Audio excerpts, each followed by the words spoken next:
just like to check my audio. Can everyone hear me okay? Or is there too much background noise? Good. Thank you.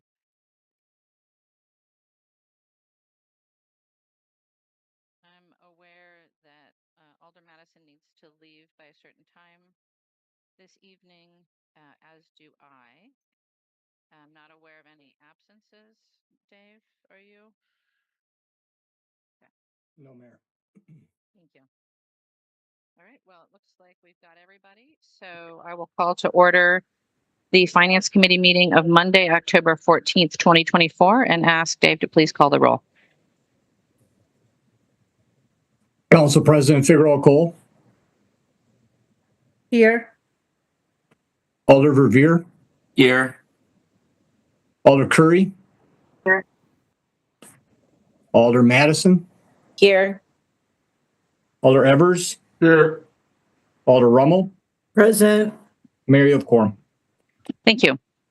Before we get started, just a few notes. First of all, I will be at approximately 5:15, switching to my phone, and so I'll ask President Figueroa Cole to step into the chair at that point in time. Another note, based on the registrations that I've seen in public comment, I just want to make it clear to folks that, first of all, we do have several folks registered in general public comment, and then we have a number of folks registered on the budget presentations, but it looks to me like some folks may be actually here to talk about the community development older adult services RFP, which is not in the 2025 executive operating budget. So that is a separate process. It's actually in the 24 budget, the 2024 budget. And so if folks are here to give testimony on that item tonight, that item is not on our agenda. If you wish to speak about anything in the 2025 operating budget, including the community development budget and the older adult services budget going forward, that testimony is welcome tonight. But I just want to be clear that the specific results of the current RFP and the staff recommendations there are not something that we'll be taking testimony on tonight. I'm sorry for confusion. I know there's a lot of people that feel very strongly about this item, and we appreciate that. But we just want to make sure that you can give your testimony at the right time and place. So with that said, we do have a couple of folks for general public comment, which is our first item. And so we have two folks wishing to speak in general public comment. The first is Sharon Irwin Henry of District 6, to be followed by Dina Givens. Do we have Sharon? Yes, I'm here. Do you hear Go me? ahead. Yes. Hi. I only want to speak about the PCOB. I have been a part of this for 10 years. My grandson is Tony Robinson. I've been waiting patiently for it to come together. And I can feel everybody's frustrations about this because it doesn't seem like it's been going where it needs to be, but we are there. We are already there. There's a complaint process put together by the IM, Robin Copley. They're able to take complaints as soon as they have quorum. I appreciate the fact that you have been patient, but to cut the budget to nothing doesn't make any sense to me. You're going to eliminate the $50,000 that is available for us, the citizens, to take these to court like that. And that puts you in a position where you might say, yeah, that's okay, we can do that. But what happens to us? We get the PCOB investigating, but we have no resources to go further because that money was eliminated from the budget. That doesn't make any sense to me. Then you want to take away the data analyst, which is absolutely really necessary. Because how can you show that these things are happening if you don't have somebody who's capable of saying, well, this is what the statistics show? Now, there are a lot of problems that will come with this, but I promise you that to keep the board going at least in a year or so, to allow it the fruition that we have set forward is a really great idea. Please don't eliminate this. Please don't. It doesn't make any sense to have a PCOB if you don't have the money to support the people who come, because I don't have the money to take this to court. I'm depending on on Madison. I'm depending on you to allow this to happen. I've been waiting 10 years. I just want you to look at that. Allow it to be for at least another year or so in the budget as is, because you eliminate 195% of the budget. The budget's only $345,000. You're taking more than half of it. That is not 1%. But that's all I have to say. Thank you so much for listening to me. It's very important this stays in the budget for 2025. It really is. We've come really, really far. Thank you. Thank you so much. Bye-bye. Our next registrant is Dina Givens of District 18. Do we have Dina? Mayor, I don't see Dina in attendance. Okay. Then we'll move on to disclosures and recusals. Are there any disclosures or recusals on tonight's agenda? Seeing none. Then we'll move on to the regular Finance Committee agenda. And as usual, we'll use a consent agenda. Obviously excluded from the consent agenda tonight will be item 17, which is the 2025 executive operating budget. Just going to double check to see if we have registrants on any other items wishing to speak.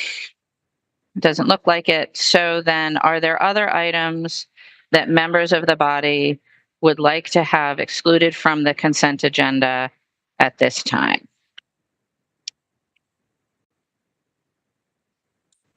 Going once, going twice, seeing none. Then if I can get a motion on the consent agenda for finance, which is items 2 through 16. President Figueroa? Move to approve. Is there a second? Second. Moved and seconded to adopt the consent agenda. Is there any objection to recording a unanimous vote in favor? Seeing no objection, we'll record a unanimous vote in favor of the recommendations of those items, and we'll move to item 17, which is Legistar 85264, the 2025 executive operating budget. And I'll just, in advance, let me lay out the order of events tonight. We will first take public comment, and then we will have presentations from the agencies, and we will recess. We will come back tomorrow and finish the rest of the agencies, and then the budget will be referred to council for public comment before it comes back to Finance Committee for amendment. So our first order of business is our public comment. And again, I'll just remind folks that what we're taking comment on is the executive operating budget, not the older adult services RFP, although folks are welcome to go to the appropriate committees and then to council on that item. Also a reminder that folks have 3 minutes, although there's no rule that says you have to use your entire 3 minutes. So our first registrant for public comment is Steve Verberg of District 16, to be followed by Gregory Galembiak, to be followed by Michelle Miller. Do we have Steve? Mayor, I don't see Steve in attendance. Okay. So let's go on then to Gregory Galembiak of District 6, to be followed by Michelle Miller, to be followed by Cosette Coates. Do we have Gregory? Yes. Can you hear me? Go ahead. Yes. I'm speaking to advocate for budget amendments to restore funding to the Office of the Independent Monitor and the Police Civilian Oversight Board. I'll note that I've been selected as the data analyst for the Office of the Independent Monitor and was in the midst of being hired when they were ordered not to fill the position a month ago. Last week, the executive operating budget was released stating that the position was being eliminated and the funds redirected because it was vacant, though I will note that it was only vacant because the hiring had been blocked. After negotiations, I am now being hired until the end of the year as an hourly contractor with no benefits, after which there are no funds to retain me. I had formulated and provided a detailed data analysis plan, with my first priority being analyses to examine the sources of the extreme racial disparities in policing outcomes in Madison. The OIM and PCOB, with the assistance of the data analyst, has the best chance of anybody to get to the bottom of racial disparities in arrests and police encounters in Madison. In Madison in 2023, a Black individual was over 8 times more likely to be arrested at least once than a white individual. Benchmarked to population numbers, a disorderly conduct charge was over 13 times more likely to be against someone who was Black than someone who was white. I will add that it has been shown that the presence of a civilian police oversight agency with a broad scope of authority, as in Madison, reduces racial disparities in disorderly conduct arrest rates, type of arrest for which officers have considerable discretion, and racial disparities in police killings. I began working on police reform given 3 fatal officer-involved shootings within 3 blocks of my apartment, starting with unarmed Paul Keenan in 2012, followed by unarmed Tony Robinson in 2015, followed by Michael Schumacher, who was carrying a late weed rake in 2016. Producing better policing outcomes and reducing negative impacts on communities of color is deeply important to me. I contributed to the recommendations and orders generated by the President's work group on police and community relations, and I believe that changes in MPD policy and training that resulted from this has helped reduce the number of fatal officer-involved shootings in Madison. I subsequently was appointed to the MPD Policy and Procedure Review Ad Hoc Committee, and I wrote the large majority of that committee's final report, seeking to faithfully reflect the decisions and deliberations of that committee. Alders who have worked with me know that I have a track record of getting things done. What matters to me is the bottom line of what's accomplished. What may be less well known is that I also have an established track record of successfully helping turn around organizations having difficulty, and I have quite a lot of managerial experience. I had chosen to apply for the data analyst position in part because I knew that the civilian police oversight bodies had experienced some growing pains, and I believed that I could help. I've been thinking about mechanisms to improve organizational functioning and accountability. I have a You have about 30 seconds left. concrete plan for solving some issues in the current nomination and appointment process based on what has been shown to work elsewhere. I will add that the OIM and PCOB has had some important achievements, but these have been under-recognized and not publicized. Finally, it's unfortunate the massive budget cuts for elimination were proposed at the exact point when the office is about to reach full staffing and was about to start taking complaints, performing analyses, and issuing recommendations. More information about any of the things I mentioned is available upon request. Thank you very much. Thank you. Our next registrant is Michelle Miller of District 15, to be followed by Cosette Couts, to be followed by Linda Ketchum. Do we have Michelle? Yes, I'm here. Go ahead. I am speaking tonight to advocate for continued funding of the PCOB and Office of the Independent Monitor. Thousands of people have been at work for nearly a decade to create this system, and it is on the cusp of being implemented. It would be awful to have all support or even reduce support to the PCOB and the Independent Monitor when they're on the cusp of actually starting this process. To echo what Greg said, the racial disparities in Madison have increased. And the timing is very interesting, I guess. This just needs to continue. And yeah, thank you. Thank you. Our next registrant is Cosette Couts of District 6, representing Just Dane, to be followed by Linda Ketchum, to be followed by Aaron Fabricius. Cosette? Hello, I'm Cosette, and I'm a policy and advocacy intern at Just Dane. Today I'm addressing the proposed budget cuts to the Office of the Independent Monitor and the Police Community Oversight Board. These cuts threaten vital community oversight and accountability in policing. Just Dane advocates for the full funding of the OIM and the PCOB because transparency and accountability in policing is crucial for building trust between residents and law enforcement. The PCOB enhances civilian oversight, ensuring the MPD responds to community concerns and that investigations into police misconduct are fair. If individuals do not have trust in the system or feel as if they have no protection against misconduct, they are less likely to seek support from the system, as seen after the shootings of Paul Heenan and Tony Robinson, where community members feared calling the police for even minor issues. Financially, failing to fund proper oversight has serious consequences. Previous deaths such as Heenan and Robinson's have led to millions of dollars in settlements for the city. Between the three cases, Heenan's, Robinson's, and a recent settlement for the excessive force used against David Clash Miller, the city has paid $6.75 million in settlements. This amount could sustain the OIM for 15 years at $450,000 annually. The IM and PCOB play a critical role in preventing such incidents. It's also important to note that MPD's Community Support Services budget received $800,000 more than they requested this year. A portion of that could fully fund the IM and support the expansion of the community support services within the MPD. If the referendum fails, the PCOB will no longer hear civilian complaints, and misconduct will be reviewed internally or by the Police and Fire Commission, which lacks the authority to investigate as the IM does. This system will likely lead to bias, as Police and Fire Commission members are appointed by the mayor and are often former police officers themselves. The choice to eliminate these programs demonstrates a lack of regard for police accountability and a willingness to let the voices of individuals, often from marginalized communities, go unheard. I urge you to consider the implications of the budget cuts and to take the next steps to ensure continued funding for the OIM and the PCOB. Thank you. Thank you. Our next registrant is Linda Ketchum of District 14, representing Just Dane, to be followed by Aaron Fabricius, to be followed by Jody Castaneda. Linda?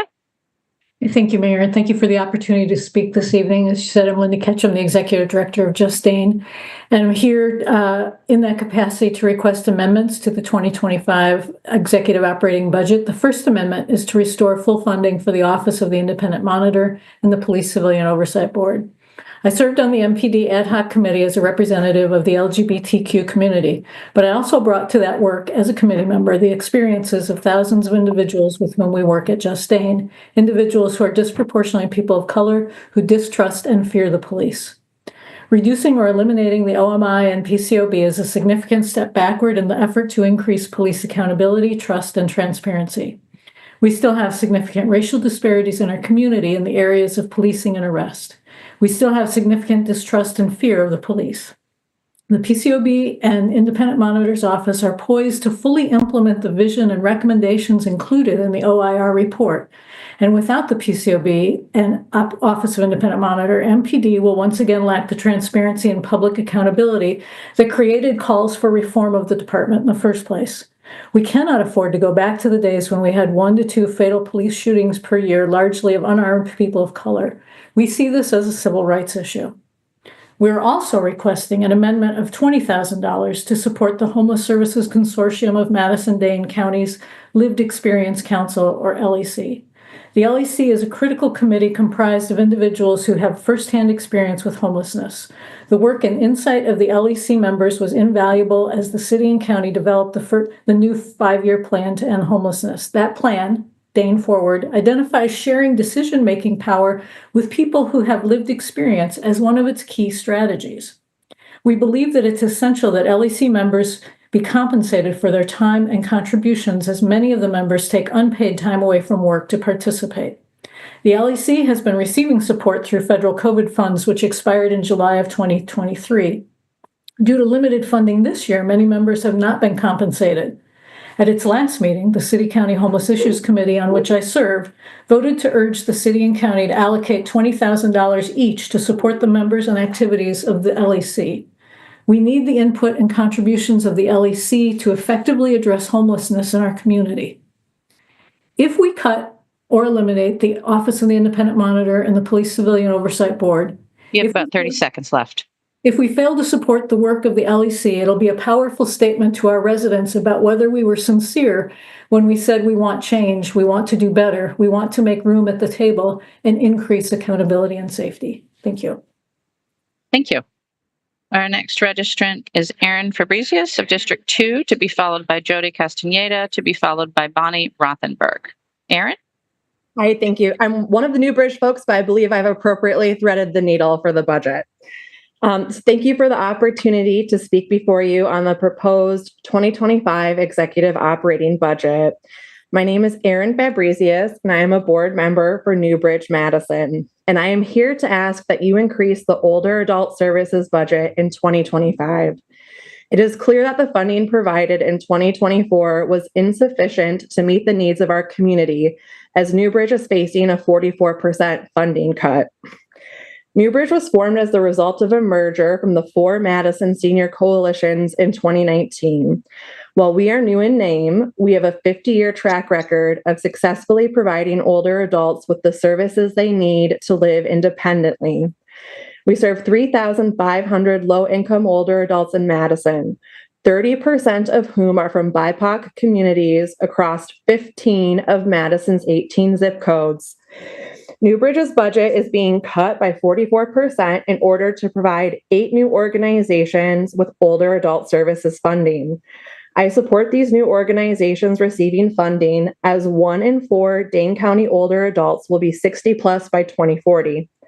However, I question the decision to add 8 new organizations to an already underfunded older adult services budget without adding more funding to the pot going forward, and instead drastically cutting a proven organization. As the mayor noted, the proposed cut to Newbridge is currently before the Committee on Aging. It is clear that additional funding is needed in 2025 to ensure that both existing and new providers are appropriately funded, and we are meeting the demand for older adult services. It appears an additional $400,000 to $500,000 is needed based on the requests from 2024 that were either not funded or reduced. This represents just 0.11% of the proposed $431 million city budget, which appears to already include $26 million in new expenditures. Budgets are about priorities. I believe the funds are there to fix the older adult services budget in 2025 so that the new providers that we are adding in 2024 are not pitted against one another going forward. Please add more funding to the older adult services budget if this is a priority for the city. Thank you for your time. Thank you. Our next registrant is Jody Castaneda, District 10, representing Newbridge, to be followed by Bonnie Rothenberg, to be followed by Brad Bowden. Do we have Jody?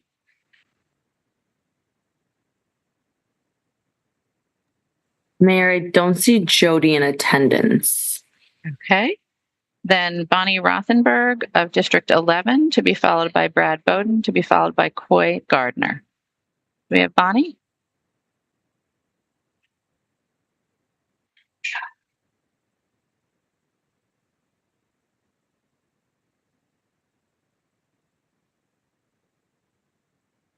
Do we have Bonnie? Bonnie looks to be in attendance, Mayor, but they need to unmute now. Bonnie, we have 2 of you. If you can unmute, or there you go.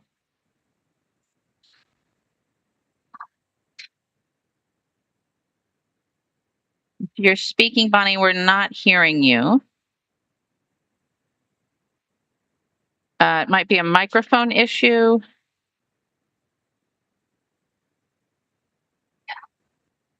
Bonnie, I'm going to ask that you try and figure that out, and we'll come right back to you. And meanwhile, we'll go on to Brad Bowden of District 10, to be followed by Bonnie Rothenberg, to be followed by Coy Gardner. Do we have Brad? Mayor, I don't see Brad in attendance. All right. How about Coy Gardner?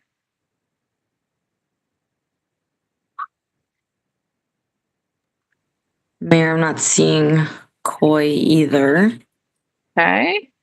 Then let's try again for Bonnie, and Bonnie will be followed by Amelia Royko Maurer, to be followed by Catherine Johnson.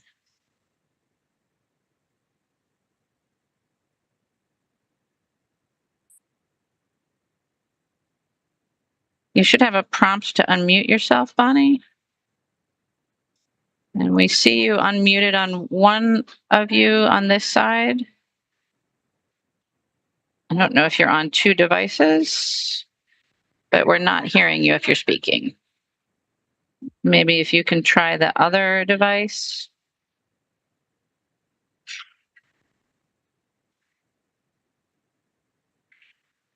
All right, I'm going to ask that you keep working on that, Bonnie, so we can hear you. And we'll go on to Amelia Royko Marar of Arena, Wisconsin, to be followed by Katherine Johnson, to be followed by H. Carol Murphy. Amelia? Hi, all. This is Amelia. I've been away from Madison for a little while. I'm wondering, how's life without the trend of MPD killing unarmed people and traumatized youth filling the streets in protest? Since we fought to have MPD's policies and procedures reviewed by one of the top institutions in the country, OIM, not one police officer has killed an unarmed person, and the settlements from lawsuits against the Madison Police Department to the tune of $12.5 million have stopped. The very passing of the tiny budget for the Office and Independent Monitor and Police and Civilian Oversight Board has protected the city, reducing the likelihood of civil rights violations and costly lawsuits against MPD and its officers. I'm grateful for these most recent changes that could not have happened without the courageous council members. Some of them are those sitting in this meeting right now, of that time, who understood for an independent oversight mechanism to work and build trust, it has to also be independent of the mayor's political sway or loyalty to their most powerful supporters, which we know can include the police union. We never know who the next mayor is going to be. The safeguard must be there. If you know me, you also know Paul Heenan, the unarmed man who was killed in 2012 by Officer Steve Heimsness on South Baldwin, was my roommate and dear friend. He was killed 50 feet from our home on the sidewalk where our kids would play until dusk. If you're familiar with the case, you know that my neighbor repeatedly screamed, "He's my neighbor," and Officer Heimsness to get him to put his gun down and not shoot. And that Officer Heimsness shot Paulie through one of his hands, both of which were in front of his chest in a defensive stance. His hands were always visible with no weapon in sight. And you know, as a result, the community response team was formed, and that it included retired and current Madison police officers. You know that with the help of the late retired MPD captain of training and personnel, Sherry Maples, we submitted a complaint to the PFC. Chief Noble Ray was preparing his own complaint against Heimsness for other reasons after a female MPD officer forced him to acknowledge the violations Heimsness had committed against her. Our complaint was submitted first, but the PFC took Chief Ray's complaint over ours, knowing it would force Heimsness to resign for reasons other than homicide. Officer Heimsness was charged with 116 MPD rule violations, not including homicide. And because he was allowed to resign, he could get a job as a cop today. 116 rule violations is the surprise a department finds when its management, functioning, and culture is not subject to independent oversight. Okay, so since they were created in 2020, these two departments, during a pandemic, the PCOB and OIM have spent only $411,000. With that relatively small expenditure in the meeting only one time a month, there have been major accomplishments. Even if there were growing... Sorry, Amelia, that's your time. I wasn't given a 30-second warning. I'm sorry. I lost track of time because I'm trying to get Bonnie to be able to speak here. All right, so our next, Alder Evers. Can we give Amelia 30 more seconds to finish up, please? It's the will of the body. We usually do it at the end of testimony. Alder. Okay, thank you, Alder.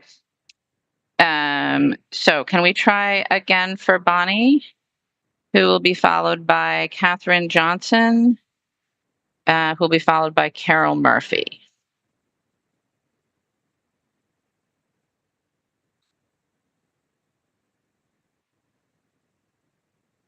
All right, we're still in the same situation, Bonnie. I don't know if you can log out and log in on a different device or just try and get back in the meeting again.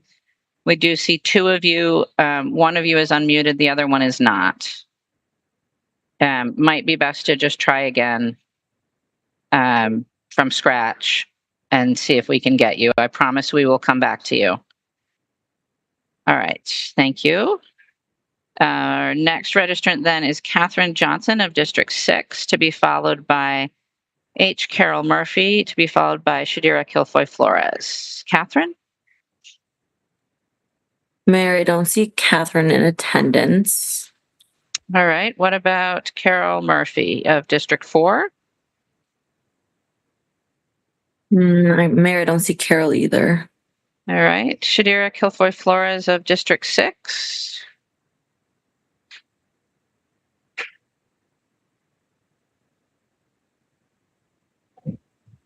Sorry, I was looking for the unmute button here. Okay, go ahead. And before you start, let me just say that you'll be followed by Jim Kruger, who will be followed by Nathan Royko-Maurer. And so go ahead, Shadira. Thank you, Mayor. Thank you, Alders. I'll pick up where Amelia kind of left off to celebrate some of the accomplishments that we have accomplished on the PCOB. I want to be very clear, though, that I am speaking tonight as a private civilian, and that if there are questions of me as the chair, I'm happy to answer those. But like Amelia said, of the almost $2 million that the PCOB and Office of the Independent Monitor have been allocated over the last 4 years, we have only used $411,000 over those 4 years. We have accomplished 6 hirings. We have accomplished 1 LTE, administrative assistant. We accomplished 2 IM hirings. 1 was not completely successful. What was successful was that we developed a much stronger, more community-centered hiring process. The other is that, now we have put in the time to hire the data analyst. Civilian oversight takes there's 3 pillars. 1 is oversight and reviews. 1 is investigation, and the other is data analysis. We need to be able to connect those dots. That is why that position is so important. The $50,000 allocated to legal fees that Sharon Irwin talked about, she knows how important that is because she and I took a complaint in front of the PFC against our former chief Koval, and he had as his defense the best criminal defense attorney in the state while we had a volunteer tax attorney. He was sweet and kind, but he was not the pit bull that was assigned to the chief. And if we want for civilians to be at all organized or successful, they need to have access to legal counsel that can be afforded to them. That is why that $50,000 is there. We have not used a penny of it. That's $200,000 that has gone back into the pot that this time that needs to stay in place. You have about 30 seconds left. Thank you. Same thing with those stipends. Those stipends are to remove barriers for marginalized people, whether they're single parents or whether they have transportation issues. Those stipends are important to stay intact and in place. To support an amendment to the independent and PCOB intact because it is important. This is what the community has asked for. It is not my baby. It is our baby. Thank you. Thank you. That's your time. Let's try Bonnie, who is back. Bonnie Rothenberg. You should have a prompt to unmute.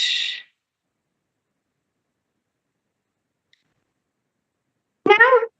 Yes. Okay, thank you very much. My name is Bonnie Rothenberg. I am 76 years old and have been a client at Newbridge for the past 3 years. I have benefited greatly from my caseworker, Susan Watson at Newbridge.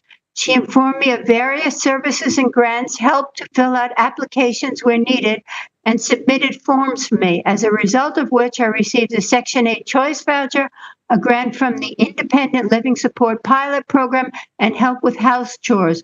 All services and grants I would not have known about and have been life-changing. Newbridge also provided me with a safety net in the form of advocacy to different agencies in Madison for supportive home care and food deliveries in the event of accident or illness. Newbridge provides seniors over 60 and those receiving Medicaid over 50 with the support needed to live independently and with dignity by identifying resources and coordinating services, information, referrals, and advocacy provided through home assessments of each older adult's needs. They also provided monthly food pantry delivery for those of nutritional risk, home chore services, a medical equipment loan closet, university classes and activities, visitations, mental health resources, and social, educational, and exercise classes at various community sites. They also connect vulnerable adults with trained volunteers who serve as payees and guardians to make healthcare decisions, manage Social Security issues, and more. Newbridge assists the most vulnerable in our community. These are mainly the elderly, which now comprise 19% of Madison's population. Many seniors cannot access services and resources due to lack of knowledge, limited physical and mental capacities, the lack of internet, and the lack of knowledge about filing the often long and complicated forms. Newbridge has been instrumental in their assistance with housing for their clients. I oppose the 44% cuts to Newbridge, which are $138,000 for older adult activities, $102,000 for case management, $20,000 for home chore and food bridge, and $16,000 for volunteer guardian representative payer services. You have about 30 seconds left, Bonnie. Okay, thank you. Newbridge receives a mere 0.07% of the city's budget. The proposed cuts would leave the clients in Newbridge at a severe disadvantage and lead to more expenses for the city in the future. You, the Finance Committee, have the ability to continue the funding without the budget cuts at Newbridge. This will provide a template for seniors to live a dignified and integrated life without fear of isolation or needed services, and serve as an example for our aging community. As Mahatma Gandhi, later echoed by Hubert Humphrey, said, the true measure of any society can be found in how it treats its most vulnerable. Thank you very much. Thank you so much, Bonnie, and thanks you for your persistence in making the technology work. All right, so our next registrant is Jim Kruger of District 12, to be followed by Nathan Royko-Maurer, to be followed by Tessa Jade Price. Jim? Thank you, Mayor. Good afternoon. I'm Jim Krieger, Executive Director of Newbridge Madison. I'm here today to ask you to add funding to the 2025 operating budget for older adult services. Last year, the city completed a survey that told us, frankly, a lot of what we already knew. Lower income, BIPOC, and marginalized older adults have been underserved for years, in part due to inadequate funding for older adult services, not only from the city, the county, the state, you name it. Older adults are asking for more opportunities to age successfully, and more resources and staffing are needed to do so. The $838,000 budget for 2025 doesn't provide nonprofits or city staff to even come close to helping older adults citywide. Bonnie's story is an example of why more funding is needed and is so essential for older adults in our community.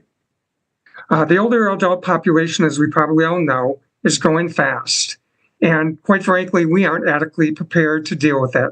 If we don't put more city resources into services now, we will see an unprecedented number of homeless, malnutritioned older adults with severe mental health issues in the next couple of years.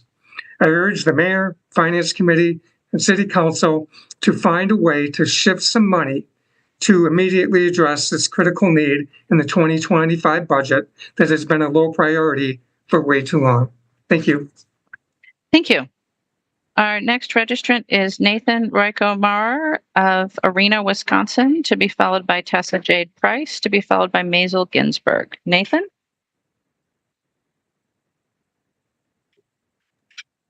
Mayor, I don't see Nathan. I just still see Amelia Royko-Maurer. You see if they're on the same Zoom? Sure, let me. Mission. Amelia, you should be able to unmute if Nathan wants to speak from your Zoom. I'm waiting for him to communicate. I believe he is in his own queue. Can you? We don't see him in the meeting, but I'll put him on the list to come back to. Okay, thanks. Thank you. All right, so then Tessa Jade Price of District 12, to be followed by Maisel Ginsburg, to be followed by Tara Stangler. Hi there. My name is Tessa. So yeah, I'm here to testify in opposition to the budget cuts to the Independent Monitor, as well as the Police Civilian Oversight Board. That's a mouthful.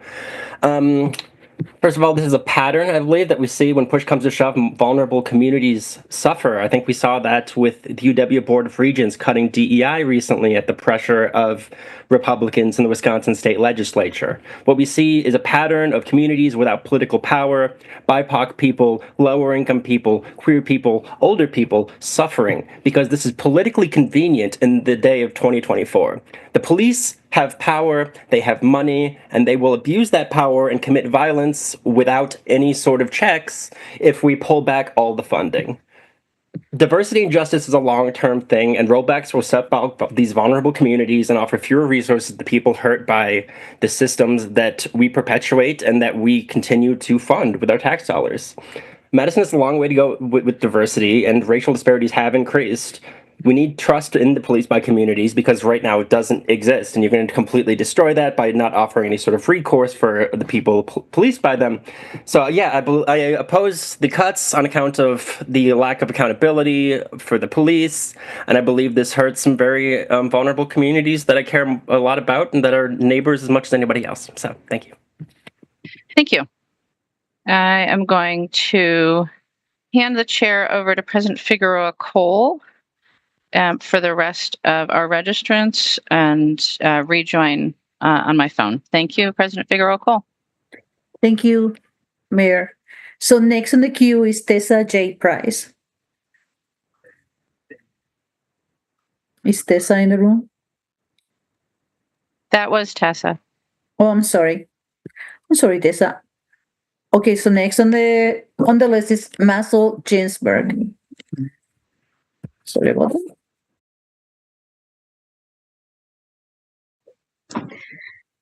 Oh, hi. Thank you. My name is Maisel Ginsburg. My pronouns are they, them, theirs, and I've been a lifelong Madison resident. And I am just, was disappointed to hear that we were going to cut the budget for the Madison Police Civilian Oversight Board and Independent Monitor. And yeah, just I would really, do that we could continue to address the severe racial disparities that exist in Madison, Wisconsin, and so that we could be accountable to our most disenfranchised community members and, I think hold true to the promises that the city of Madison made to, Black and brown individuals since 2020 and probably prior to that as well. And that people put a lot of time and effort and labor and love into these efforts. And that I think that, I would love to see Madison do the right thing here. Thank you. Thank you, Maisel. Next person on the queue is Tara Stangler.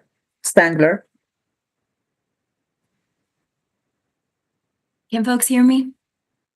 Yes, ma'am. Please continue. Thank you. Okay. My name is Tara Stangler. I am a resident in Madison, Wisconsin, and also an avid abolitionist. A lot of folks around the community know me for the various things I do because I show up. And unlike the police, I don't harm my community via violence in order to help them. I want to remind everybody that in 2024, the budget for the police was $91 million, and the chief of police himself made $137,305. It's disgusting, and frankly incredibly harmful to the community that the way that Satya is pushing forward this budget amendment is in favor of a library rather than defunding an actual department that could use less money, and this should be going to the community, saying that the community needs to be moving funds out of this Office of the Independent Monitor, which is the only thing standing in between our community and the insane amounts of violence that have taken multiple people from us, and saying that the only reason why she wants to reallocate the money is to fund this library project. We all know that the library could easily be funded, that the Office of the Independent Monitor could easily be funded, but she continues to decide to favor the police. And just so that folks remember or are clear, I want to bring up the video that came out in 2020 because I'm never going to let you forget this, Satya. In 2020, when the officers were out there beating and gassing us, night after night after night, she sent a private video to them. And let's remember exactly what she said. None of us asked for these challenges, and we're all learning as we go. You must be exhausted. I know I am, and you're facing a much more difficult situation than I am. It must be absolutely infuriating to stand in heavy gear outside while listening to people constantly insult your chosen profession. It must be frightening to stand and have rocks and other things thrown at you and to be in harm's way constantly. And it must be agonizing to have worked hard for so many years to build relationships around our city, to be as committed as I know you are to community policing, and still to be criticized for not doing enough. They were beating us in the street, and she is continuing to allow them to have almost $100 million, whereas the Office of the Independent Monitor is attempting to be defunded. And as people have said before, a big portion of this money is to make sure that people that are the most impacted have the ability to equally participate in the Civilian Oversight Board via childcare, via stipends, via being able to have an Office of Independent Monitor and a data analyst to ensure that we're getting the proper information. She knows what she's doing by pitting the community against each other. She knows exactly why she's pulling money from where she is. And I will never let this community forget who she actually stands behind, and it's the people that she sent a private video to in 2020. Rest in peace to Tony Robinson.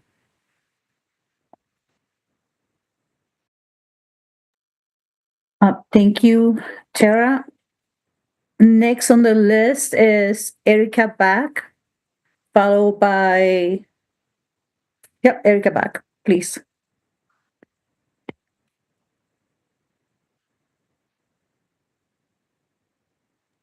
Is Erica in the queue? Alder Figueroa Cole, I don't see Erica. There's someone named E. Oh, maybe it's this person. Let me see.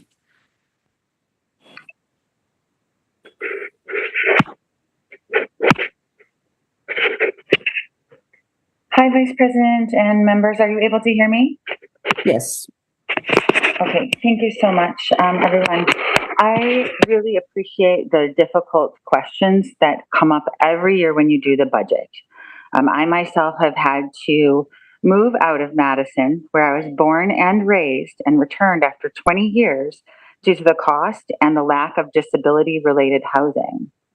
Nonetheless, I do not in any way think that we should be removing or pitting services against each other. Both the Police Civilian Oversight Board and its office, as well as Alder Madison's Innovative and Imagination Center, deserve the funding, and there is room to hold both.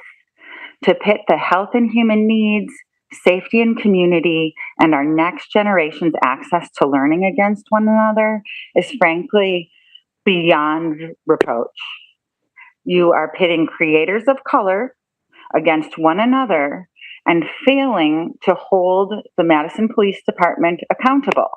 They currently receive 23% of the city's entire budget, and you're having folks of color, Black women, Indigenous women fighting for scraps of this budget. If 5.8% increase is granted to the Madison Police Department, where are the results? Where is the accountability? To be able to say that we haven't had a Tony Robinson killed, or we haven't had a Matt Kenny go and kill somebody else, that's worth $91 million to many of us. And it's certainly worth investing in our youth so that they don't have to interact with police. It's certainly worth questioning police to make sure that their SOPs are in order. And furthermore, it would be really, I think, quite important for you all to look at where other departments, not just the Police Civilian Oversight Board or the library, but where other departments need this money. If you've seen any of the Madison Police Department recruitment tools that require part of the budget, it's literally TikTok material. This is not what we're paying for. And as someone who had to move outside of the city to be able to afford to live, this is not what any of you all should be paying for either. So I will echo the call for justice for Tony Robinson. I will echo the call for funding for the Police Civilian Oversight. And I also want to thank you all for the difficult work you're doing, because if you can fund both of these, you can also use funds allocated for, quote, public safety, quote, for the actual safety of the residents in Madison. Thank you so much. And again, I oppose this budget for the police. I encourage you to find funds for both the library and the PCOB. Thank you. Thank you, Erica. I am going to go back to the people that were registered but were not available at the time. So let me check the notes here. Is Steve Burbeck in the room?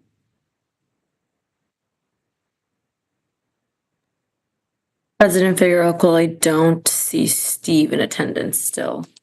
Thank you. Yana, what about Jody Castadena? I'm not seeing Jody either. Thank you. Brad Bowden? And I'm not seeing Brad. Boy Gartner?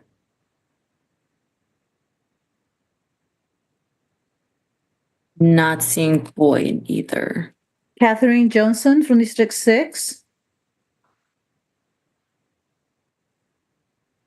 Not seeing Catherine. Carol Murphy from District 4? I don't see Carol in attendance either. And Nathan Royko-Meyer?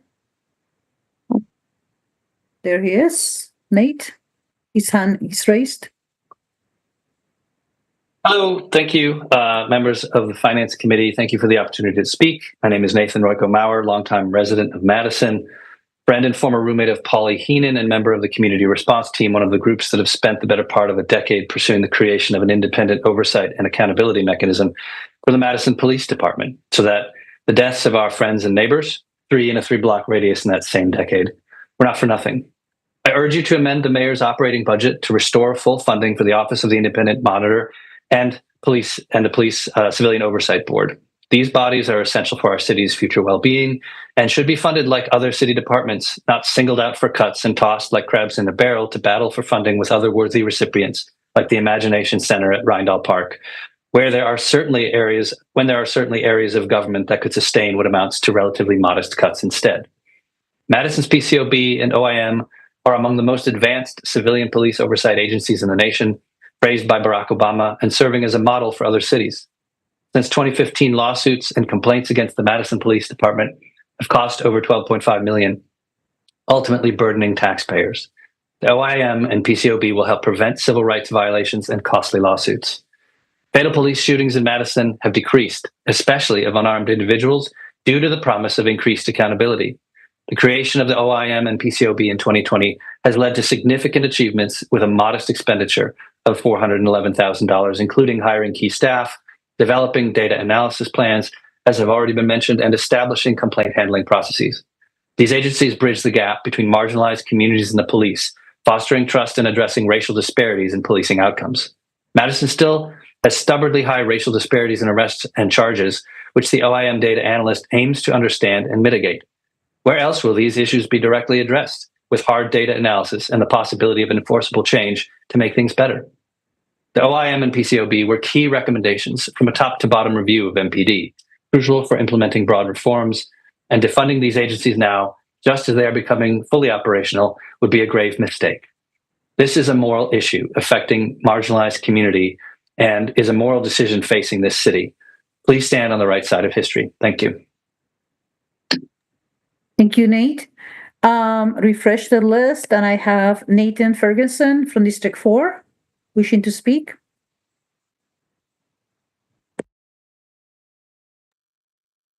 President Figueroa Cole, I'm not seeing Nathan Ferguson.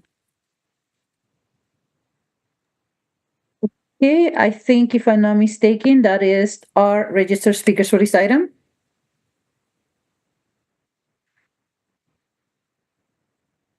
Alder Carey? Thank you, President. I think, I don't know if we were going to take it back up as a body, but I know Alder Evers had requested an additional 30 for Amelia. Mm-hmm. Yeah, so is that okay with the body to allow another 30 seconds for Amelia? Well, thank you. Amelia, please proceed. Thank you for allowing me to finish.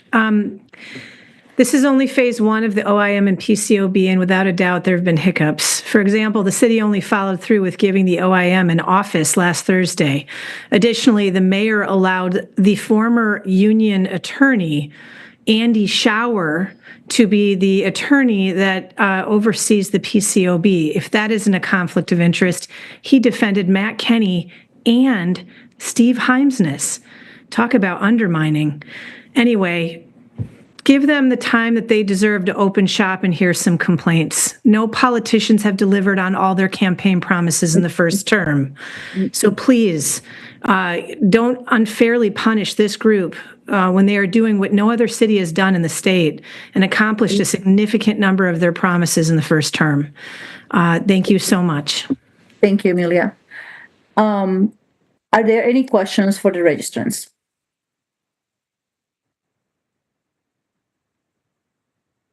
Okay, let me make sure I'm not missing any hands here. Okay, seeing no hands, I will close the public hearing, and we'll proceed then with the item. It's my understanding that the opening will be with finance having an overview. Okay, take it over. Thank you. Good afternoon, everyone. My name is Christine Ko. I use she, her pronouns, and I'm the budget manager in the finance department. I'll be presenting an overview of the 25 executive budget along with finance director Dave Schmideke. I'm just getting my slides up right now. So we'll do a high-level presentation on what's included in the budget, how the structural deficit was closed in 2025, and then the two options presented in the executive budget. One, if the referendum to increase the property tax levy by 22 million passes, and the alternative budget if the referendum does not pass. And then we'll provide a few summary tables that explain the change in expenses, revenues, and property taxes under each of the options. We'll do a brief overview of some of the centrally budgeted funds, including room tax, direct appropriations, and debt service. And then we'll go through the agency briefing process that will follow this presentation and go into tomorrow, as well as the legislative process for amendments. Just a quick reminder, all of our budget materials were published online. It should say 10/5/24. It was last Tuesday. You can find them all by going to the City of Madison Finance website, going to the 2025 operating budget tab, and you should be able to follow that through pretty easily once you're on the main site. Once you're on the executive budget, you'll see many different links. A few things I always like to point out. We do have a document that has the full executive budget that's quite long. It's almost 500 pages. So we break it down into each of the individual sections. I always recommend people start with the executive summary that has the high level change, and it goes into detail on the two options within the budget, as well as details on the legislative process. There's also a section called Operating Budget Overview and Policies, and this has much of the same information as the executive summary. It also has a few additional pages that detail some of the cost to continue assumptions and assumptions in the base budget, as well as what we're doing now that ARPA funding has ended as of this year. And there are also a few resource pages, such as a one-pager called How to Read the Agency Budget that gives an overview of each of the sections and what's included in the agency sections that I highly recommend as a resource. And then there's a section on and special fund statements, and then each of the operating budgets organized by functional area in alphabetical order. Then I'll hand it over to Dave to go through some of the major changes that were built into the base budget. Thanks, Christine. So the executive operating budget, which, as we've talked about before, is the general and library funds. There are other funds in the city budget, as you're aware of. We focus on these funds because of the they are funded by the property tax and fund most of what the city provides in terms of services. So that total budget, general and library fund, is a little over $431 million. It does assume passage of the $22 million property tax referendum in November. This is an increase of about 6.5% or $26 million compared to 2024. Again, as we've talked about, the largest expense in the operating budget is for personnel, their salaries and benefits, which is about 63% of the budget. That budget does have a structural deficit, as we've talked about now for many months, about $22 million. And there are plans presented if the referendum does not pass, and we will go through those in a little more detail. And we'll also go through the baseline budget. So when we are looking at revenues, the allowable levy, which includes the calculation for net new construction, as well as added debt service on general obligation bonds and notes, is about $9.6 million. Based on current and projected interest rates and earnings on the city's cash balances, those will increase about $6 million compared to 2024. Our local revenues, so for example, things like our charges for ambulance, parking violations, pilot payments from our city utilities, those will be up about $2.3 million. State aid is up about $4 million. Most of that, though, is aid provided to the city to offset the loss of personal property, which taxes on that were repealed by the state legislature. In addition, that $3.2 million is offset by a reduction in the allowable increase in the levy. And then finally, as we've discussed many times, the 2024 budget had a little under $18 million of one-time revenue sources. That included application of fund balance, use of the last year of American Rescue Plan Act, and one-time funding from the closure of tax increment districts. On the expenditure side, when we look at all city agencies, it continues the 1% across the board budget reduction for all agencies that was first implemented in the 2024 budget, as well as the higher salary savings percentage of on average 3%. When we recalculate that for 2025, that adds another savings of $214,000. Salary and benefits costs are up about $13 million compared to 2024. That includes what are called steps and longevity, meaning as employees have certain tenure with the city, they get certain additional pay increases. Cost of that's about $2 million.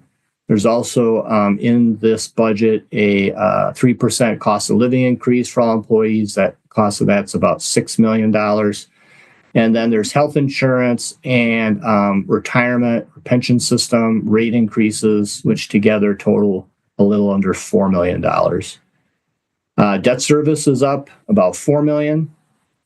The transfer out for capital projects is up about $2 million, and that's reflected in the capital budget as well that you saw last month. There are technology cost increases, primarily software maintenance costs, maintenance contract costs, $1.5 million. You'll hear more about that in the information technology budget. Fleet costs up about $500,000. Utilities, so electricity and so on to operate city buildings, up about $300,000.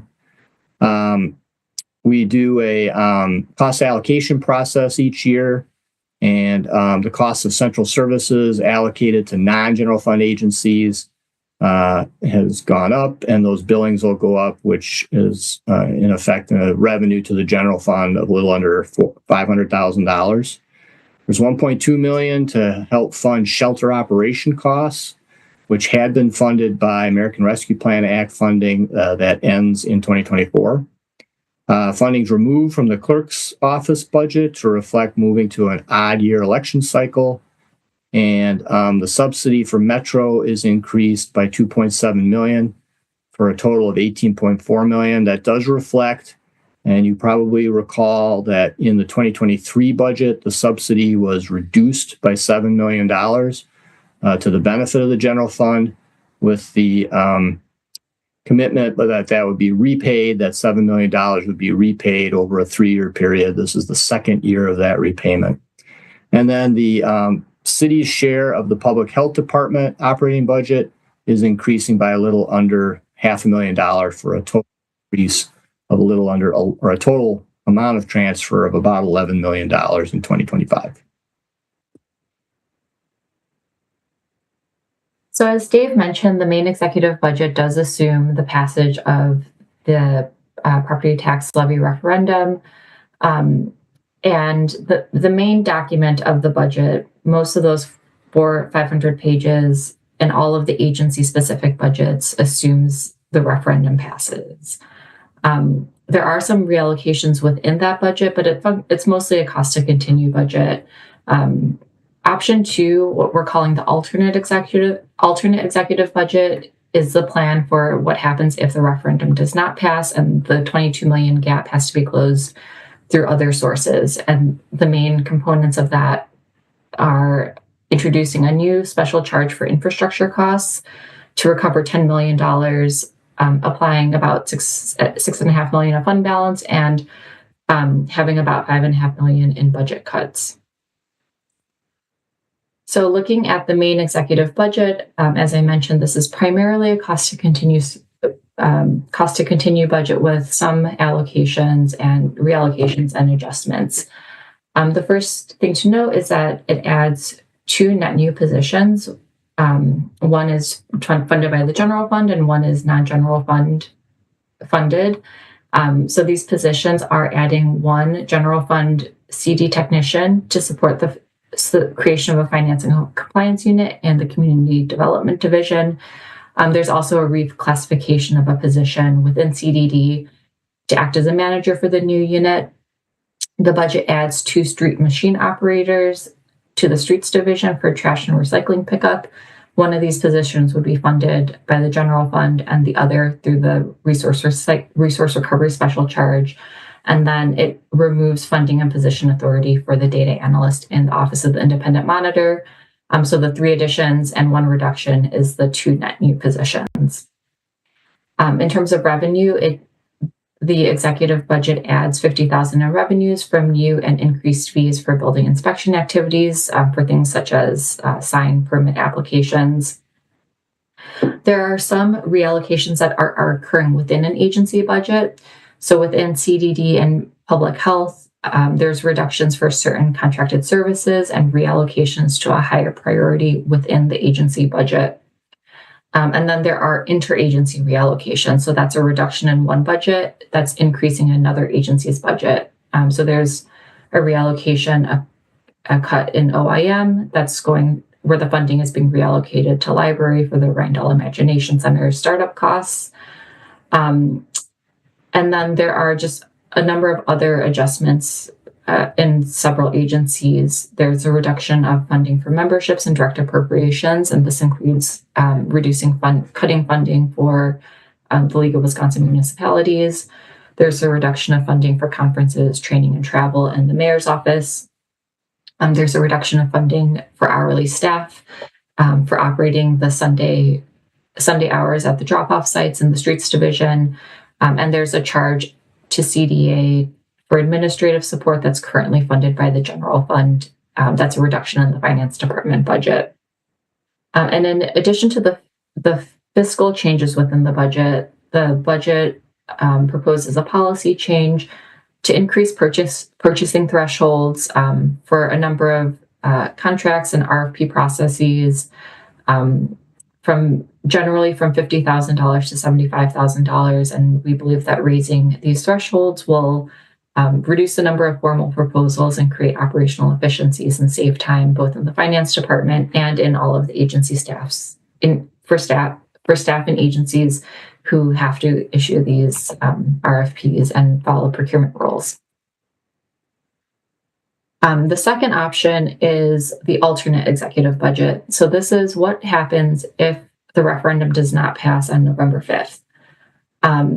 A few things that I wanted to clarify that we've gotten questions on already is that changes made under option 1 remain in the budget in option 2 unless it's explicitly stated otherwise. So an example in CDD, if you look at the executive budget summary and the overview, we mentioned the personnel changes I described about adding a CD tech and reclassifying a position. So that's described under the option 1 scenario, and it's not mentioned in option 2. And that means we're assuming that those changes happen in option 1 and they happen in option 2 as well. They remain in place. Also within CDD, there's an intra-agency reallocation in option 1 that says we're reducing about $48,000 from various contracts and reallocating into homeless services. And then option 2, if you look at the table, there's a line that explicitly states that if the referendum doesn't pass, instead of reallocating, we're cutting those contracts and it's going to be part of the overall budget reductions that help close the budget gap. So hopefully it's clear as you're reading through the budget, but generally, again, changes under option 1 carry through to option 2 unless explicitly stated otherwise. And then if you go into the budget website, again, if you're reading through the main body of the book and reading through the agency highlights and the line item detail, that's all option 1. And option 2 is only reflected in the summary table in the executive summary and the overview section of the budget, which is the first 20 pages or so, if you're looking at the full PDF. As I mentioned, there are 3 components to the alternate budget, which includes agency budget cuts, a special charge, and use of fund balance. This list just highlights some of the biggest components of the agency budget cuts, and this is something that departments will speak about more in depth. Within the library, there's a cut of about $370,000 to reduce to eliminate Sunday hours at branches and make reductions to programming. In community development, a reduction of almost $700,000 that includes allocating time to the Affordable Housing Capital Project that results in less money within that project, as well as reducing community contracts for early childhood support programming and employment training and some other areas. Parks, there's about a $500,000 expense reduction that includes reducing support for mall maintenance costs and allocating some of those costs to those who pay into the special charge for mall maintenance, as well as eliminating funding for ice rinks. Within streets, there's a reduction in drop-off site hours through cutting all of the hourly staff within streets and a significant reduction in brush pickups. Metro has a target reduction of $1 million, which includes a reduction of services and other one-time cuts in this year that would be determined upon further analysis of scheduling by Metro Transit.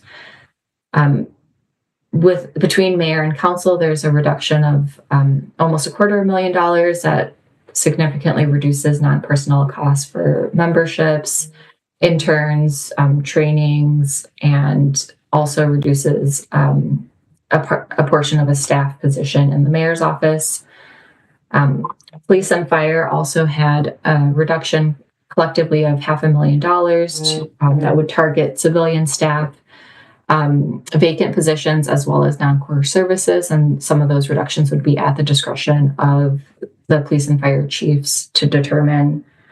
And then the The reduction would also eliminate the independent monitor and civilian oversight board by cutting the remaining funding for that office. And then the remaining 1.3 million of cuts are affecting a number of different departments, including position reductions in building inspection, in IT, in finance, reducing budget in the clerk's office, as well as a number of community contracts, neighborhood grants, and other services. And the full list, again, is in that executive summary. It's itemized by agency and has a brief description as well as the dollar amount by item. One view to share of the budget is how the reductions are proportionate to the agency budgets. So the black line reflects the agency, and here the agencies are grouped by functional area. So public health and public safety is the budgets for primarily for police and fire. It also includes the subsidies to public health and the budget for Office of the Independent Monitor. But the black line shows how much that group of agencies, what their share is of the total budget. So public health and public safety account for about 50% of the total budget. The red line shows the percent of cuts affecting that budget. So of the entire 5.6 million in cuts, public health and public safety is experiencing about 16% of the cuts. And this disproportionality is primarily driven by maintenance of effort requirements required by the state that really limits the city's ability to make reductions in force to protective services. You can see in other agencies, the red line is, pretty far exceeds the black line, meaning they're taking a larger share of the cut than their share of the budget. So transportation, public works, PCED, and general government, meaning council and mayor's office, are taking a larger share of the cuts than their agency as a share of the overall budget.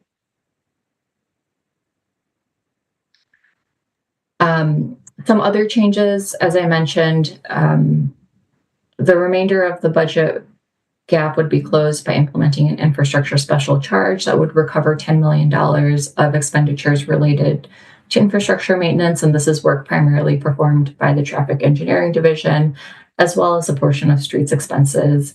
This $10 million would be implemented as a monthly charge on the municipal services bill that's estimated to be about $6.50 a month for a single family home, or an additional $76 per year for a single family house. The remaining budget gap would be closed by fund balance, which is $6.4 million. And this would draw down on the rainy day fund more quickly than the long range plan that's presented under option 1. And there's also a recommendation for a policy change to eliminate 2 committees, the Joint Campus Area Committee and Downtown Coordinating Committee, again, with the idea that this would create staff efficiencies and save staff time that could be reallocated to other priorities, given some of the restrictions that would be in place with the option 2 budget. I'm going to hand it back to Dave to go through the revenues under each option. Thanks, Christine. So assuming the referendum passes, the property tax share of the budget would be about 74%, adding more property taxes in effect as a larger share of the budget. Intergovernmental revenues is basically state aid would be about 11%, and then our local revenues or charges for services, violations, fees, permits, and so on would be about 15% of the budget.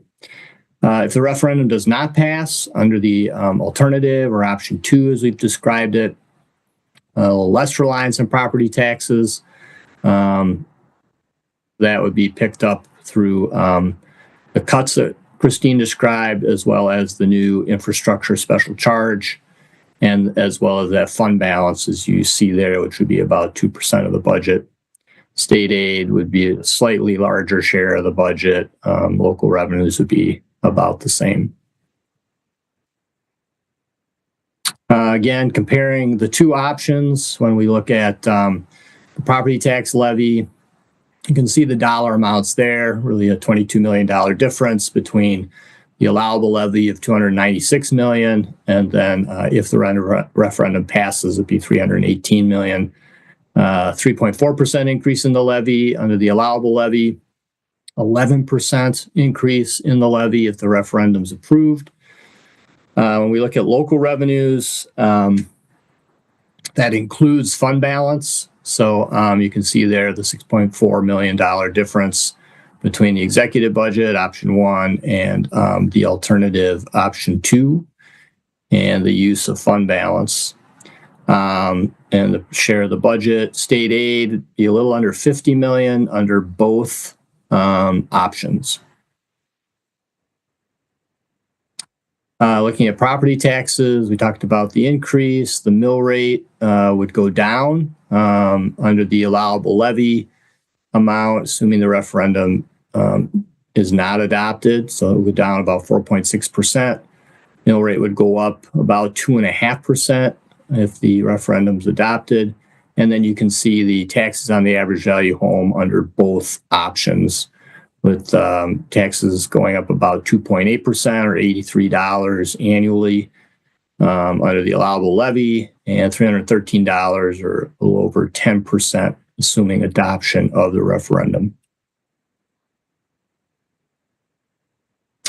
We also like to show the municipal services bill amounts and the increases there. You can see the increases are primarily for sewer, urban forestry, and stormwater. There's a decrease in the resource recovery special charge with more revenues being collected from recyclable materials. And the overall increase, these are annual amounts, between 24 and 25 is estimated to be a little under 3%. Obviously, that would change if the urban forestry special charge is implemented in the event that the referendum is not adopted. I think you meant the infrastructure special charge. Sorry, the infrastructure special charge. Thanks. One last thing that I wanted to mention about the budget before we go into the centrally budgeted funds and the legislative process is just a reminder about the new service structure. We discussed this, we previewed this change at the budget discussions on the capital budget, but just as a reminder, we went through a process to reevaluate all of the services within the budget, and many agencies will have a new service structure, and every agency budget is subdivided into a smaller units called services. Agencies have at least one services and up to 9. And these typically are groupings of similar activities performed by that agency. So within finance, for example, we have accounting, budget, treasury are all discrete services. We undertook the effort to evaluate the services and propose changes as part of Results Madison, which is a framework to align our activities to outcomes that matter most to residents. And we knew that the way that the budget was presented wasn't always as transparent as it could be about the city's activities, and it didn't align with some of our internal and external reporting requirements. And the goal of making these changes now was to have a more transparent budget and facilitate the strategic allocation of resources. So in agency budgets, some agencies had no change. They kept the same service structure as prior years. Some agencies added services, some consolidated services, and others had internal changes with some of the individual accounts within a service, or they made other changes, such as updating the name of an activity. So what this will look like, that each agency page has an overview, and this is the first page of every agency's budget. If you go to their PDF, So we have a section called budget service changes, and we explain the whole redesign process. And then we list what was in their 24 services and what's in their 25 services. So this will list out any of the changes that have occurred. And because of how we compile the data for the budget book, any change in the service, even if it's just a name change, results in not being able to show the full budget history at the service level. So I just showed an example of the police overview page. We do still show the budget history at the fund level, so you can see what the 23 actuals, 24 adopted and projected budget are. For the agency as a whole, you'll be able to see it at the major level, which is major categories for revenue and expenses. You just won't be able to see it for the services. So with that overview, we'll briefly touch on each of the centrally budgeted funds, which are direct appropriations, debt service, insurance and workers' comp, and room tax. These are all within the other section of the budget. And then I'm going to do a brief overview of the legislative process and how we're going to handle amendments, given that we have multiple budget options before us. And then we'll go into the budget briefings themselves.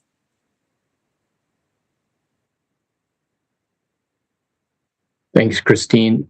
So for debt service, about $68 million. You can see the principal and interest amounts there. That is shown on the general obligation debt service schedule that you'll see in the budget, in the upfront part of the budget.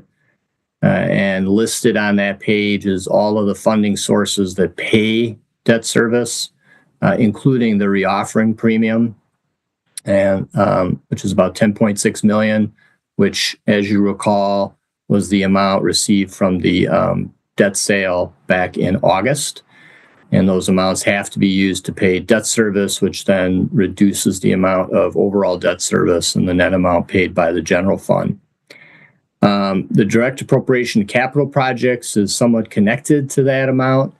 And so in order to keep that overall sort of use of premium for the and how it affects the levy limit for the budget, there is an increase in the amount transferred to the capital projects fund to projects, and to keep that overall mix of funding for capital and funding for the operating budget roughly the same. Now, the difference between the amount of funding for projects in the capital budget funded from this transfer from the general fund and the amount of, in effect, premium, or what we also call general debt reserves used to pay debt service. If there is a difference between those two numbers, that has to be approved through a separate vote when the budget's adopted by a 2/3 vote of the council. And so that'll be shown in the budget resolution that'll be before you when you vote on the budget in November. So basically about $3.3 million of funding for capital projects, but the premium amount, the amount from general debt reserves that are paying debt service, is about $10 million. And so because of that difference under the ordinance, it needs to be a separate vote to do that.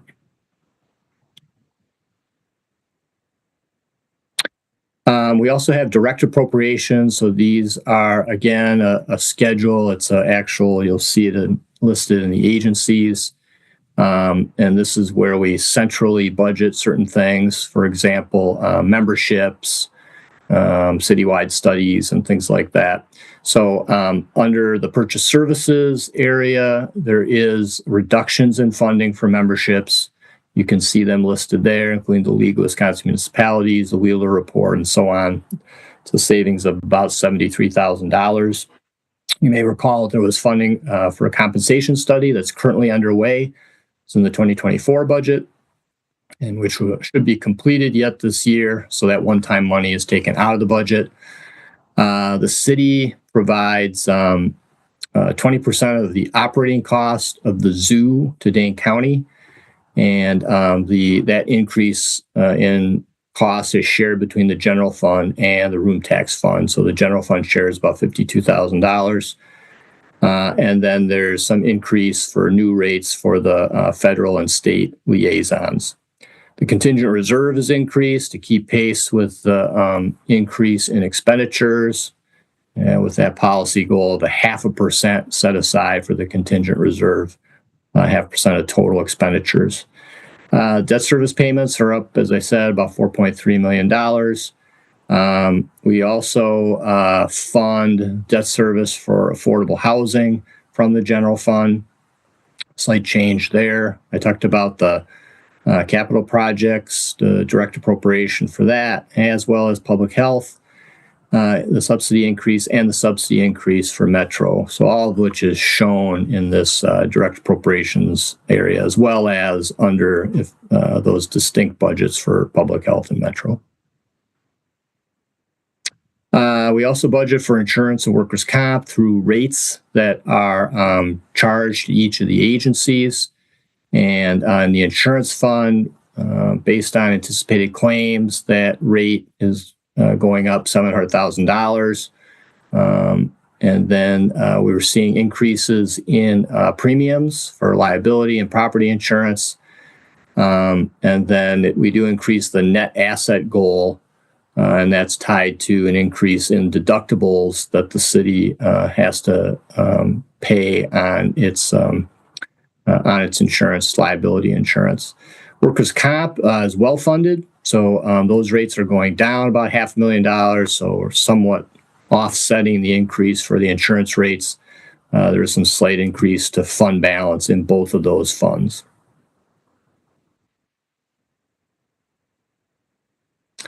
The Room Tax Commission met last month. Just to give you a little more background on that, under state law, the room taxes are split 70% under the control of the Room Tax Commission, which is appointed by the mayor and confirmed by the council. The other 30% can be used for general purposes by the city, and it's transferred to the general fund to help fund the overall services provided through the general fund. You can see that room tax receipts will grow about 3% in 2025.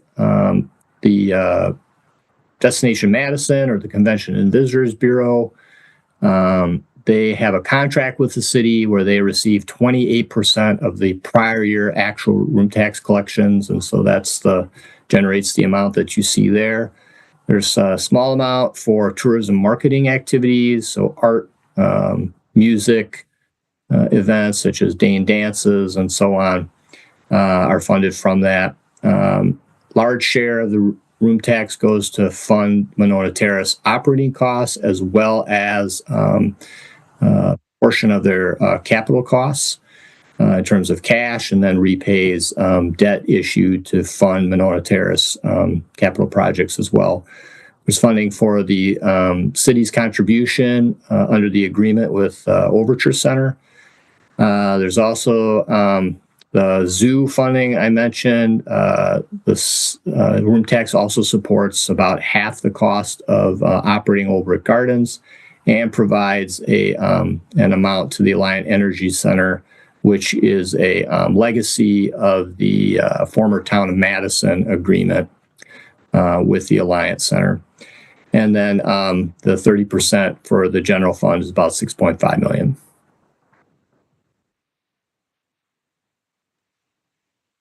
Great. Thanks, Dave. So I'm going to close this out by talking about the agency briefing process and amendments.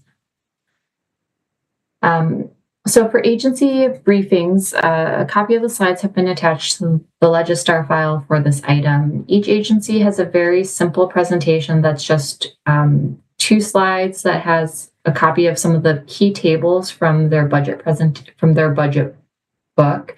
So there's the overall agency history, as well as a snapshot of their 25 executive budget by service and by major. The slides again refer to the main budget that assumes the referendum passes, and then we've asked agency heads to discuss their budget highlights, major changes, and the impact of propose changes if the referendum does not pass. So these items are not listed as talking points on the slides, but will be discussed by the department heads during the presentation. And your all alders are welcome to ask questions during that section. And you can also find all of the agency's budget materials, including their original request on the operating budget webpage. That's a direct link here, but if you go to the finance budget website, you should be able to navigate to it pretty quickly. So we do have briefings split over 2 nights. As soon as we're done with this presentation, we'll go into administration, starting with the assessor's office. We'll go to public facilities with Monona Terrace. Public health will present. Then we'll go through all of the public works agencies and transportation agencies.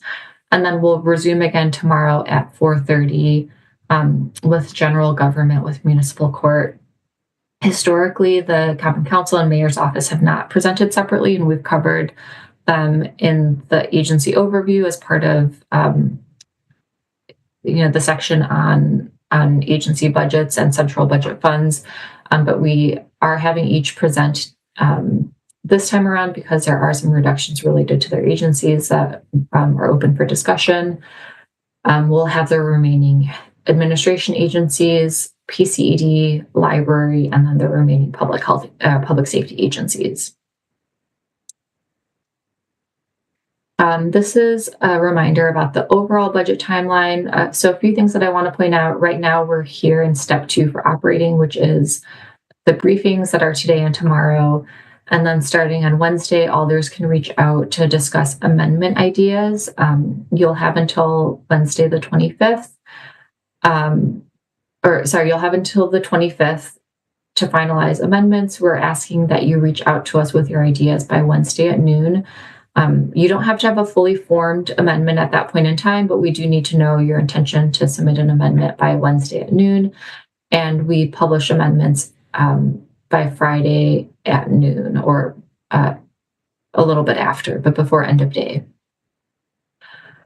Once the amendments are published, we'll meet again as a finance committee on October 28th. This will be a hybrid meeting in MMB 215. We'll have regular business at the beginning, and then we'll deliberate on amendments at the end of the meeting. And then at that point, the budget as amended by the finance committee get referred to the Common Council for public hearing and for the final round of budget deliberations. The Common Council as a whole has the opportunity to propose amendments to both the capital budget and the operating budget. This is a very tight timeline with the general election being on November 5th. So the window to propose an amendment is October 28th through November 8th. We won't know the outcome of the referendum vote until late on Tuesday or perhaps Wednesday. So if you're thinking about an amendment, reach out to us and we'll help you formulate it. And we can, depending on the outcome of the election, we'll publish only the amendments that are relevant to whether the referendum passes or not, but we can work with alders on amendments regardless of knowing that. We are going to extend we typically have a deadline of Wednesday, but we are extending this to Thursday so that you have that extra day. I know it's not very much time, but it's a little bit more time to get us your amendment ideas. And then we'll publish by end of day Friday so that people have them before the weekend. And then, sorry about that. And then the Common Council will meet on November 12th, 13th, and 14th. So in some ways, the amendment process is similar to other years, and in some ways it is a completely different thing that we're dealing with. So the Finance Committee has the opportunity to amend both option 1 and option 2 of the executive budget. So you can, the Finance Committee can propose amendments to any component of the executive budget. So it's not just limited to the reallocations or major changes that are highlighted in the summary. If there's a line item or something else in the budget or one of the policy changes, you can submit an amendment to that as well. Again, we recommend that you read through the executive budget overview as well as the agency highlight pages for the agencies that you're particularly interested in. And then once you propose amendments to both options, Finance Committee at the meeting on the 28th will consider both sets of amendments, and then both the executive budget as amended by Finance Committee and the alternate executive budget as amended by Finance Committee will be referred to the Common Council. So we'll refer both versions of the budget forward. I'm just giving I know this can be a little confusing, so I'm just giving a really basic example of what an amendment could look like. So within the Finance Department budget, within the budget service, we had proposed a reallocation to move $25,000 that we had budgeted in hourly wages for data team interns to purchase services for a digital budget book software. And this is a real reallocation that we made as part of our agency request and something that I'm very much looking forward to. But this change is noted in the finance agency highlights page, but not in the executive summary because it was something that was within the agency request parameters and wasn't an executive decision per se. So this is a reallocation within our budget. So as alders, you could make 3 different types of amendments. You can make an amendment that amends option 1 only. You can make an amendment that amends option 2, the referendum doesn't pass budget. Or you can make an amendment that changes the budget regardless of the referendum outcome. So, for example, here if you want to amend option 1, you could say, I really think data interns are more important than a digital budget book, so I want to restore funding for interns in the budget. And that's only going to be relevant if the referendum passes, for example. You could also say, if the referendum fails, I don't think this is very important at all, so I want to cut $25,000 from the finance department and use that to help close the budget gap or offset another agency's reduction. And that would only be applicable in the alternate budget scenario. Or you could say, I want to amend the budget service description to say, we're going to use a digital budget book, or we're going to increase budget transparency tools for community engagement. And I want the budget book to say that regardless of whether the referendum passes or fails. So there are a couple of different permutations of the types of amendments that alders can offer. But again, it can be option 1, option 2, or both. And as you're thinking through ideas, please reach out to me and the budget analyst for specific agencies, and we'll help you figure out which category your amendment falls into.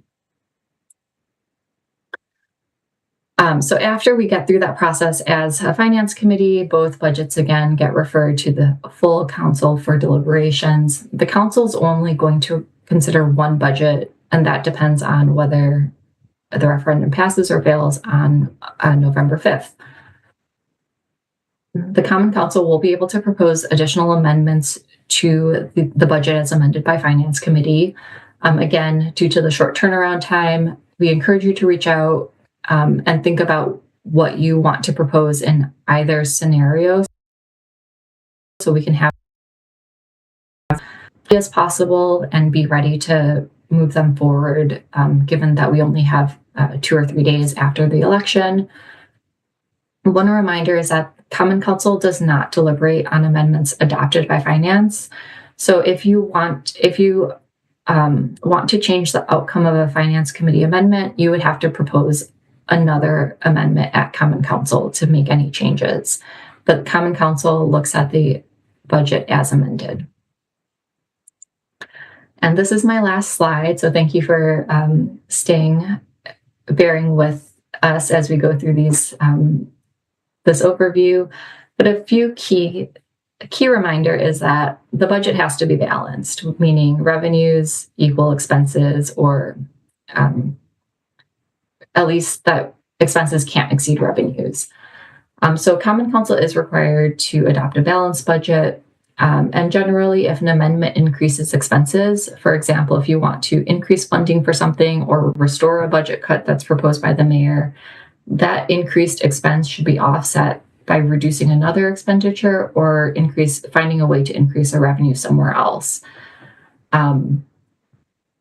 In terms of sponsorship, finance committee members do have to have a finance committee sponsor. If you're an alder who's not on finance committee, you can ask one of your colleagues to move an amendment as a courtesy sponsor on your behalf. Common council amendments do have to have 2 sponsors, and we just ask, as we're working through this, to include co-sponsors on emails. We do ask that alders affirmatively confirm that they're a co-sponsor before we publish materials, just because we don't want things to get lost in email threads. So, please respond to check your emails, copy your co-sponsors on emails, just so we can have everything confirmed before we publish, since we are on such tight timelines. So that was a lengthy overview, but I hope that it helps set the context for tonight's meeting. Again, as a reminder, this is the agenda. We're starting with administration, so assessor, attorney, civil rights, and clerk. I'll be sharing the slides from my screen. So department heads, you can let me know when to advance. Again, the slides are very basic. They don't have all of the information, so we're relying on the Q&A to get to specific issues that the alders are interested in. And I think before we go to assessor, I might want to pause for any questions. Thank you, Christine and Dave, for that presentation. I know that's a lot of information that most of us will rewatch. Are there any questions from the floor for Christine or Dave? Alder Revere. Thank you, President Figueroa Cole. Thank you very much, Christine and Dave, for your very comprehensive presentation. And moreover, thanks for all the extraordinary efforts you and your team have exhibited this year, and I know will continue to over the next several weeks, given the unprecedented nature of the budget situation. My question to you two is this the appropriate time for me to ask specific questions about general fund revenues? Would you like me to hold off until later tonight or tomorrow, or is now the appropriate time? I think you can ask now. That's fine. Yeah, that's what I was thinking, Dave. Thank you. I think this is where we've asked in previous years. So I'm looking on page 33 of the budget presentation of the budget book, executive operating budget book, obviously. And I was just wondering if you could say a word or two about a couple of general fund revenue line items. The first one that I'm curious about is parking violations. You'll note that our projection for this year is $5 million, and I was curious what the thinking was, besides perhaps just budgeting more conservatively, why the executive operating budget is suggesting $4.8 million there. So the $5 million is probably overstated for 2024. It includes what will be some of those revenues are the increase in towing fees that go to the parking utility. And so the amount in 2024 will probably be less than $5 million. So what we are showing in 2025 is what we project that amount to be, reflecting that transfer of some of those towing revenues to the parking utility. Okay. Yeah, thank you. Obviously, it's a topic that we discussed a fair amount last year at this time with the new Schmitz contract. So that's the main reason for the $200,000 difference is the towing fees. That is the reason, yes. Very good. Thank you. And then moving on, and this might seem like deja vu as well, because I've raised this in the past. I'm a little confused about clerk's licenses because, as I think we're all aware at this point, we have a significant number of operators licenses, also known as bartender licenses, and those are biennial licenses that are renewed in the even numbered years. So when I look at, so typically in the past, I thought we've reflected that in each even numbered year operating budget. And so when I look at the actuals and the projected and then the executive amounts, could you say a word or two about that? For example, if what the thoughts are that the revenues will increase $100,000 approximately next year, despite the fact that we aren't in a operator license renewal year? Yeah, thanks for that question. You'll see that the 2023 actual is about 1.24 million, and that's a non-renewal year. Yes. So we boosted the 2025 amount by roughly $100,000 to reflect that. So there's no assumption whatsoever, Dave, in this that we would increase any clerk's license fees? No. Is that correct? Yeah. Yep. On that topic, maybe I'm digressing here before I got to your thoughts on building permits, but am I understanding my read of the executive operating budget that the only fee increase that's proposed is those under BI? Or are there other examples that I've missed? I believe that's it. There's just a series, I think around a handful of changes to building inspection fee amounts. Yes, yeah. As Christine mentioned in her presentation a few minutes ago, about $50,000 worth, right? So could you just speak then a little to your thoughts when you came up with the building permit projections for next year, looking at our 2024 projection and then what's in next year's executive operating budget, please? So the building permits tend to be cyclical, and we have seen them go up and down from one year to the next. And so in this case, we're just projecting that there'll be some amount of slowdown compared to 2024. You can see that in 2023, it was much lower than 2024. And again, we're just trying, I think, to be somewhat conservative in what those amounts are. We have fallen short in those revenues in the past after a year that's maybe had more building permit activity. As we come up with those projections, do we chat with folks in building inspection to? I've spent a lot of time talking with building inspection and others in PCED and looking at trends around trying to connect what's in the pipeline to what comes out of the pipeline with permits, how that might be connected to overall interest rates and things like that. So we continue to try to refine those estimates because they do tend to, change up or down from one year to the next. And so, yes, a lot of discussion is had with both building inspection and overall with PCED. Thank you. I knew that was the case. I'll just share anecdotally with everyone that in terms of development proposals in the pipeline for the core downtown where they would pull building permits next year, it seems like there are many. So that's a good sign in terms of that line item. Then just continuing generally on the intergovernmental revenues, and obviously you spoke to this in your presentation, Dave. My only question is if you could remind us, please, on intergovernmental revenues. It seems like most every year, the state, I guess it's mostly DOR, provides us with re-estimates that come after publication or introduction of the executive operating budget. I think computer or exempt computer aids is an example of that for the reimbursement for that. Can you remind us, do you anticipate that these numbers might fluctuate over the next several weeks? I think we've got. Am I remembering the computer aid is one area that seems to. Yeah, I think we've got most of the aid numbers in place right now. Some of them do tend to move. For example, the payment for municipal services from the Department of Administration is a very preliminary number that we're using there.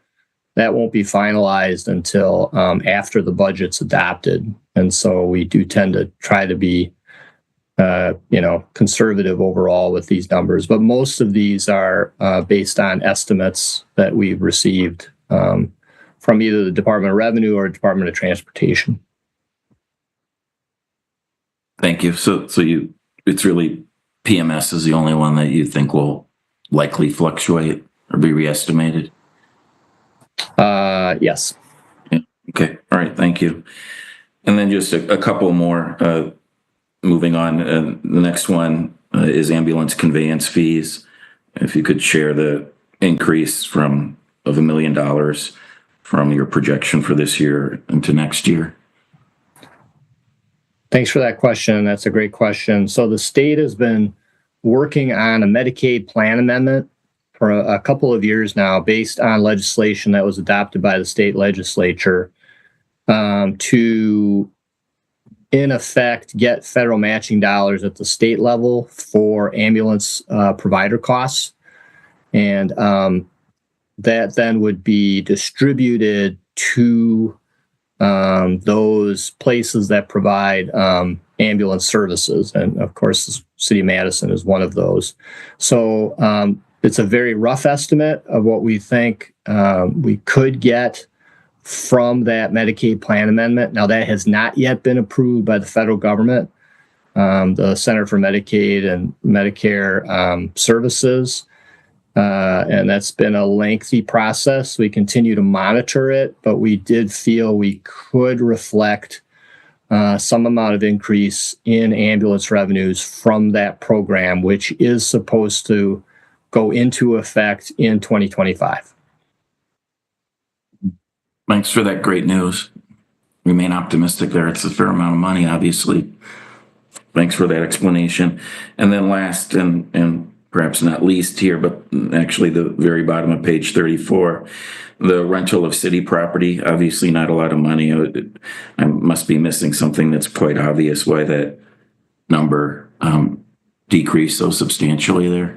Yeah, that's a great question, and thanks for noticing that. There's been a change in how we treat leases under generally accepted accounting principles and government accounting standards, board standards. And we are now reflecting most of that rental of city property as lease revenue under, if you look under ungrouped revenues, it says other interest. Yes. $234,000. So much of that is being shown there. And a lot of this is interactions between what will show in the actuals at the end of each year and how we budget for it. Accounting would prefer we budget for it in a certain way, and then they'll show it in the actuals a different way just because of the way we have to capture that in our software and report on it in our financial statements. So again, these are, as we've talked about many times, the Governmental Accounting Standards Boards comes out with standards, it seems, almost annually for things that governments have to do to present their financial statements in a certain way. These presentational leases is one example. Another is the treatment of software licenses and showing that as sort of lease revenues and how we present that. So that's why you see that difference there. Thank you very much. You anticipated my follow-up question. Is there were any other major GASB requirements that we would notice in the operating budget? And as you said, software is the other main one. So that would be pretty much it for what we would notice in terms of GASB requirements, Dave.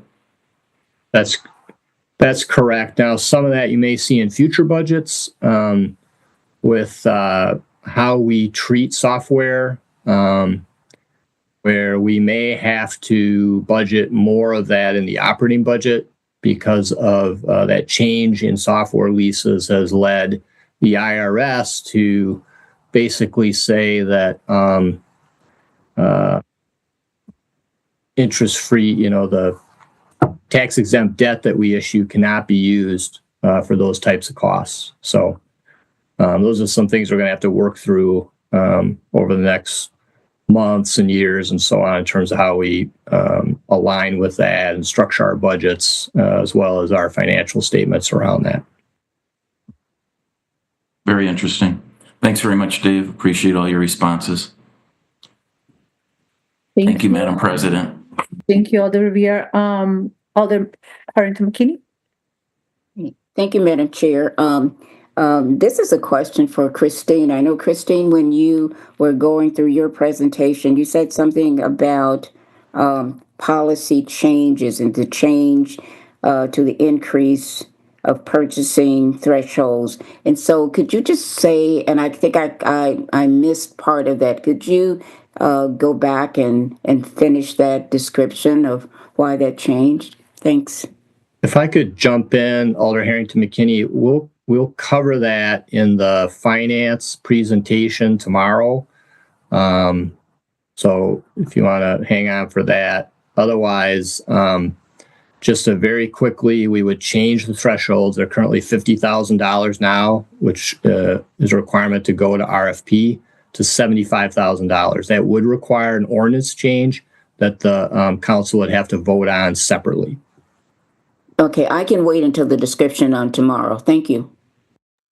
And I just wanted to point out, it's the full description of the changes on page 13 of the executive summary, and it covers what the thresholds would be under the policy change and the potential staff impacts. So if you want to go review that before our briefing, it's page 13. Thank both of you.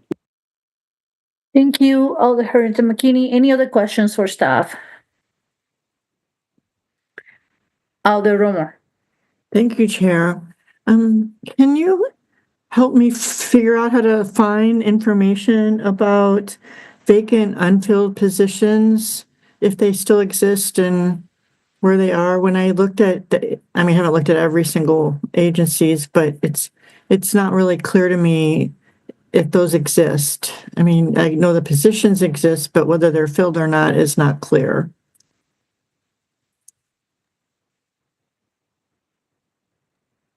I'll start and then Christine can jump in. You will not see unfilled positions shown in the budget. These are authorized positions.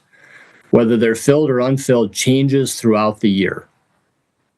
And so an agency may hold a position vacant to try to meet their 1% target or their salary savings target. And that could happen at different times throughout the year. So I hope that helps in understanding what you have in the budget is all of the authorized positions. Some of those may be vacant or not vacant at different times throughout the year to help meet those budget targets.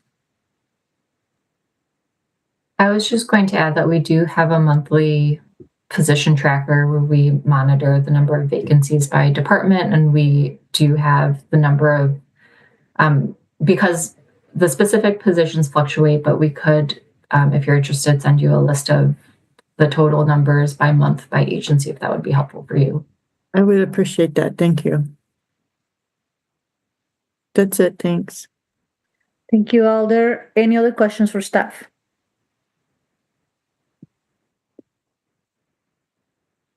I have a couple questions, if I may. Dave, can you go over real quick over the metro portion allocation that we have for 2025? The metro subsidy? Yes, the metro subsidy, and why we are at that number in relation to the federal funding that we So use. I'm sure this will be covered in more detail in Metro's budget. Okay. But it is about 18 million. It's an increase of about 2.7 million from 2024. And that's due to a number of factors that Metro will go through, including pay increases, overtime, purchase services, and things like that. But it also is sort of the multi-year repayment of the $7 million reduction that occurred in the subsidy in the 2023 budget. So the subsidy in 2022 was about 9.7 million, and that was reduced down to 2 million in the 2023 budget. That helped the 2023 general fund budget, and it helped Metro capture federal funding that would otherwise go away because it was tied to federal pandemic economic assistance legislation. That one-time reduction was restored in the 2024 budget. And the understanding is that $7 million reduction in 2023 would be paid back to Metro. It's part of their long-range financial forecast. And so what you see in 2024 is the second year of that third 3-year repayment of that 7.7 million plus their overall costs. So I hope that helps with the big picture, and Metro can get into all the details in terms of how they arrived at their total number with both revenues and expenditures. Thank you. And the other question is, where in the budget can we find counties funding? Is that under restricted or grants, or is there a line for county funding? Not sure. Can you give me a little more specific So example? if we are,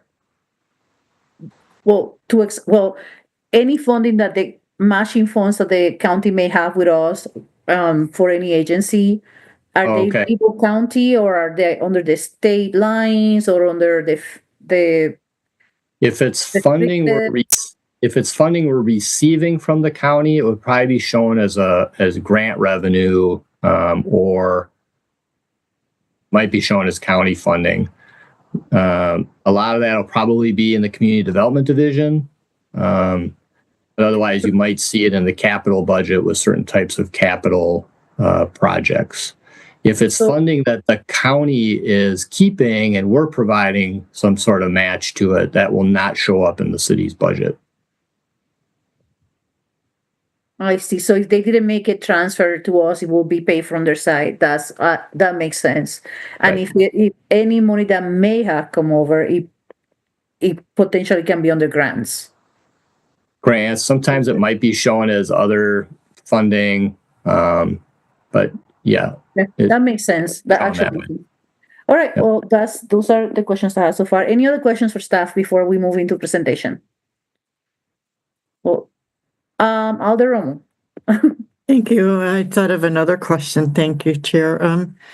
Is there can staff provide a way of understanding the positions that are now in the capital budget, how many there are total?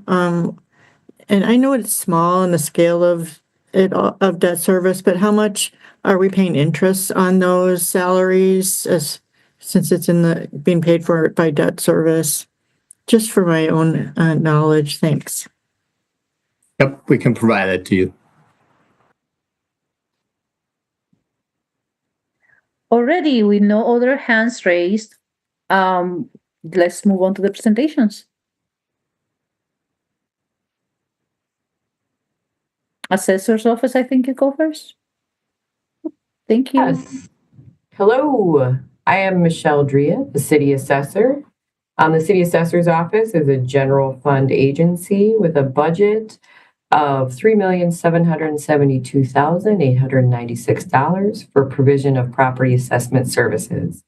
We have a total of 26 full-time employees with responsibility for listing and valuing approximately 80,000 parcels each year. Our budget maintains the same service level as prior years. Christine, you could probably forward the slide if you want to the next one. Thank you. Our budget maintains the same service level as prior years. It is a cost to continue budget with no changes except for the inclusion of budget for the maintenance and licensing of our new software system. Migration to the new software is our focus for this year and next. While change is always challenging, it is going well. Happy to answer any questions. Are there any questions for staff? I see no hands raised, so we thank you so much for your presentation. We can move to the next. Thank you.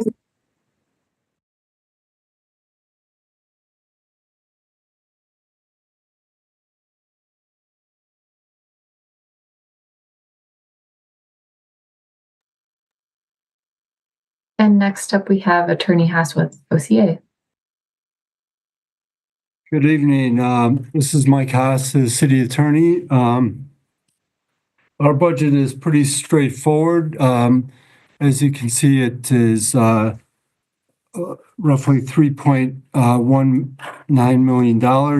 Just as a reminder, our staff consists of 18 attorney positions and 8 attorney positions. We don't generate any revenue for our office. The forfeiture revenue that is generated by our prosecution and municipal court goes into the general fund.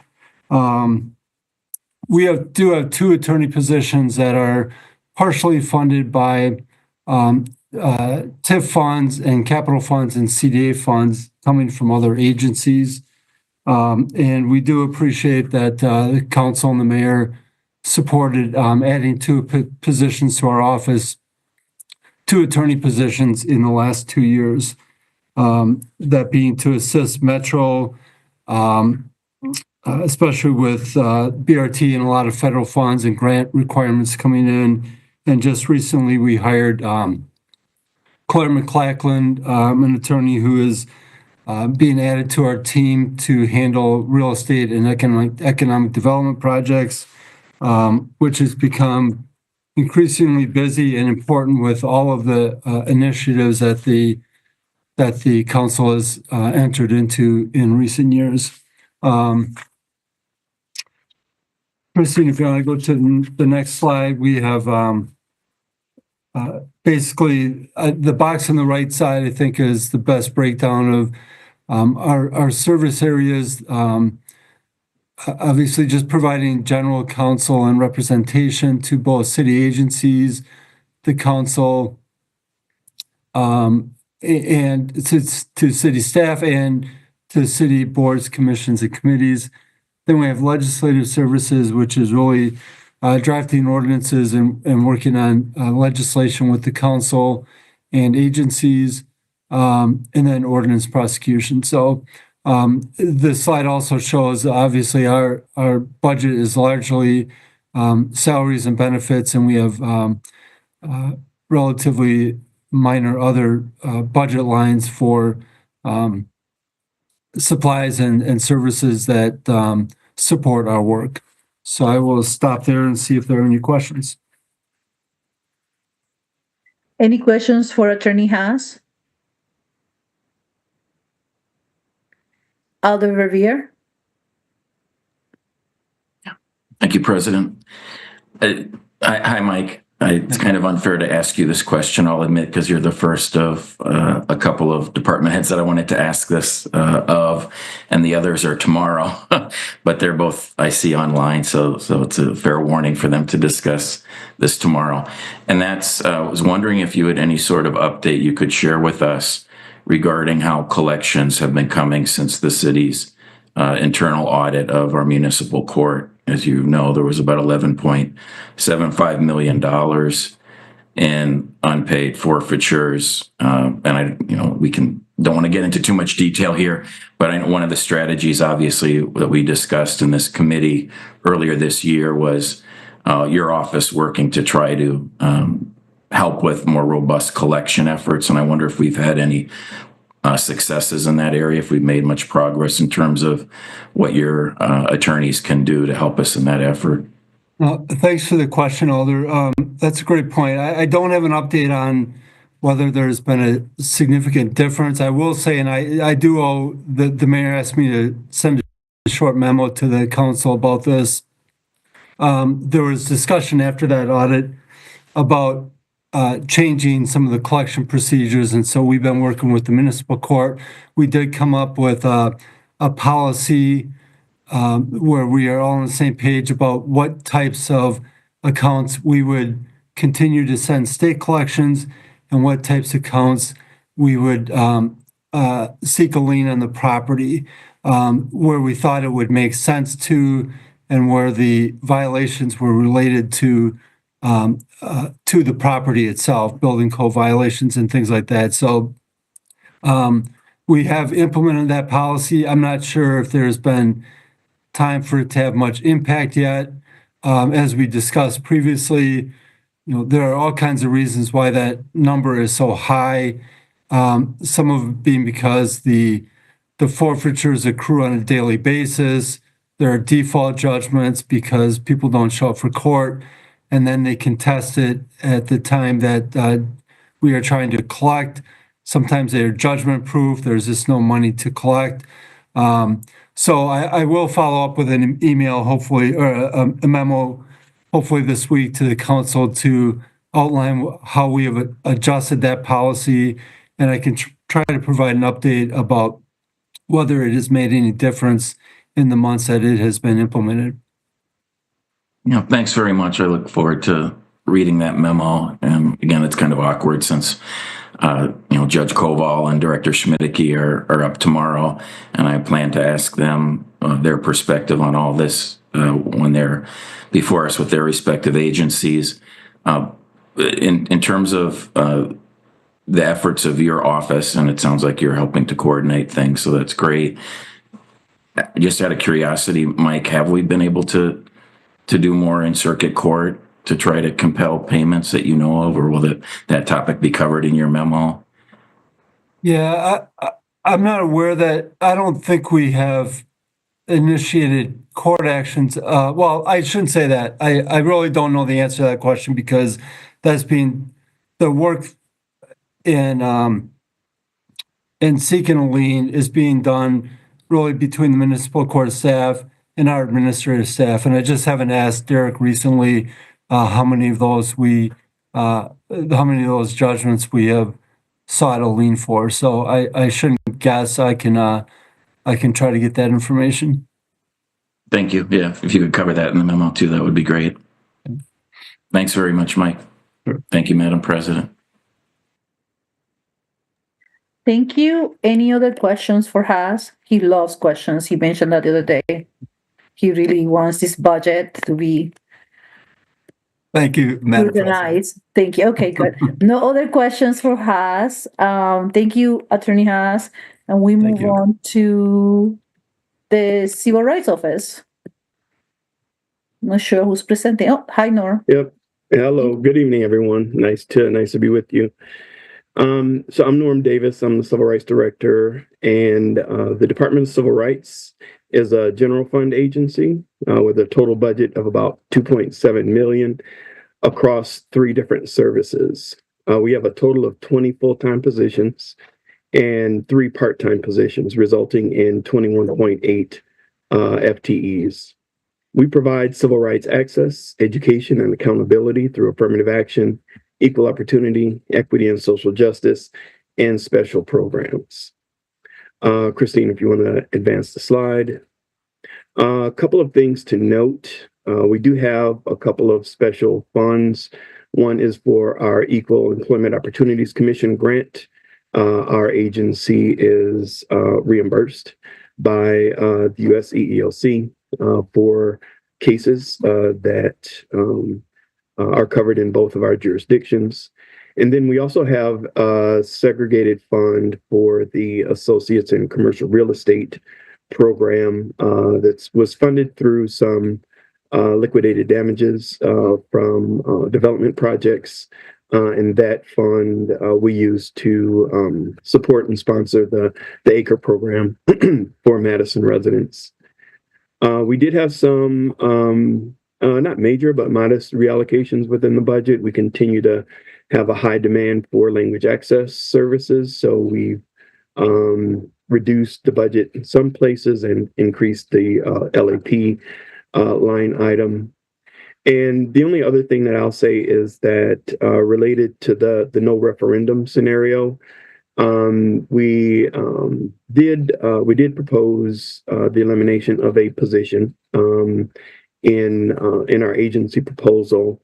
In the executive budget, that position is restored, but to 60%.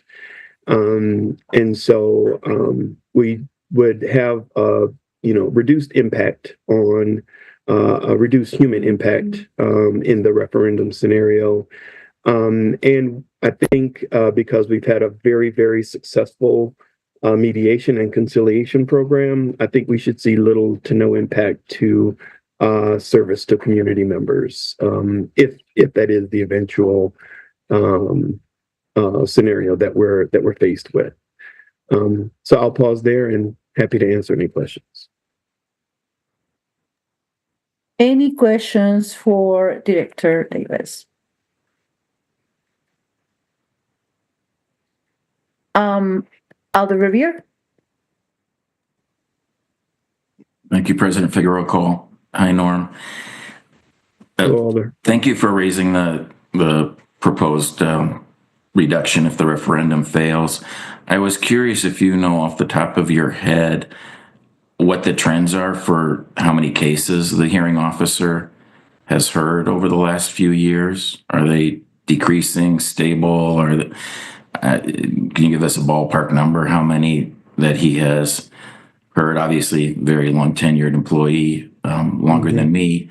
It's just a lot. Yeah. But anyway, but anyway, you point out how well reconciliation has gone and so forth. So the number of cases at reaching his desk might not be as significant as in the past. I'm just curious if you could speak to that in a little more detail, please.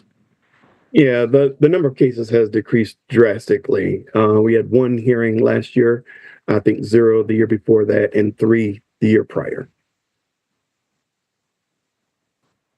And remind us, was your agency request that we would go to a RFP for a hearing examiner, just like we've done for years with building inspection division and rent abatement hearings? Right. In order to meet the 5% reduction, we really needed to, we were going to impact staff. And with this position, we could meet that 5% reduction and still have funds remaining to purchase those hearing examiner services a la carte. So that was our agency proposal. The executive budget, as I mentioned, restores the position, but to 60% time. So we would not need to purchase those services a la carte. Yes, indeed. Okay, thanks very much, Norm. Appreciate it. Sure, thank you. Of course. Thank you, President. Thank you, Alder. I don't see any other questions for Norm. So thank you, Norm, for the presentation. Thank you. So the next person on the queue is the clerk's office. Mary Beth. Thank you. For our 5% cut, we really had nowhere to turn but to poll worker staffing. So our proposal is that instead of staffing the polls for a 15-minute or less wait, we would go with the federal standard of a 30-minute or less wait. And then we'd have some polling places that might be at the minimum staffing level of 5. It would just depend on each ward, how many voters they have, how many registrations we'd anticipate. So we'd still use the MIT tool to calculate how many poll workers we'd need at each site, but we just need to lower our standards. And I'm happy to answer questions. Any questions for Mary Beth? Alder Ramon. Thank you, Madam President. Thank you, Mary Beth. Can you talk about whether that means all polls will be at the minimum, or is there some hierarchy of like busyness that you would then adjust for? How would you implement a reduced threshold? We would have to look at how many registered voters there are for each ward, how many wards we have at each polling place, and how many registrations we anticipate. And the finance department's data team does help us with those projections based on previous elections. So not all would be, I think what's the minimum, 5? Minimum is 5. So we can't dip below that. So we know that as a baseline, we'd have at least that many poll workers. And when, so that won't be until next spring that you would even have some of that data. Right. Okay. Right. Yeah, so we haven't calculated it for every single ward because we've been busy with elections this year. And we know that the number of pre-registered voters for each ward will change with this election. And so our numbers right now would not be accurate in looking at each ward for 2025. Thank you. Mm-hmm. Thank you, Alder. Hold on. Alder Revere. Thank you, President. Hi, Mary Beth. Thanks for being with us, of course. Alder Rummel asked one of my questions that I wanted to get clarification on. As you probably are aware, at our last council meeting, several of your colleagues, shared a presentation on office operations, and during the course of that, the city attorney reminded us that by ordinance and by extension state statute, as you just said, it's a 5-person election official minimum. Mm-hmm.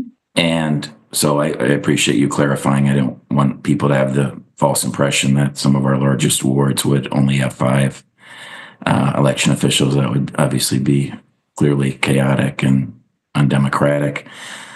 So thanks for that. My other area I just wanted to probe with you, you probably heard my reference earlier under general fund revenues mentioning operator licenses, something that you know of very, very much about. As you know, the State Department of Revenue will begin issuing statewide operator licenses next year. Have you thought about how much of an impact that might have on your office operations, revenue? Last I checked, I didn't see that DOR had published their proposed administrative rule in terms of what the license fee would be and how it would compare with our fee structure. Right. So any thoughts on all that would be helpful. I think it's going to come down to the fee structure that they develop and how quickly they're able to turn over applications. And so there are a lot of factors that are unknown at this point. The state is saying they don't think it will affect individual municipalities much, but we have no way of knowing at this point. Your contacts at DOR, have you heard any thought about what the proposed fee might be? No, they have not shared anything, but we are not releasing the fee right now. So we have no idea. Yes, I certainly was not planning to propose raising the fees with the great unknown of this new statewide offering. Yeah, so thank you. Lastly, have you heard any timeline at all from that new division that was created at DOR to handle alcohol? Just that they're working on the administrative rule. So I don't think they even know for sure when it's going to all get implemented. And as you probably are aware from when the state created the new tobacco license, that came together at the very last minute that suddenly we had to implement this new license mandated by the state, but there wasn't any preparation time. It was just suddenly, here you go, you're now issuing licenses that include vaping, and here's some new paperwork that current license holders need to file. So I wouldn't be surprised if we have the same sort of experience because it is through the same state agency. Yeah. Well, I hope things turn out better for you and we don't have as much of a surprise as you did with vaping, that's for sure. Thanks very much for your insights, Mary Beth. Appreciate it. Thank you, President. Thank you, Alder Harrington McKinney. Thank you, Madam President. Mary Beth, I'm just curious. I'm curious because of the state statutes. Will that impact, let's say, overtime budget, or how do we, if there is a need to have staffing beyond what your allocation allows, does that impact your overtime budget, or how is that factored in, or how is it factored in? That's my question. Are you talking about the overtime for council meetings, or? No. I mean, for staffing the polls, like you said, that the state statute is 5 persons election officials. If for some reason there is a need to, for those election officials to go past whatever that designated time, is there a budget for overtime, or how is that factored, or how is that handled? Well, they're not paid overtime. It's just straight time. We pay our poll workers by the hour. We would like to have them complete everything by 10 p.m. The later the results are released, the more questions there are from people who are not at the polls watching the polls close. They're wondering, why are the results so late from this polling place? What's going on there? So there could be some extra expense if it takes longer to process absentees after the close of the polls, but we do use our projected number of absentees per ward in calculating how many poll workers we need at each site. So the difference between the 5% cut and what we currently are doing is that when we make that calculation, we would say in the MIT tool that we use that a wait of up to 30 minutes would be acceptable instead of a wait of up to 15 minutes. Okay, thank you. And so significantly, there would be no overtime expense that you did not already calculate for, is what I. Okay, thank you. Thank you, Alder. With no other questions on the queue, thank you, Mary Beth. We'll move to the next to the next agency, which is, I don't know who is it, Monona Terrace. Connie. Good evening. I'll start with we're a enterprise agency. We're funded within the Convention Center Fund. The total agency budget is $14,854,825. That's $153,761 over the 2024 adopted budget. We receive a room tax net operating subsidy, which is going to remain the same as 2024 at $5,392,000. And you can advance the slide, Christine, please. Some of the highlights or changes from the 24 adopted to the 25 executive include facility rental revenues increasing to $4.2 million, which is up $155,700 over the 24 adopted budget. And then the other changes involve staffing. Normally we have we have a total of 54.5 full-time positions right now, which is a decrease of 1/2 position and savings of $76,100 in salary over the 24 adopted budget. And that's because we're eliminating the associate director position and then reclassing 2 full-time management positions, the operations position and the gift shop manager positions. So those 2 positions will be reclassed into full-time quality improvement operations manager positions, which is an increase of $26,000. And then we'll also create a permanent half full-time gift shop sales clerk position, which is an increase of $32,900.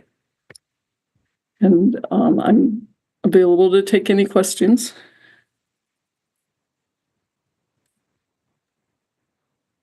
Any questions for Connie for the Monroe Terrace? Don't see any hands raised. Thank you, Connie. Thank you. So we'll move on to public health. Good evening, everyone. I apologize. I'm going to keep my camera off tonight. So for our budget, you will see some variance related to from 2024 to 2025 related to the loss of a significant amount of ARPA funding, and then the subsequent reductions in expenses. And that's basically from contracts for both PFAS and violence prevention, as well as for some personnel that were supported with ARPA funds. The county or the city contribution to our budget in 2025 is about $10.8 million. Within that, next slide, please. I think. This is where you'll see some variance because we do have some new services in the effort to be more transparent in the way that we are spending our resources, but we have no changes to any of our services. Those remain the same. Within the 5% reduction scenario with that $10.8 million, that's about $543,000 that we were asked to identify to meet that target. We did that through the identification of solely city-funded contracts, in which there are two options that are being presented. One, to reduce and reallocate some, about $49,000 and change, to add to the violence prevention contract funding that will continue to bring that up to about $249,000. And then in option two, if the referendum fails, it would be to eliminate that increase in violence prevention funding, as well as some contracted services to support safety and injury prevention, to safe communities and harm reduction efforts. We believe that while it's always challenging to make changes to contracts with partners, we would be able to absorb those resources or those efforts within. And then finally, we are also presenting proposing some fee increases in our license establishment program, as well as within the animal services program. These are different than what the license establishment program fee increases that you've seen in the past. We really did some workload analysis and are requesting to increase re-inspections, plan reviews, pre-inspections, and late fees because of the significant amount of work associated with those fees. And then we are increasing animal services fees for spayed or altered or unaltered animals because of the increasing demand for that with population growth and just more service calls. And finally, we are also asking to use fund balance to in the amount of $498,000 to sustain some project positions hired during the pandemic through 2025. And you'll also see that the city and the county are applying $700,000 of fund balance to offset levy increases in 2025. So happy to answer any questions you might have. Any questions for Janelle? I don't see any hands. Thank you. Oh, Alder Revere. Thank you, President. Thank you, Janelle. So speaking of unassigned fund balance, Janelle, could you share with us the approximate current unassigned fund balance? Yeah, thank you for the question. So we anticipate that we'll close the year with about $8 million in unassigned fund balance. That's higher than we've had in quite some time. I'm not sure when the last time or if we've ever seen that amount. And that's largely due to the way that we budgeted during the pandemic by trying to maximize revenues and grants that we received in order to sustain a response, not knowing how long those pandemic resources would be available and what the demands for services would be. So that's where we're at. Yeah, thank you. It certainly is a very robust fund balance, to say the least. You've always had in my estimation, a very healthy fund balance, but that certainly is a significant number to be sure. So I can see why the executive operating budget proposes uses for some of that. Can you just by comparison, can you ballpark what the fund balance had been the last few years, or maybe even pre-COVID might be more interesting? I might ask Dave for some support on this, but we are required by IGA to maintain 5%.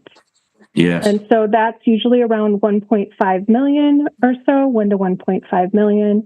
I think we had been between 1.5 and 3.5 pre-pandemic, but we had not had significant fund balance pre-pandemic at all. And usually we were closer to that 5%.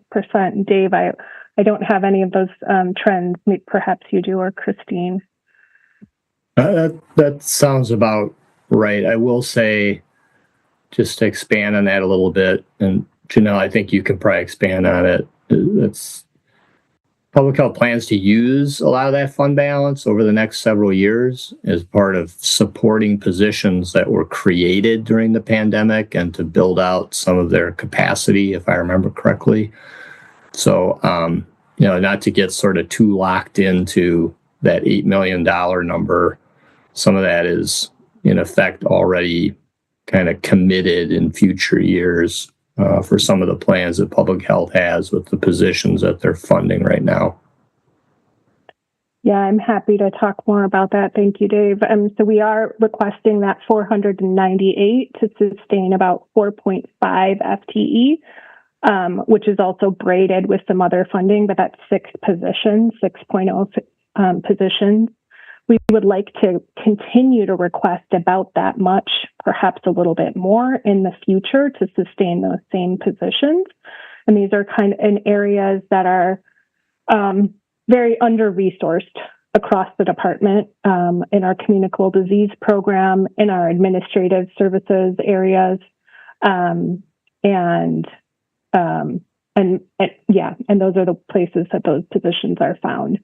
We are continuing to see an increasing demand in our mandated services specific to communicable disease, and this is where the support will be helpful in addition to managing more than double the amount of grants annually today that we did pre-pandemic. So that's where we're asking for some continued support. I appreciate that. Yeah, thanks very much, Janelle.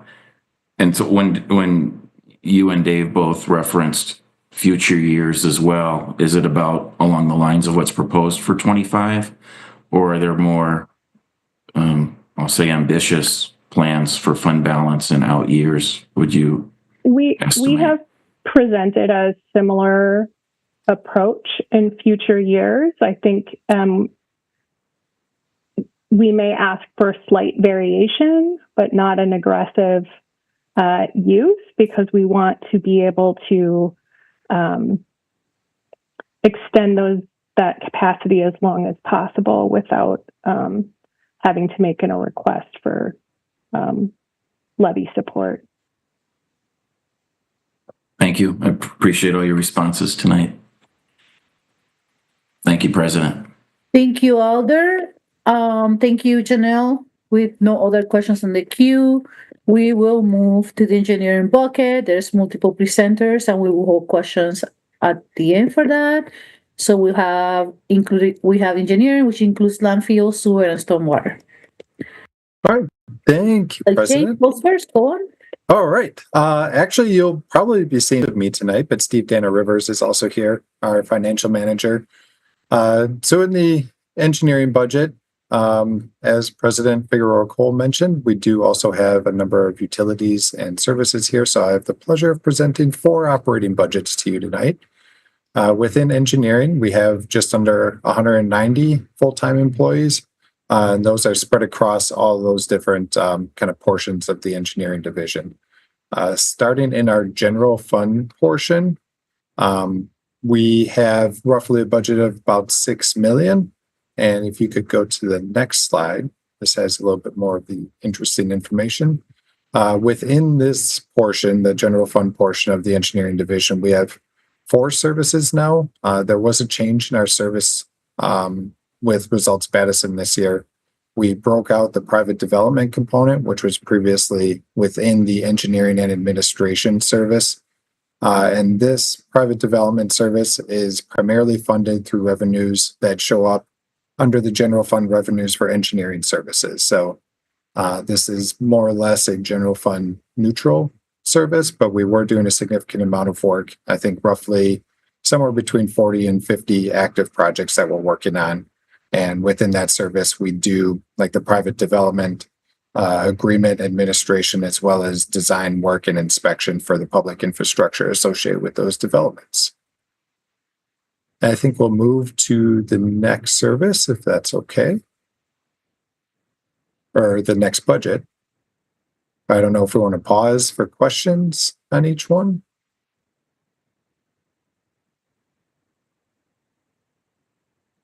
Yeah, sure. If there's any questions for that particular budget. Alder Curry. Thank you, Chair. And thanks, Jim. Could you explain what premium pay is and how many estimate seasonal workers that the reduction proposed would affect? So premium pay, as I understand it, is for doing things like work on Sundays, or work on holidays. So going above and beyond even the standard overtime. So the budget scenario where the referendum does not pass, what impacts the engineering division is we would essentially eliminate our overtime hours for bike path snow removal. And we would only, the engineering division does the snow removal on the Capital City Trail and the Southwest Path primarily. So we would still clear the snow from those paths. It would just be during normal business hours. So kind of avoiding some of those real large staff cost increases for snowfalls overnight or on holidays or on Sundays, et cetera.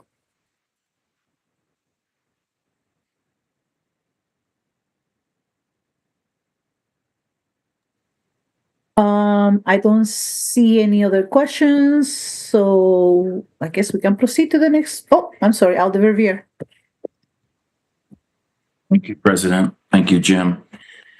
I was planning to ask you and the Parks and Street Superintendents tonight for your observations on how the Public Works staffing pool has gone for each of your agencies now that it's been, I think about a full year. I know we implemented it at some point in 2023.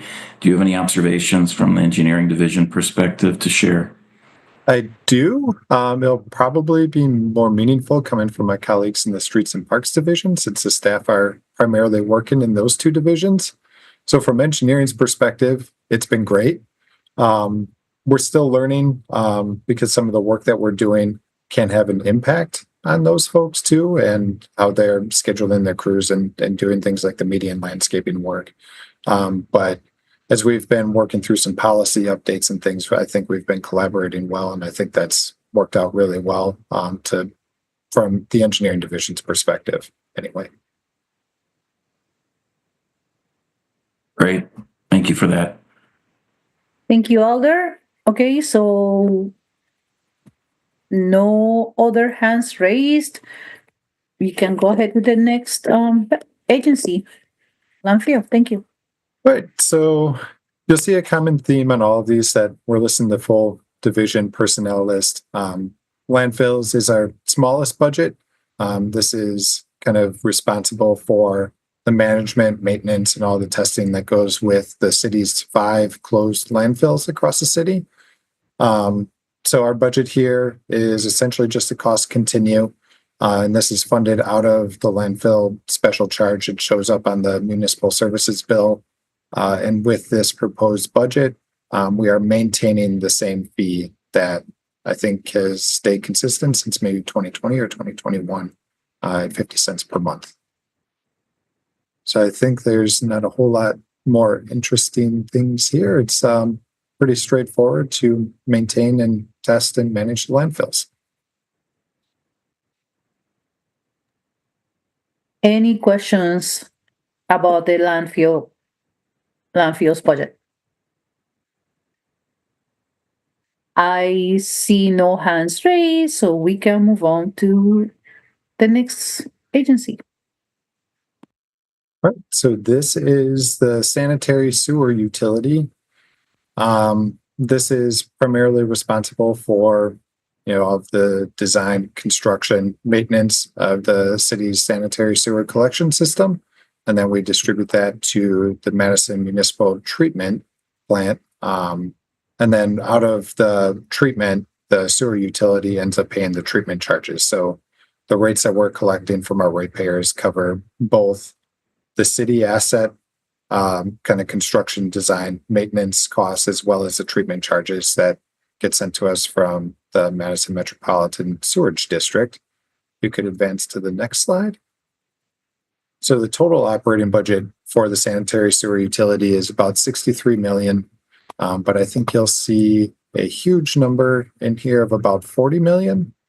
And that's primarily the treatment charges coming from Madison Met. So that's a significant portion of the sewer utility budget is those treatment charges. And I think with this operating budget, we're projecting a rate increase of about 6.5%. And roughly 70% of that increase is a result of increases in treatment charges from MMSD. I think the other portion is primarily debt financing for capital projects and some increases in general salary costs like we've seen citywide. Otherwise, it's a cost continued budget. Thank you, Jim. Any questions on this budget? Alder Revere. Thank you, President. Oh, maybe I should yield to MadMet Commissioner Rummel, though, because my question is about MadMet, but well, let's hear from. I'll yield to one of our commissioners. Go on, Alder Rummel. I wasn't going to raise my hand, but I am a member of the Madison Metropolitan Sewerage District appointed by Mayor Satya when I started my term. And anyway, but I raised my hand because I sort of had this memory bubble up, Jim, that last year we learned about you're planning for a sewer impact fee. Am I remembering correctly? And if so, can you help to say where we are in that development? Oh, within our capital budget, we've got a couple of impact fee districts proposed coming up. One is the Pumpkin Hollow Impact Fee District, which is like on the far northeast side of the city, Hepker Road and the interstate kind of area. And then we also have one, I think in 2028 or 29 about the transit-oriented development overlay district. So we haven't really begun any work on how that could look just yet. That's going to take a significant effort, mostly because most of the time when we're doing an impact fee district, actually I should say all the times that we've done an impact fee district, it's for providing sewer service to an undeveloped area, so essentially farm fields for the most part. So we haven't ever done one within an area of the city that already has sewer service, but just needs more of it. So we're not sure what that's going to look like just yet. It's still a couple of years out. Okay, thank you. Thank you, Alder Romo. Any other questions? Alder Revere. Thanks again. So as I said, Jim, my question was actually about MadMet. And as we began our evening, the finance director shared that the sewer utility is the largest singular projected increase on our municipal services bill next year, at least assuming the referendum is successful. My kind of general question is just from my observation serving on this committee for so long that the MadMet charges for us seem to be quite significant year after year after year. I believe this one is the projection for next year is a little less than, I think current year was something like 9% increase. This is 6.5%, but it's always seems to be at least 5% the last several years. So my question is, and I don't want to put Commissioner Rummel on the spot because I know she's relatively new as one of our representatives on the commission, but do you know generally, is this largely because of the expenses that the Madison Metropolitan Sewage District is facing? Is it volumes that are projected to come from our properties? It's just a bit kind of, I don't want to say frustrating, but it's quite obvious that the charges increase year after year after year, and I'll leave it at that. I have a follow-up question probably, but yeah. So over the last several years, MMSD has kind of projected out double-digit rate increases to the sewer utility. I don't think they've quite gotten to 10% recently, but certainly in the 9% range. And I think we're looking at 7.5% for next year. A lot of it is due to some staff increases on their end. But a lot of it is focused on capital project improvements, that a lot of things at the treatment plant are approaching, a 50, 60-year time frame, which is about the end of service life or something that gets a pretty good beating from all of the various things that they're treating for in the water that comes to them, as well as their collection system and pipe system, and having to either upsize pipes to serve, developing areas, or higher density areas, even within the city of Madison, or just aging facilities too. So a lot of it has been focused on costs for capital improvements, and then also having the staff to support and complete those capital improvements. I appreciate that. Yeah. And the figures I was citing, by the way, were the sewer utility increases year after year. For our ratepayers, as opposed to the MMSD charges to us. Yeah, I'm just reviewing the current year budget, and it says in the current year budget that it was a 13% increase over 2023 in MadMet charges to us that were estimated at least at this time a year ago. So my follow-up is, does and again, I don't want to put my friend Commissioner Rummel on the spot. We can talk offline about this, Marcia. But this Commissioner Greg Freeze is one of our obviously expert in-house members of the commission. Does he ever, out of curiosity, express any concerns with the budget that he sees as a commissioner, or does he? And it's unfair for me to ask you how Greg feels, but more generally, do you and your colleagues on the engineering division staff have any concerns that you ever then communicate to MadMet leadership? And I realize they're going through a significant leadership change now and a search for a new leader there, but are we quite comfortable with where things are going and the infrastructure improvements and the additional staff that you referenced, you think are all well-founded needs? Alder Commissioner Rummel can probably speak more to this, but we do voice some concerns, and Madison Med is receiving a fair amount of pushback from all the other members of the commission as well. So there is an overall concern. There's a general sentiment, at least from my perspective, that a lot of folks recognize that there are a lot of capital needs, and there's just been some frustration about how they're prioritizing and completing and communicating those needs kind of to all the folks that they're serving.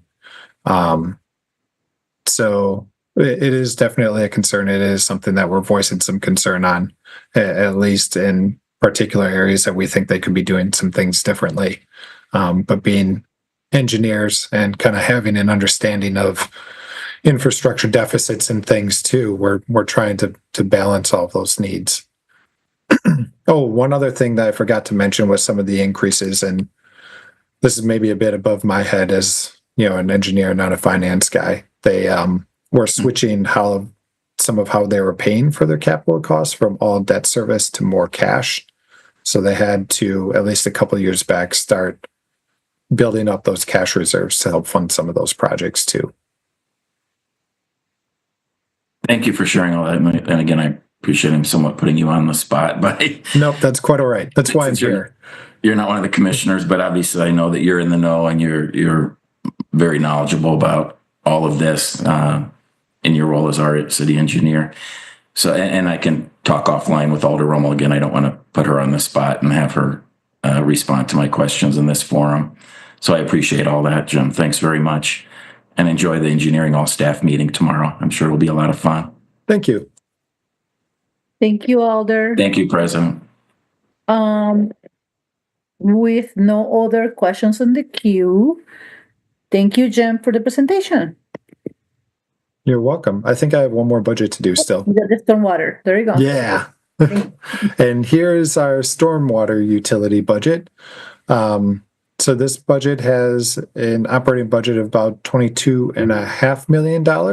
And the primary services and functions here are, our stormwater piping system, collection system, stormwater treatments, greenways, ponds, managing all of those lands and things too. With two particular services being our engineering admin and operations. So kind of our office design engineering staff and our field staff that are kind of taking care of the infrastructure out there in the field. A big chunk of this budget is debt service. So this is for capital projects that we are, working with the general fund to bond the debt, and then the stormwater utility is paying that back through this operating budget. No real other changes associated with the stormwater budget. Quick update on watershed studies, though. We're hoping to have those wrapped up by, about mid-2026, I think. So hopefully those will kind of start coming off of our operating budget here in the near future.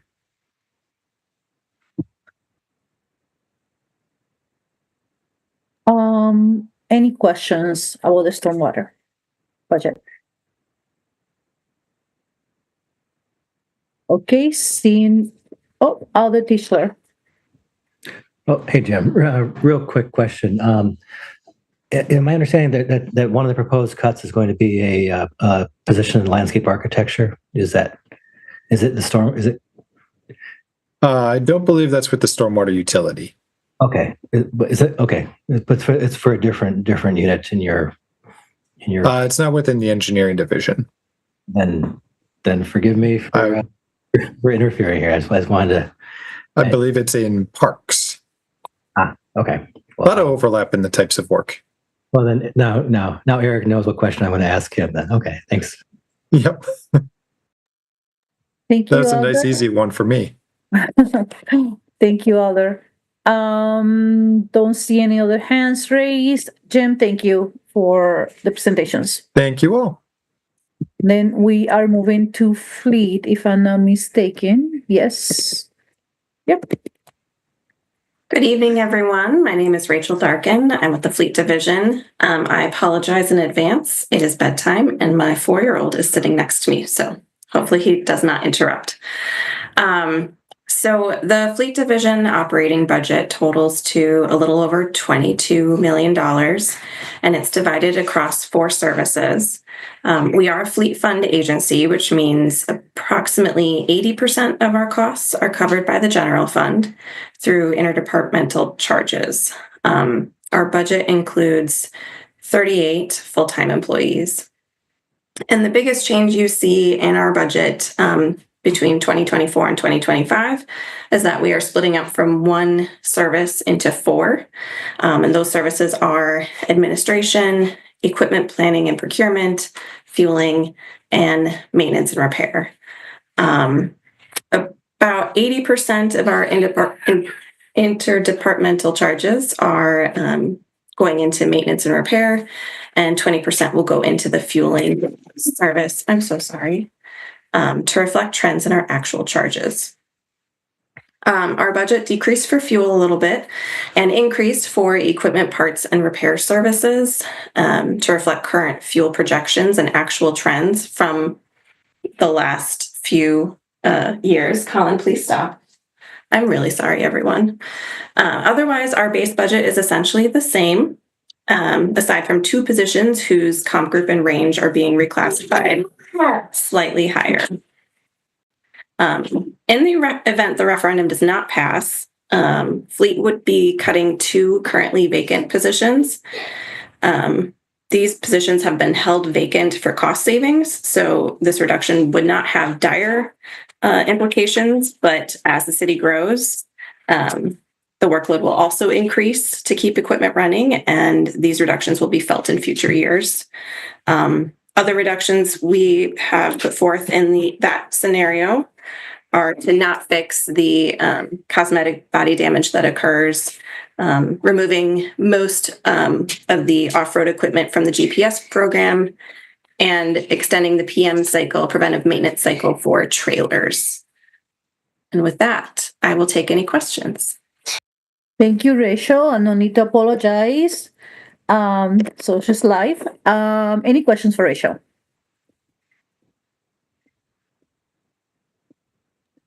You don't have to go easy on me just because my son is here. It's all good. No questions, no hands raised. So thank you so much, Rachel, for the presentation. Thank you. Thank you. Next in the agenda is parks, which includes the golf enterprise. Good evening, everyone. Eric Knapp with the Parks Division here. Happy to be presenting the Parks Division operating budget, executive budget. Slide number 1, we are a general fund agency.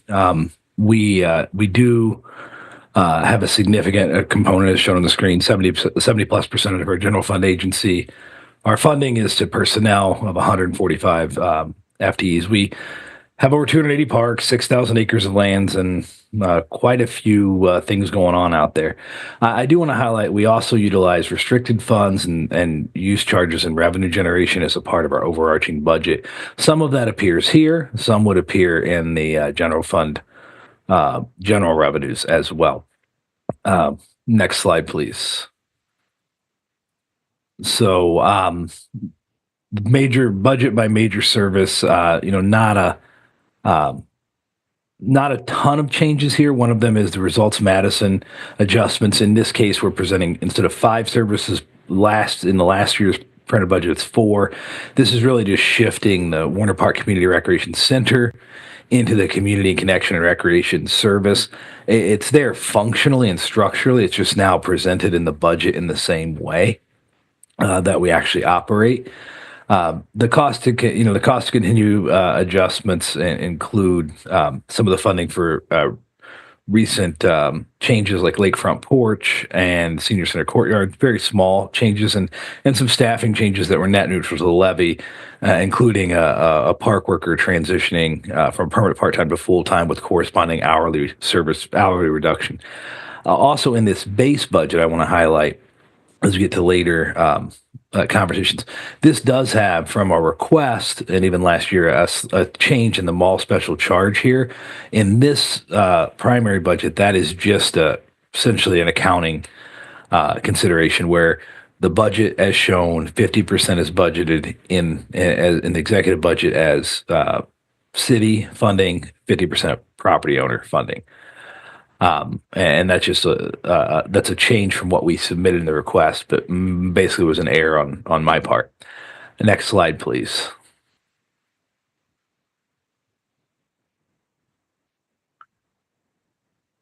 Oh, I'm sorry. I thought there was one more slide. I forget. So major priorities, we can go back from that one, but the major priorities continue in the executive budget, continue, advancing sustainable land management plans and practices, finalizing our park and open space plan, advancing our equity and action plan, continuing to grow our volunteer management program system-wide. It's a little anecdotal, but it's a pretty cool one. This last weekend, we were collecting seeds at one of the best milkweed plantings we have in the system that was developed by a volunteer, and we had other volunteers collecting seeds so we can take those and spread them around the system. Supporting and continuing to sustain the support of OBREC, and continuing to connect community to spaces with positive programming opportunities. That's kind of in the core, the budget. In the impact of not having the referendum succeed, There would be the changes for us would be number one, shift in the allocation of that mall special charge I mentioned earlier. In the base is 50/50. In this case, would go to 75/25. With 75 being the property owners. That's a pretty, significant policy shift and would certainly have an impact on the property's owners. It does come with some core service reduction as well, trying to contain those costs and balance those needs and recognizing those costs. The second one, monetarily, not a huge number as it's structured here, but a significant one, which is a reduction of ice rinks, provision of those services of $60,000. This would close the ice rinks and city contributions to all of them, including concessions, rentals, and maintenance. We certainly have a lot of valuable partners out there with Adopt Ice partnerships. This one does not cut corresponding staff. I think, I don't want to speak for the mayor directly, but I believe because if you cut the staff in the winter, you also have to cut summer services with restrooms, things like that. So this is a step. I think the trajectory there says staffing reductions are possible in the future if we have that downward trajectory. But in the base budget, we would be, and I want to highlight for the Finance Committee and alders and the public that we will be, even in the base budget with referendum succeeding, we will be studying and evaluating our best foot forward on winter recreation because the number one challenge here is weather. Weather is driving significant volatility, especially first and foremost in skating. So with that, I'm happy to answer any questions you all might have on the Parks Division operating budget. Alder Romer. Thank you, Madam President. Hi, Eric. Can you help me understand, like, when I hear ice rink, I think of a facility like a building, but when you help neighborhoods or like at Tenney flood either water or like fields, is that also included? So for example, I get the concessions part, but does Tenney, it still could be, people could skate on it, but you just won't take care of the ice in any way? Yeah, so you're highlighting a really good point. So the vast majority of our ice rinks are built rinks. So they're either a land rink, like at Vilas Park. There's Vilas Lagoon too, Obrick. There's land rinks of various types. There's nice rinks where you have a line or some where you just have the dirt down there. There are a few, Warner, Tenney, and Vilas that have lagoon-based skating for some part. Now in all three, in the Vilas and Tenney, we do put up the hockey rink and the boards there, right? That is a built rink, as I'd call it. What we're saying here is this would eliminate all city expense towards supporting any of those skating operations and direct support, lagoon or not. And I would highlight one of the key data points is Tenney Lagoon. And I love skating at Tenney. My kids learned to skate there. But Tenney Lagoon last year had less than 5 skatable days, similar to the year before. And I really don't like it, but I think the reality is 1 degree might matter more on ice skating than about anything else. Like as far as the precursor, the first thing we're going to feel, because that volatility, those 45-degree days in January, kill lagoon ice. Okay. I when I was looking over the agency request to meet the 5% cuts, there was something on your list that caught my eye, and it didn't make it into the final budget, but it was it talked about paid parking collection for specific parks with a focus on Badger game days. Can you talk about what you were thinking about that? Sure, certainly. I mean, and I want to start with in that same request or the option. I really want to highlight for the policymakers that it's really kind of a package. It doesn't mean you can't select menu items, but there's a package approach here to revenue generation. And I want to be incredibly clear to everyone watching and on the Finance Committee. We do not, as a strategy, try to maximize revenue from our park system. Right? That has not this year that I'm aware of. We focus substantially on are diametrically opposed, I would say, into access, affordability, and those type of considerations. So the parking is a good example of philosophically which way you're looking at these issues. So Vilas Park, very well loved park, very well used park, a lot of parking in that park. There's a zoo there. There's a wonderful playground with a shoe, lots of things to do. And on a Badger game day for the last, forever, we spend resources, significant resources, to make sure Badger fans don't park there so that the parking is available for people who want to go to the park. So we're incurring an expense, right, to keep them out so that the park users can have it free, right? If you start flipping that narrative, which is a pretty dramatic shift, is saying, well, we have an asset in parking lots. People really want to park there, and they're willing to pay a pretty sizable amount. Maybe we should just sell the parking. And unfortunately, that means folks who want to go to the park that day may or may not have access to the parking lots. And in a micro world, that's like a small thing. If you do that across the system, that is turning a dial nearly 180 degrees, right? So our shelter reservations, we don't price them based on market analysis of what people are willing to pay. We price them off a goal of kind of significantly generating revenue to offset expenses, right?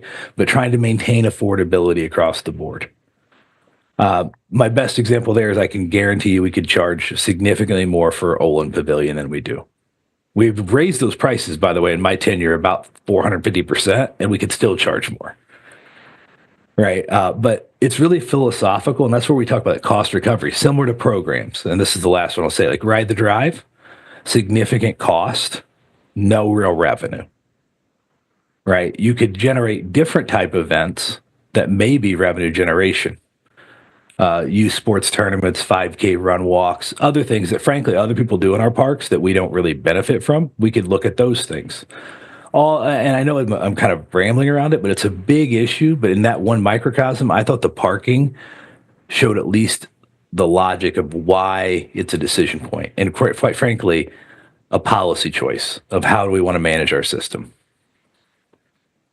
I mean, before I reread my notes, I had forgotten about the Badger piece, and Werner Park came into my head, and the Mallards, and I don't go to as many games as I used to, but there were some points that when they were, you could go there, and if you were a little late, you would not have a hard time getting a parking spot if you were driving. And so that struck me as like, well, these events happen, I don't know, half a dozen times a year. Should the parking division make money off of them? It just struck me as something that we should look at. And I think it's a really good point. I would just highlight there the act of charging for parking for a Mallards game, right? Maybe it works out just fine, and there's certain places that do that. One of the balancing acts, right, is one of the concerns we always have with events in parks is neighborhood impact. And there is certainly a higher likelihood of more people choosing to park somewhere else on street or in lots that aren't the stadium when you introduce charges for services. I'm not saying I disagree with you, Alder, at all. I'm just saying that's one of those philosophical differences, right? Where trying to reduce impacts on others lead to some of those decisions. Our planning silo says there is no free parking, but our park silo says it's an equity question. And I don't mean to be disrespectful, but I'm just pointing out like how we're balancing these things. I want to be clear from my stance. I don't think the equity issue is free parking. I think charging for parking can be very reasonable. I think eliminating parking from iconic parks where a lot of folks have to drive through, that is the equity concern I've raised before. Thanks. Thank you, Alder. Alder Tischler. Oh, hey, Eric. I falsely thought that it was engineering that was going to cut a landscape architecture position, but I understand that's parks. And I just didn't. The reason why I thought that I just wouldn't think that parks would want to cut willingly a landscape architect. Can you explain why, if that position needs to be cut, what impact it's going to have? I don't think I would say I want to cut the position at all, Alder. The position was put on the list of potential reductions, which the mayor did not include in the executive budget. So I want to be clear, the executive budget includes funding for the landscape architect team that we have and all the staffing, including the vacancy. It was put on the list because, number one, we were trying to spread around the reduction throughout the division. It was vacant, which meant a lower likelihood of impacting someone in a current job. And quite honestly, if we're going into a world where we're in serious austerity measures over the next few years, we're probably going to end up spending less on capital and projects. But I want to be very clear. I support the landscape architect position. I support our planning development team. I've argued for the need for those positions for a well-planned system for a long time, and I'll continue to argue for their value. And I certainly would not say that I want the position to be cut. I don't think that's accurate. Okay, yeah, wasn't meaning to put words in your mouth. The other one, and I know we've been exchanging emails about ice skating rinks, and I understand the reality that we live in with the world getting a little bit warmer. But for those areas, and I guess two quick questions is one is, for those areas that are open bodies of water in warmer climates times of the year, are we still going to be? Is Park still going to be kind of closely monitoring that and putting out, is it just no skating whatsoever, or putting out signs saying danger thin ice? And that's question one. The other question was with those areas where we create the skating rinks, how much can there's a lot of volunteers, I guess, who maintain the ice. Are there ways that volunteers can continue to maintain the skating rinks with very little or no city support if we have to cut that funding? Two good questions. I hope I can get them, and I'm going to answer the one you didn't ask first, and then I'm going to get to those two. And that is this: much along akin to the landscape architect position. My strong preference, my desire, and the team's desire is to recognize that climate change is real. It's having an impact on our winter recreation, and we need to have a plan. We need to think about how we're going to manage this forward. And this change is happening really, really quite quick underneath our feet.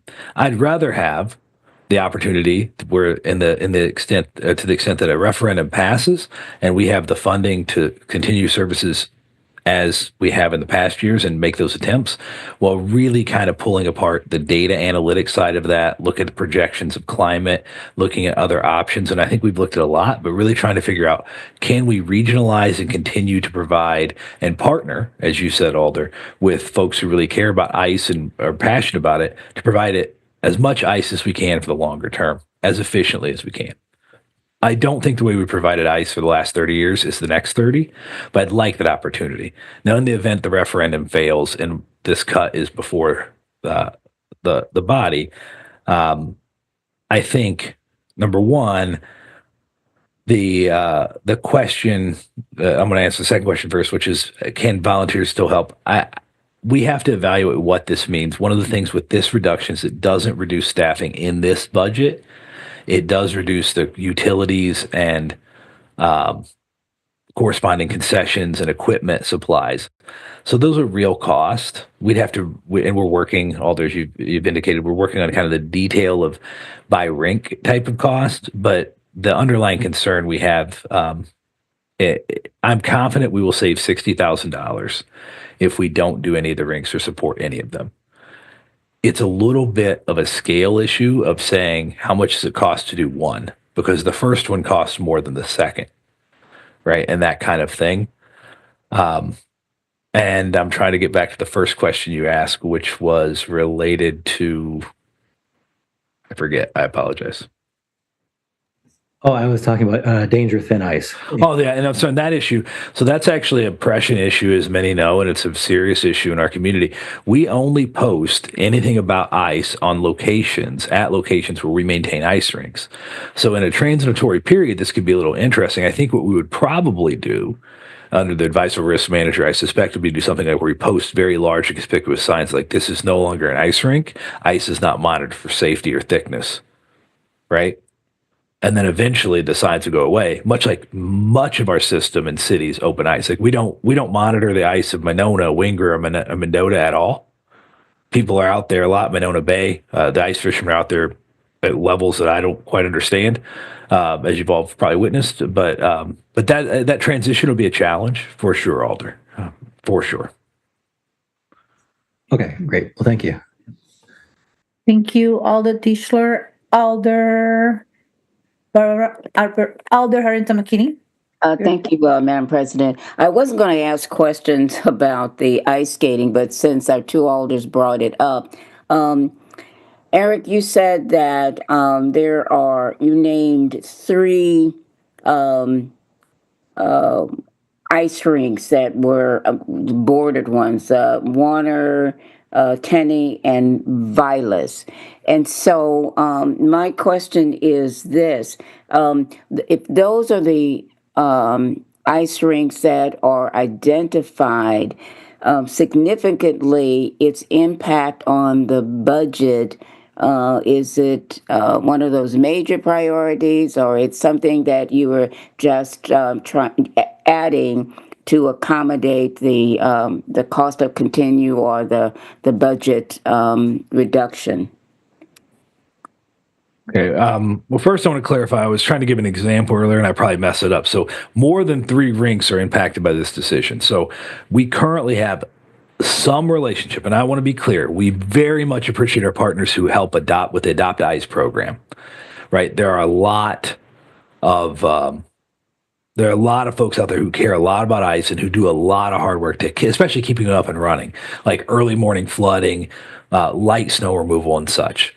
But we have rinks from, I'm not going to probably name them all successfully, but Wexford, Hillington Green, Elver has rinks, right? Sunset, Westmoreland, Vilas, Goodman, Olbrich, Warner, Tenney, Heritage Heights are some. I might have missed one. But all of those rinks, in this case, would be kind of stepped aside. In Tacoma, we've had some in the past with some volunteers. And again, a multitude of those have hockey boards put up. I will highlight this. Hockey boards and lagoon skating are the most expensive things to get up and maintain for a variety of reasons. So lagoon skating, you have that at Tenney and Warner and Vilas. The boards, hockey boards, go up at Elver, at Westmoreland, Vilas, and Olbrich, and Tenney. I think it's a Tenney twice. But so we have a number of rinks. They would all be impacted. Again, it's a scale component. And to be clear, our 5% reduction had that scale component, including taking staffing away in the winter. Now that staffing taken away in the winter leads to reduction of services across the year, which in our case, our proposal was to also close some restrooms from summer service to balance that workload. Thank you for the clarification. That does help. Thank you, Madam President. I'm complete. Thank you, Alder. Next on the queue is Alder Uguri, and after Alder Uguri, I'm passing the torch back to Madam Mayor.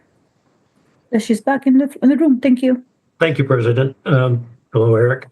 Well, when we'll be together virtually Wednesday, we'll be talking a little bit about a failed referendum and digging deeper into those 5% cuts beyond what we have in the 2025 option too. And so I just had a question to be sure I understood some of those original 5% suggestions.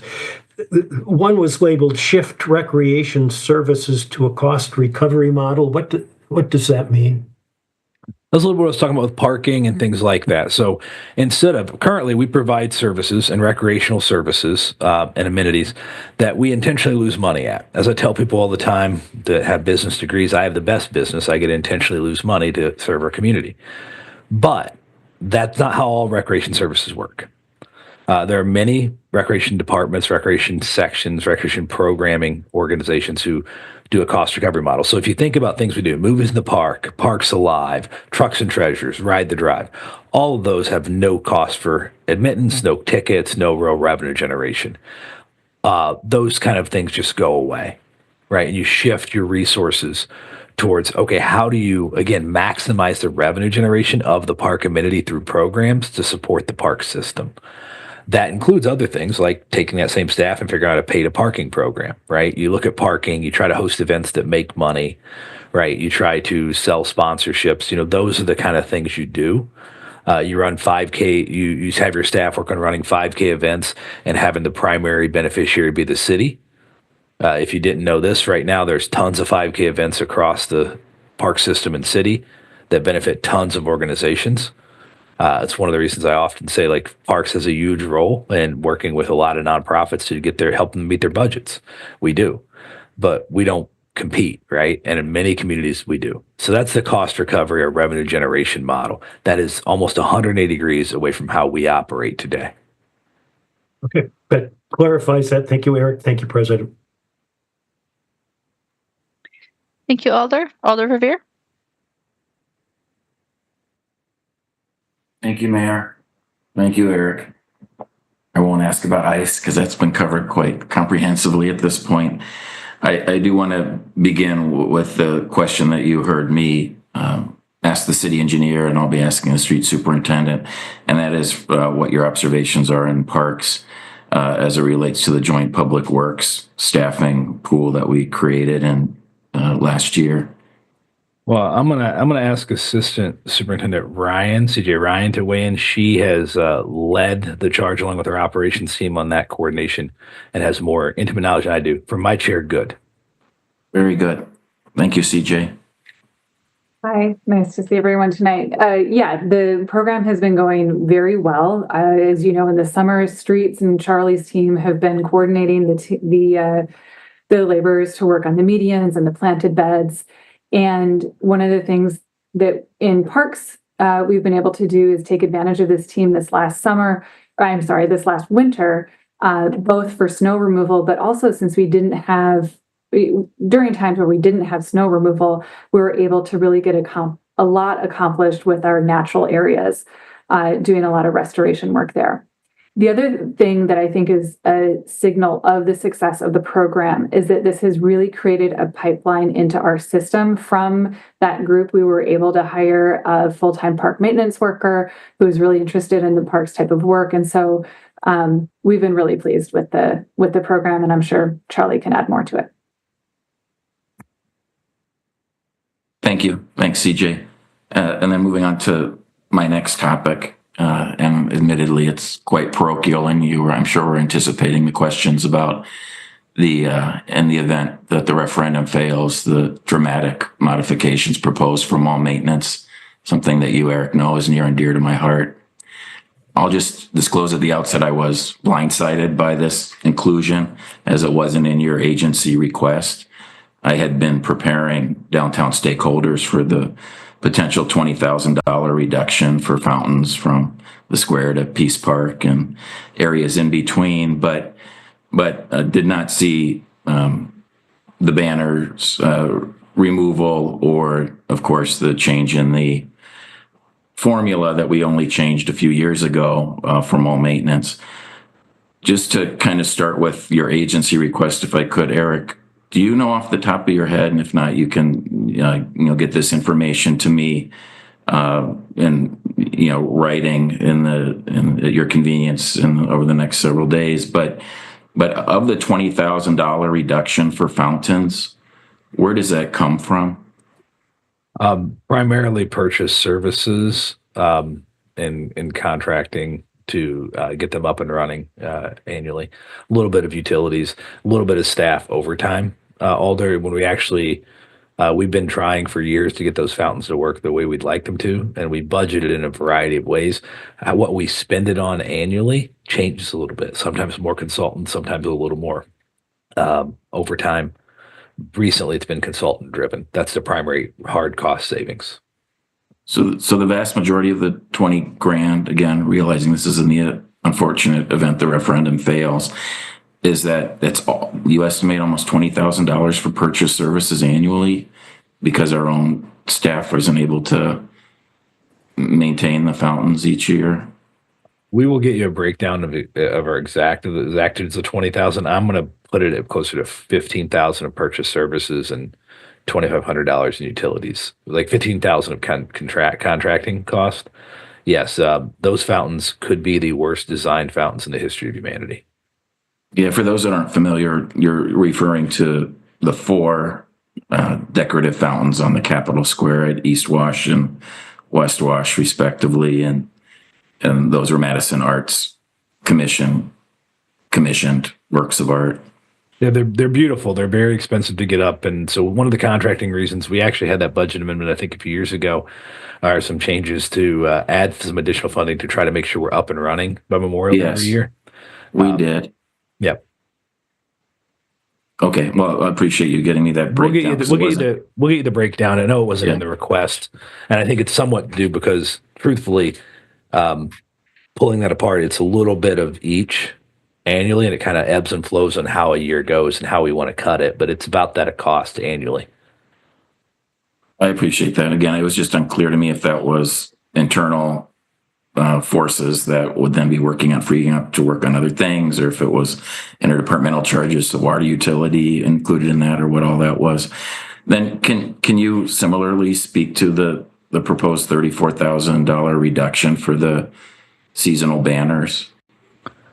Yeah, I mean, as the executive budget got closer to finalization, I was a part of helping to try to that could, frankly, Alder, I see it as if the referendum fails, the 75-25 policy, let shift in allocation and proportion and policy shift, I think really opens the door to the conversation about what level of service we want as a city, as an investor, and the property owners want. The banners, and my intent was it was something that didn't reduce permanent staffing levels, but did pull costs down a little bit to try to share that burden. Or to ease that burden a little bit, because I know I recognize, I think everybody involved recognizes that kind of shift in the event a referendum fails is a significant one. And trying to ease a little bit. I know that's not a big shift, and perhaps everyone involved would say, no, seasonal banners is absolutely something we should keep doing. It wasn't meant to be an attack on our act of having banners. It was trying to actually just contain cost without laying off staff, recognizing this policy shift is the way I would describe it. I don't want to speak for the mayor or finance if I've got that incorrectly in their mind, but that's how I see it. I understand what you're saying in terms of a rationale. I guess what I don't understand is for the banners, isn't that 100% done by internal mall maintenance staff? Well, mall maintenance staff. So what the savings there would be some of the equipment cost of running the equipment, but also what we ended up doing is hiring less seasonal staff, Alder. And then the time they spend the seasonal staff who are doing things like helping with plantings, helping with power washing, instead of doing the banners, the permanent staff would do those tasks that the seasonal staff wouldn't do. So when I said it wouldn't be a permanent, it should have said a permanent staff change. That's kind of the allocation. And those numbers, happy to follow up with more detail on them. That number specifically came from Mark Kiso and his team, or his expertise on estimating cost to provide services. So I don't want to misspeak in being correct. So I'm happy to set up more detail with him in conversation with Mark. I don't think anybody knows it better than Mark. Oh, thank you. Yeah, I appreciate that. And I'll be with Mark at the Downtown Coordinating Committee meeting on Thursday, and I certainly don't want to put him too much on the spot asking to defend these proposed cuts. And so I think you said it, but I didn't quite comprehend. What was the rationale why both the banners and the mall maintenance formula change were not in your agency request? It's unfair to ask the superintendent to defend something that was my decision. It's long been my belief that we do an inordinate number of things out of the city budget that in other communities are done by business improvement districts. And that includes things like fountains and flowers and banners and extra cleanup and ambassadors. I mean, you go to other cities and you look at who is providing those services, it's almost exclusively the business improvement districts that are paying for them. So if in the unhappy situation where a referendum does not pass, it was my decision that we needed to focus our services on the core things that a city provides. And that if the downtown community wanted to have some of those extra things, that they would need to contribute a larger amount to the cost of providing them.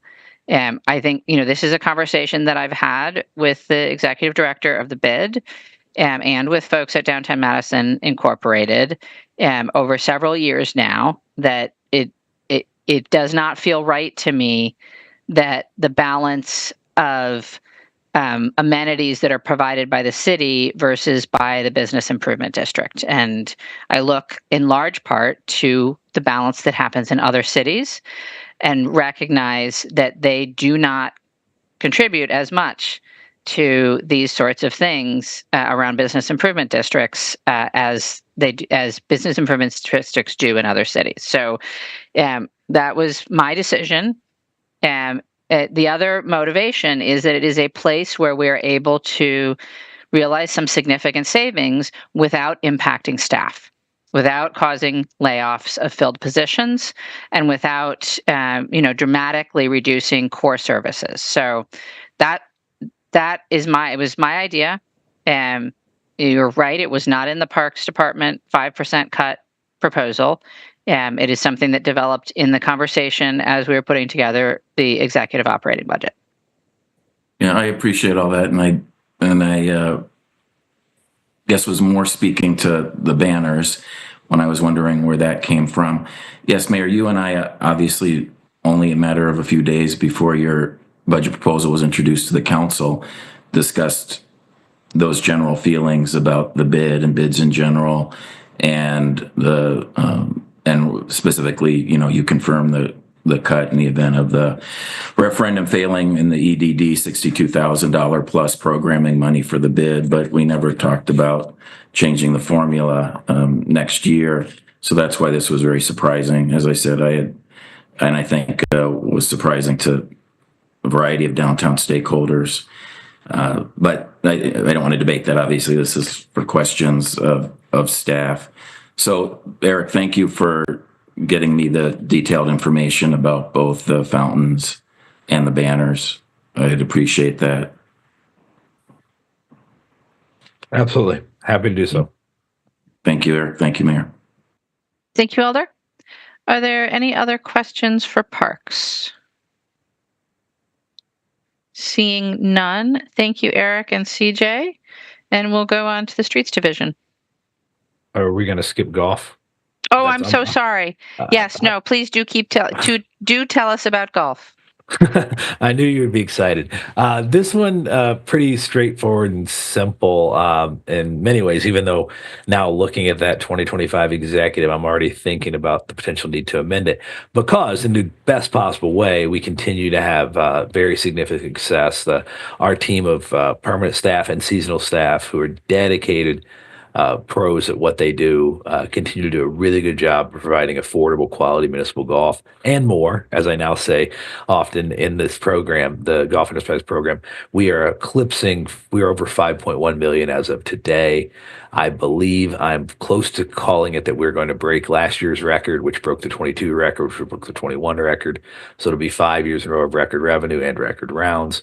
Profitability is fairly high. Our profitability percentage is not as high as I'd like it to be, where maybe it was in 21. Inflation has been real, but we're still maintaining comprehensive net income of significant growth. We're adjusting and operationally, it was mentioned earlier about how you pay for capital. We're doing some pay-go work at hard to make sure we're not eating into reserves or borrowing where we can. Eventually, that'll be an issue. But overall, it's really healthy. We have an amazing team out there. Over 1,300 people experienced events at the Glen this year that were non-golf related, while 25,000 people enjoyed playing golf there. And revenue at the Glen was $700,000. When in 2018 it was $350,000. So a lot of good things, and it's really a testament to our amazing staff and our pretty awesome customers who keep coming back to see us time and time again. So I won't belittle anymore, but happy to answer questions. And what I was joking about amendment is, I'm not sure we can. I don't know if we'll spend 4.3 next year, but we very possibly might. And I'm starting to think those revenue estimates are actually significantly too conservative, given where we've been and what our trend lines are. Thank you, Eric. Questions about golf? Hey, Eric, I'll just interject in a moment that could only come in the Midwest. So last night was the final movie at the Glen for the year. Yep. It was 52 degrees. It was drizzling sideways. They were screening a movie that was 30 years old, and there were 98 people at the event sitting in the grass and 52 degrees, drizzling sideways, 25-mile-an-hour winds. Pretty incredible. Winter hats, gloves. We're not from Tennessee, Charlie. We're Texas here. It was just amazing. I mean, if you fish through ice, you can watch a movie in the rain. Guess so. Excellent. Well, thank you all. All right. Seeing no questions about golf, then I will say thank you, Eric and CJ, and we will turn to Superintendent Romines. All right. Thank you, Mayor. I won't spend too much reading through the slides here. The streets and urban forestry, or STUFF, if we're having some fun, has 247 FTEs. 38 of those reside in the forestry unit. We are,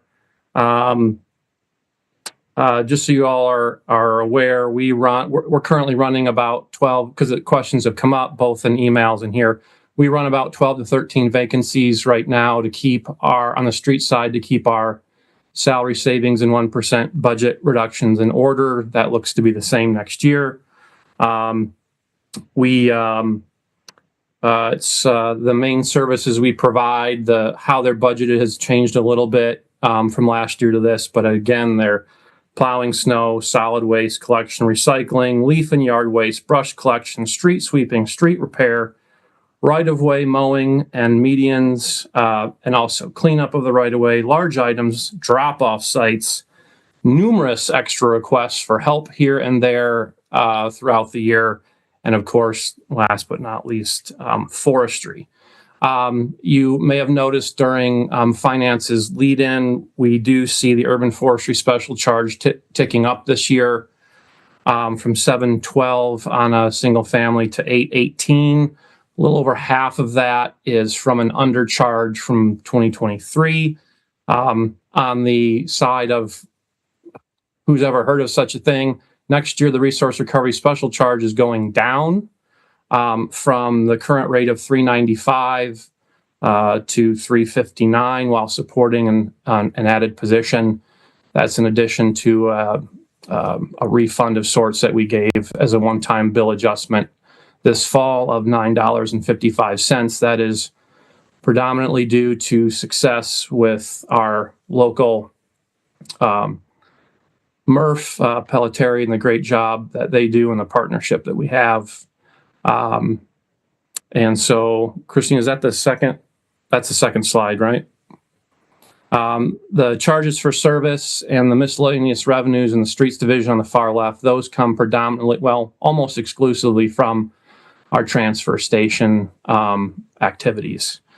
As far as referendum passes budget, next year will look a lot like this year. I've had a number of questions on whether the mayor's executive budget would negatively impact snow and ice. I mentioned the fact that we have to carry about 12 vacancies because we had to do it this year, and we'll have to do it next year. And so there's no stated difference in snow and ice service levels, no stated difference in leaf collection. It'll just look a lot like it did this year. Let's see what else we've got. One of the changes we would be making is ending drop-off hours on Sunday. That's primarily an impact at the Olin Avenue site. As a reminder, we'll be ending large item collections at 9 and above come the new year. Also, relatively minimal impact in the grand scheme of things. We're looking to end dumpster service for special events next year. Again, some of this is just trying to make tweaks to claw back a little bit of where we can back to where kind of our core services to kind of pick up the growth where we can. And in that vein, we greatly much appreciate the fact that we're looking to have 2 machine operator ones added next year, one through the resource recovery special charge, as I'd mentioned before, and one through general fund revenues to help pick up the tremendous growth we're seeing and just can't avoid on solid waste collection and recycling collection. Where things get prickly is in the event that the referendum does not pass. We're looking at, we would be zeroing out our seasonal budget. That's around $130,000. Our seasonals help in a lot of ways. They primarily help in brush collection and our drop-off sites, as well as some of our right-of-way and median maintenance as well. So what those cuts would look like, we currently provide 5 brush collections curbside per year. We would drop that to 3. Also, we would not allow brush to be dropped off at our drop-off sites or at the Olin reduction/transfer station. City agencies, of course, exempted, but the public and private haulers could not drop there. There would be no free wood chips available for residents. Because we're taking in less wood, we're going to need to be able to sell everything we bring in the form of primarily of wood chips, so we don't take a hit to the revenue side. Our drop-off sites, we would end the Olin transfer as a drop-off site, and we would only provide drop-off sites at the South Point and at Sycamore Monday, Tuesdays, and Thursdays from 7:30 in the morning until about 2:30 in the afternoon. By way of explanation, those evening and weekend hours are largely staffed by the seasonal positions we would be eliminating, and to adjust full-timers into those, while it might be possible to work with our association, generally what we find what happens is as soon as that person has vacation or sick or takes a new position in the city or out, we wind up covering that position with overtime. And that certainly doesn't seem to make much sense in a situation where a referendum fails and the city's in that kind of a budget situation. The last thing that I would mention in that scenario, we have a admin position that is currently open. Amy left us right before the beginning of the school year to go back to teach in Green Bay. And so that came about after our budget submission. In the referendum fail scenario, we're still looking at bringing on 2 small ones, street machine operator ones, to collect the trash and recycling. One of those, again, funded through the resource recovery special charge. One of those largely funded by leaving that position vacant. Now, that position does more than just answer the phones. So that not answering the phone part of the work gets spread amongst the remaining 3 admins.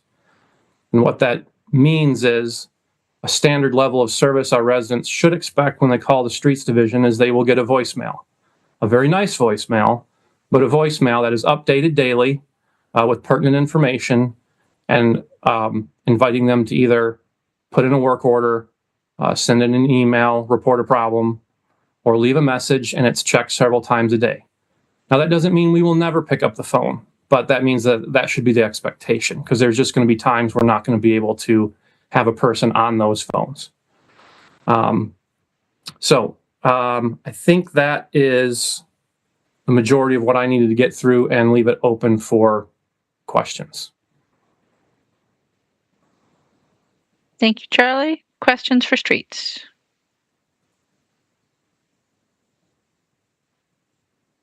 I was going to say, Alder Verveer, I know you're going to ask about the drop-off sites.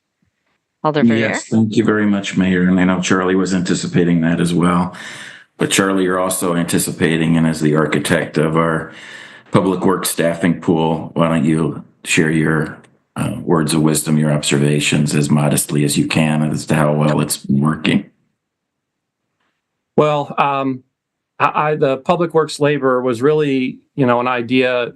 I'm sure Alder Verveer, you recall, myself, Lisa, and Eric, back when I was in Parks, put together the Parks worker, and that has been extremely successful. And so the public works laborer also has been, from my chair and from my staff's chair, extremely successful. It is overrepresented by underrepresented people from our community. We have put, I believe, 2 people into parks positions, higher level parks positions, 3 people already into higher level streets division positions. In fact, that's actually 4 now. I think he's been told. And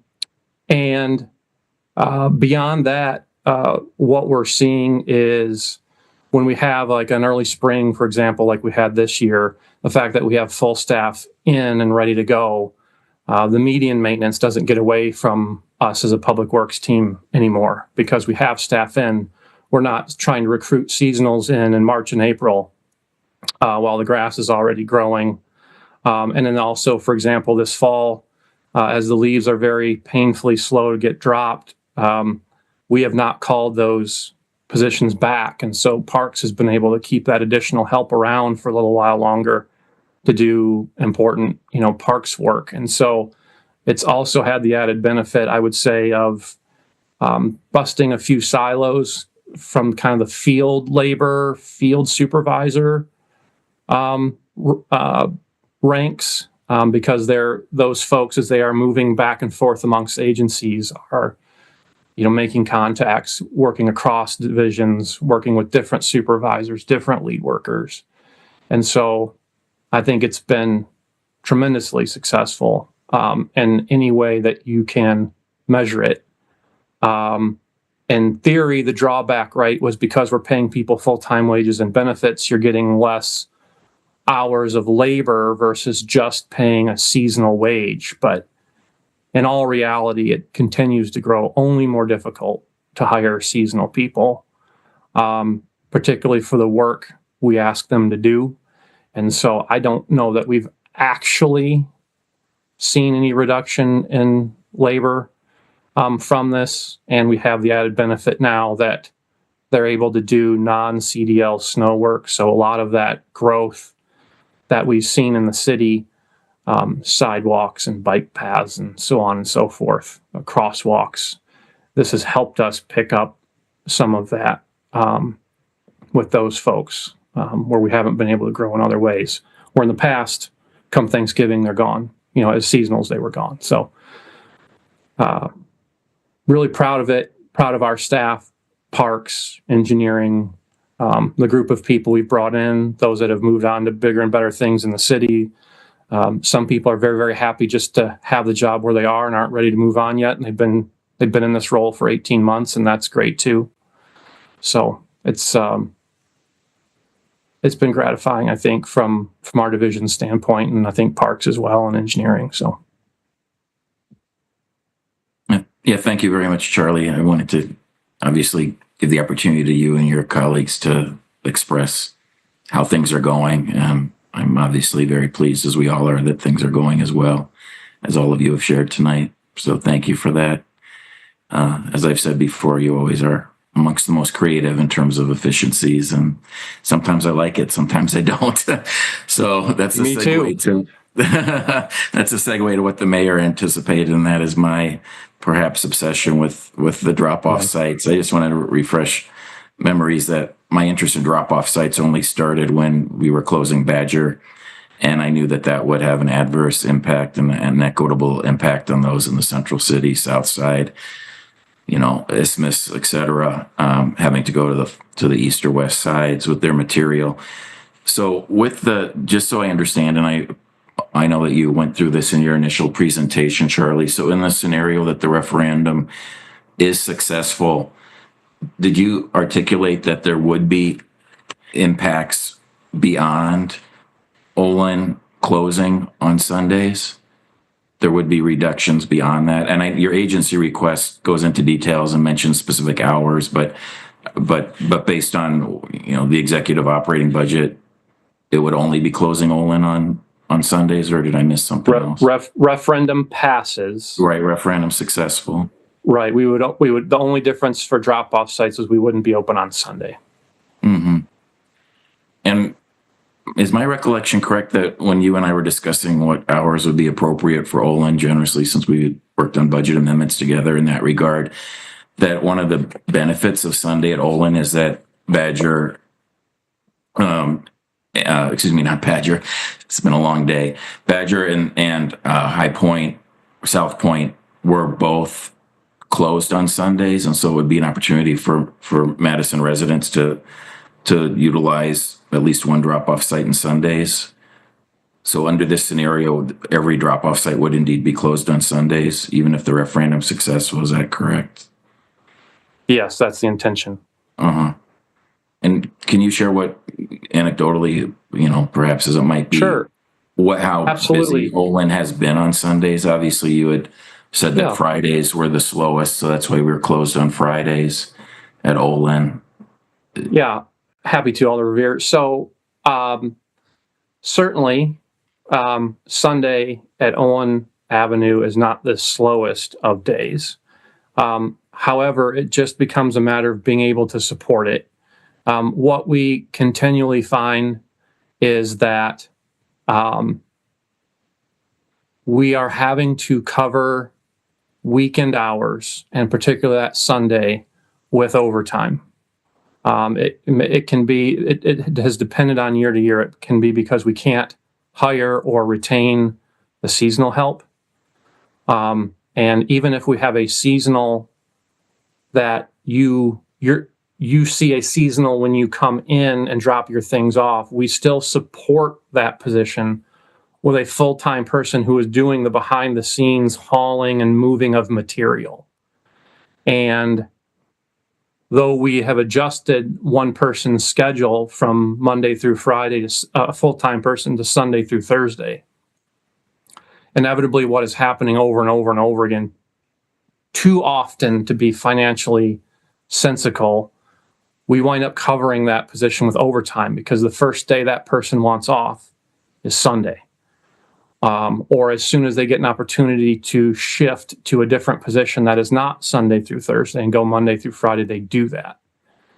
And because of the work rules the streets division has, that's a signed off position. And once that person moves out of it, we're not in a position to force someone else into it. So we wind up paying overtime. And so that's what continues to happen.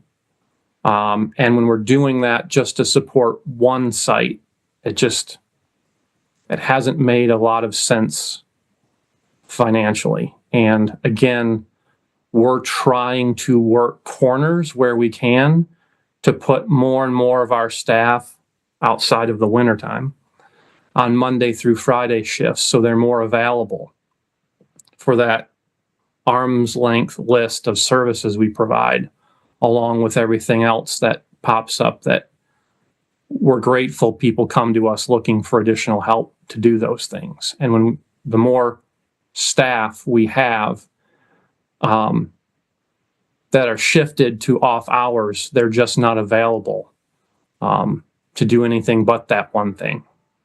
And so that's why the suggestion to go that route, even in a referendum passes, even if the referendum passes, I don't think I'm breaking any news here. It doesn't make everything all right. Yeah, thank you. Thank you for explaining that. I realize it's kind of the second time because you touched on all that in your initial remarks, Charlie. I do appreciate that. And obviously it's an estimated about $19,000 savings by closing Olin on Sundays. If in the event the referendum's successful, and I hear you that Sunday's a premium cost, if you will, do you have a ballpark, or you can get back to me on this later, what it would cost to perhaps open Olin instead on the Friday, for example, or once our construction project is done, looking at the wholesale change in the hours so we don't have the conflicts with as a transfer point and the semis going out to the landfill there? Yes. Yes, I can provide that. Yes, we'll take it offline. Okay, that certainly is fine. Yep. I mean, because you can appreciate my concern if indeed it's certainly irreversible decision, even in the event the referendum is successful, that we're no longer collecting large items from 9 units or greater.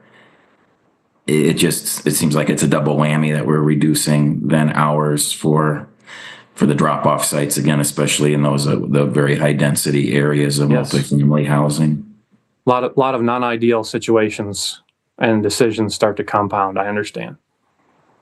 And then moving to the in the event the referendum is unsuccessful, let me phrase it this way: in the event the referendum is unsuccessful, and you would again touch on this in your initial remarks, and there's some specifics in the agency request, but I don't want to make the mistake of confusing what's in the agency request with what's in the executive operating budget if referendum fails. You would. What would you? Did I hear you say that Olin would be closed permanently? So would our capital project not move forward? Would we not?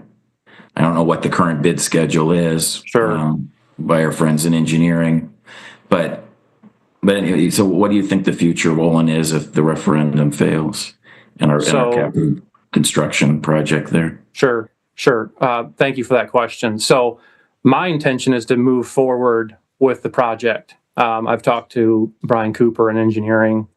We agree it makes sense to move forward with the project. I think I'll speak my opinion. The only reason the city is in this budget mess is because the state has, or at least it is mostly because the state has chosen to put us here.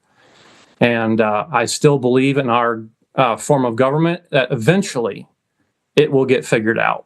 And when it does, I do think that there is ample traffic in the city now, much less as it continues to grow, to support 3 drop-off sites. This city's love affair with drop-off sites continues to amaze me. It's one of the things that amazes me from coming to Streets. And so our intention, Alder Revere, is to build that site out with the understanding that even if we can't have that kind of temporary evenings kind of setup we have that you're obviously very familiar with now, it still makes a lot of sense to be a full service drop-off site as soon as the money can be figured out. And so worst case scenario, if that takes a few years, having that space there more usable for back of the house public works activities provides a lot of value until we can sort out our financial situation between ourselves and the state. But I do firmly believe that belongs as a full service drop-off site. And we'll continue to assume that is the not too distant future version of that site, even if we can't make it work in its temporary form next year or for 2 years or whatever it winds up being. I can't know that, but I appreciate hearing you say that. I couldn't agree more. So yeah, thank you very much for that. My last question on drop-off sites, thanks for everyone's patience with me, is can you remind me, please, Charlie, how much of the resource recovery special charge do we devote to drop-off sites and all the recyclables that are dropped off at the drop-off sites?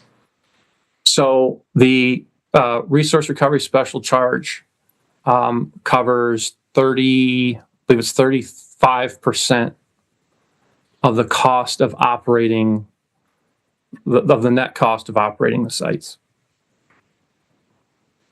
Thank you. And you obviously at some point in the past did an analysis to where you don't think that figure will likely increase a fair amount in the new year with the large item reduction at all? Do you think more recyclables will be taken to the drop-off sites or no? Hard to say. Hard to say, Alder Revere. But ultimately, it will cover 35% of the cost. So if we have to make an adjustment, like for example, we have proposed in the 2025 budget an urban forestry special charge, as I had mentioned. Part of that increase for next year is actually to recoup undercharges from 2023. So if it were to be that we wind up undercharging because of a significantly more use, we would have the ability to recoup that cost in a future year by adjusting the rate. Just as we provided that, I don't know what you would want to call it, adjustment or refund or whatever from this year of $955. So we'll have the ability to capture that. And just so I know I'm sure you're aware, but so everyone else is aware, we cannot overbill by even we can't overbill that. So we have to be very conservative in how we collect. And so we just have to be mindful not to take in too much money. We're not allowed to keep a fund balance or a rainy day fund in our special charges, as it were. Sure. Assistant City Attorney Visti would not allow that. No, he hawks that. Very last subject area, I promise, is the ending the long time dumpster services for special events. And I understand completely why this is an area that all of these great special event organizers, have other options in the private market. I totally get that. I'm just wondering, do you know by chance how their rates would compare to what we currently charge for the dumpster service? I'm just wondering if we'll hear complaints next year from these special event organizers, of which I work with many year in and year out downtown, that their costs have gone up substantially, or do you think that it'll be relatively the same charge that we've been charging them? I suspect, Alderveer, it will be a little more, not significantly so. And I would think, based on if their need for private dumpsters are similar to their need for ours, it would be a very small increase on the overall budget for these larger community events that tend to use our service. But I think there's little doubt that with the rates that we charge, we have been helping those events to be successful, or subsidizing them if you prefer that language. But they'll go up some, but I don't think, I from what I've seen and conversation I've had with one local, I don't think it goes up. It doesn't double. It goes up a third, a quarter. They'll go up some. But again, for us, it's just about making that staff available to do other things. I understand. Thanks very much, Charlie. I'll take the conversation offline in some of these areas. Thanks a lot. Thank you, Mayor. Thank you, Alder. Are there other questions for streets? Seeing none. Thank you, Charlie. Thank you all. Our final agency in Public Works is water. Good evening, everybody. I think January is ready with the presentation. Yes. Great. Okay. So as an enterprise agency, we have 132 FTEs spread across 7 services. The water utility is presenting a $61.7 million operating budget for 2025. We are mainly funded by our ratepayers through the sales of water. So to ensure appropriate coverage, our operating budget process starts with the projected remaining fund balance from current year and estimated revenue for future years. The water utility then considers estimated operating and maintenance expenditures, debt payment, pilot, and transfers to capital fund. This process allows the water utility to ensure a balanced operating budget with enough revenue and reserves to cover our expected expenditures. If you want to go to the next slide, Christine, thank you. So of note, our 2025 operating budget increased at 5%, or about $3.1 million from the adopted 2024 operating budget. This is mainly due to an increase in energy charges, about 16%. Our $226,000. Our supplies increased at $412,000, so about 14%, mainly due to filters for wells. Our services also increased at $1 million, or 14%, mainly for electricity and for tank repainting. Along with that, we have an estimated 35%, or $6.2 million increase of transfer out to construction fund. This is offset with a decrease in debt payment, of about $6 million or 31%, and NRD billing of about $441K or 21%. We do plan to submit our next rate case to Wisconsin Public Service Commission next month for 2025. And then with that, are there any questions? Thank you, January. Any questions for water? Seeing none. Thank you, Krishna and January. Thank you, Mayor. Thank you.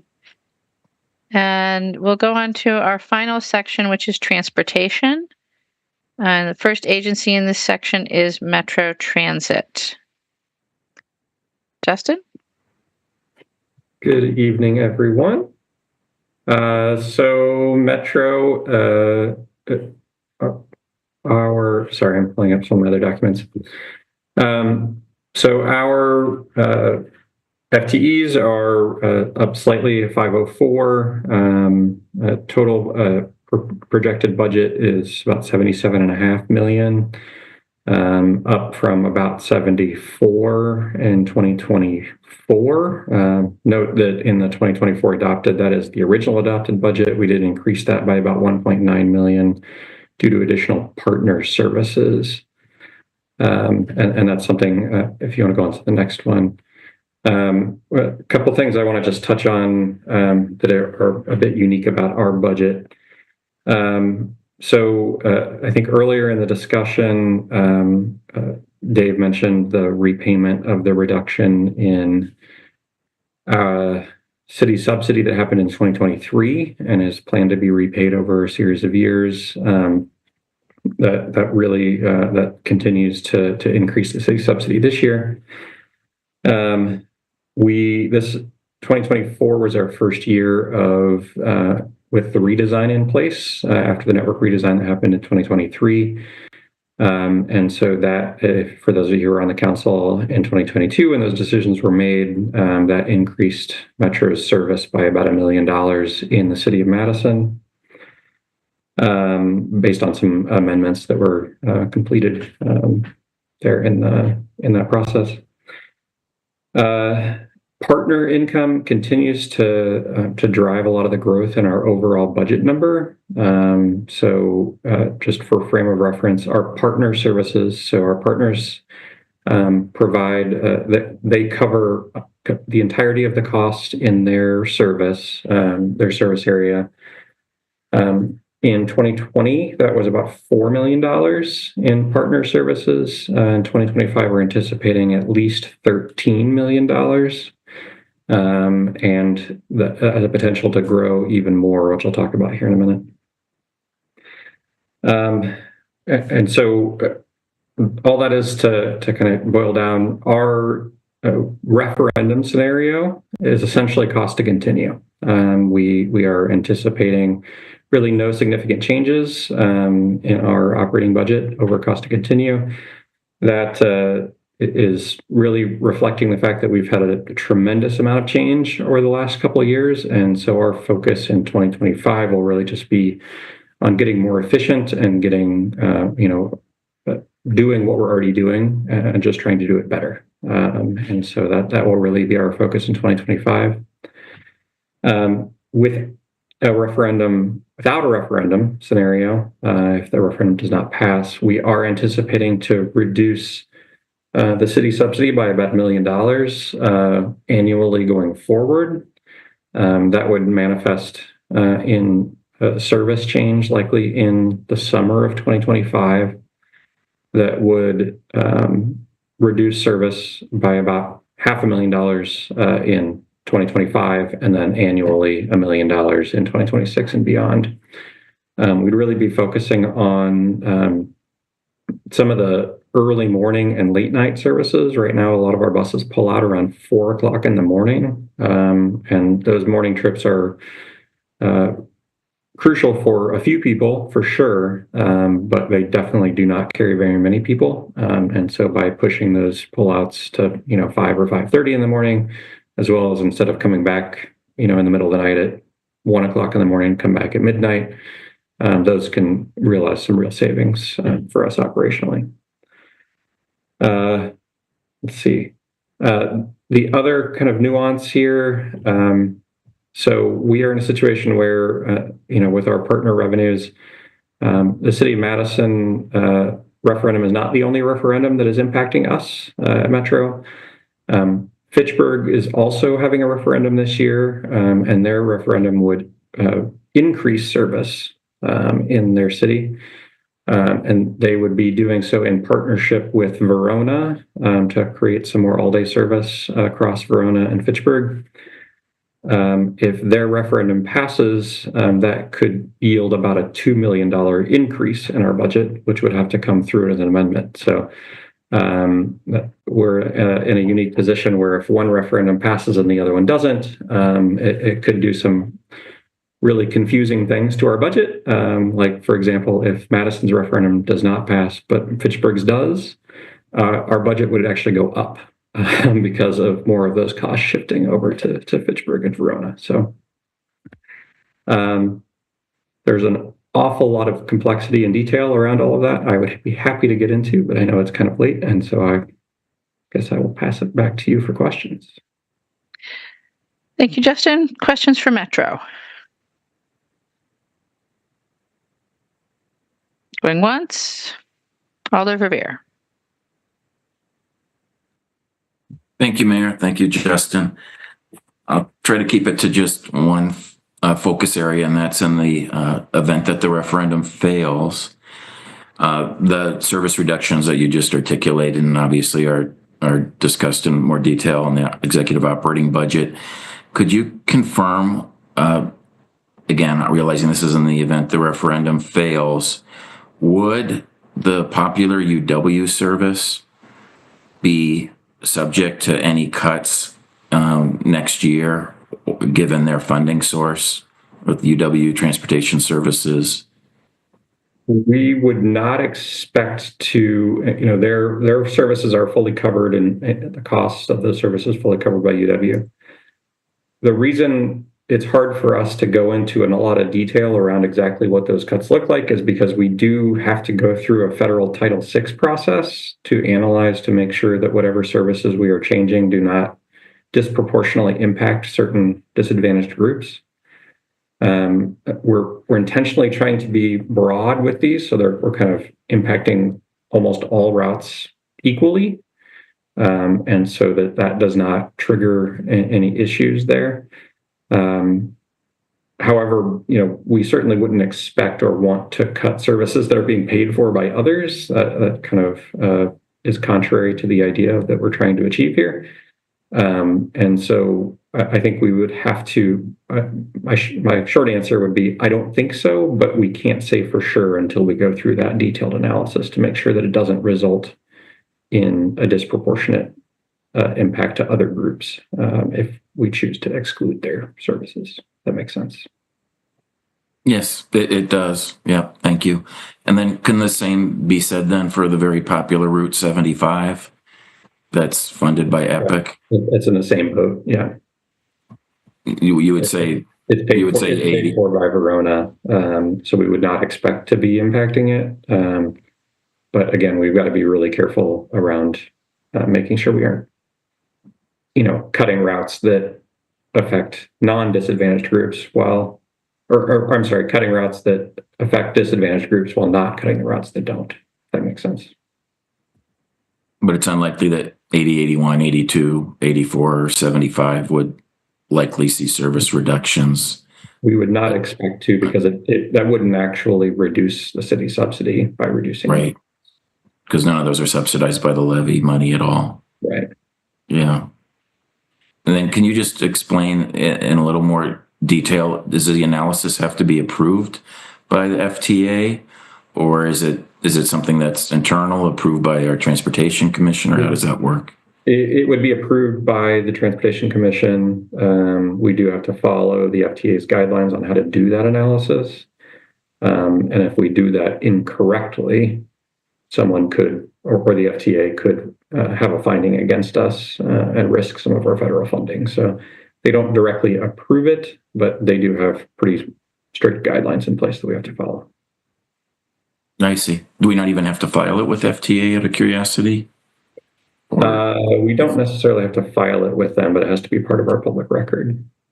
So, thanks very much for explaining that. And I'm glad my assumptions were correct about some of the very popular routes. Yeah. Thanks very much. Thank you, Mayor. Thank you, Alder. Any other questions for Metro? Seeing none, thank you, Justin. And we'll go on to parking. Good evening, everyone. So the parking division is an enterprise agency with a total budget of $17.5 million. That's divided across our 6 services. So we did change our services from last year. We included a transportation demand management service, which we did not have previously. That was lumped into our operations.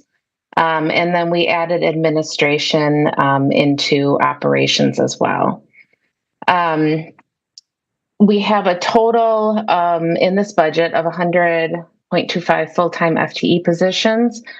This was a result of the division reorg that we just went through this year, which reduced our number of positions by 9.25. And also resulted in a salary savings of $557,000. And our personnel make up about 60% of our total budget. Next slide.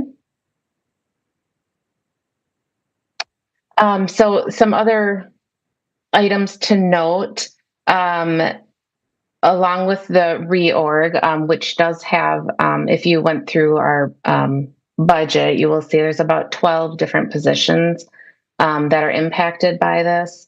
We are creating manager level positions as we have a 24/7 operation, making sure we have full support for staff during all hours.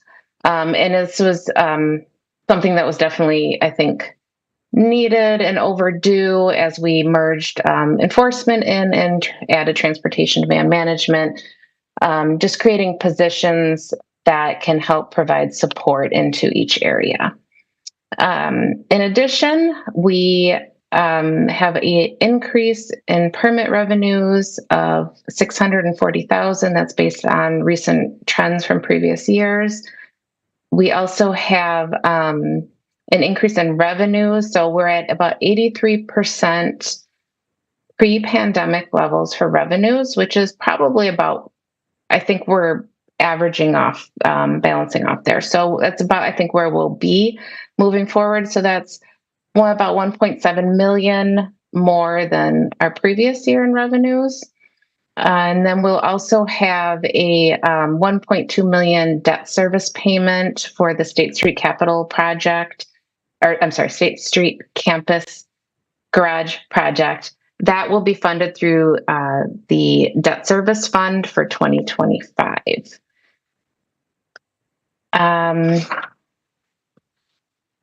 And I think that covers most of our major changes in the 25 budget.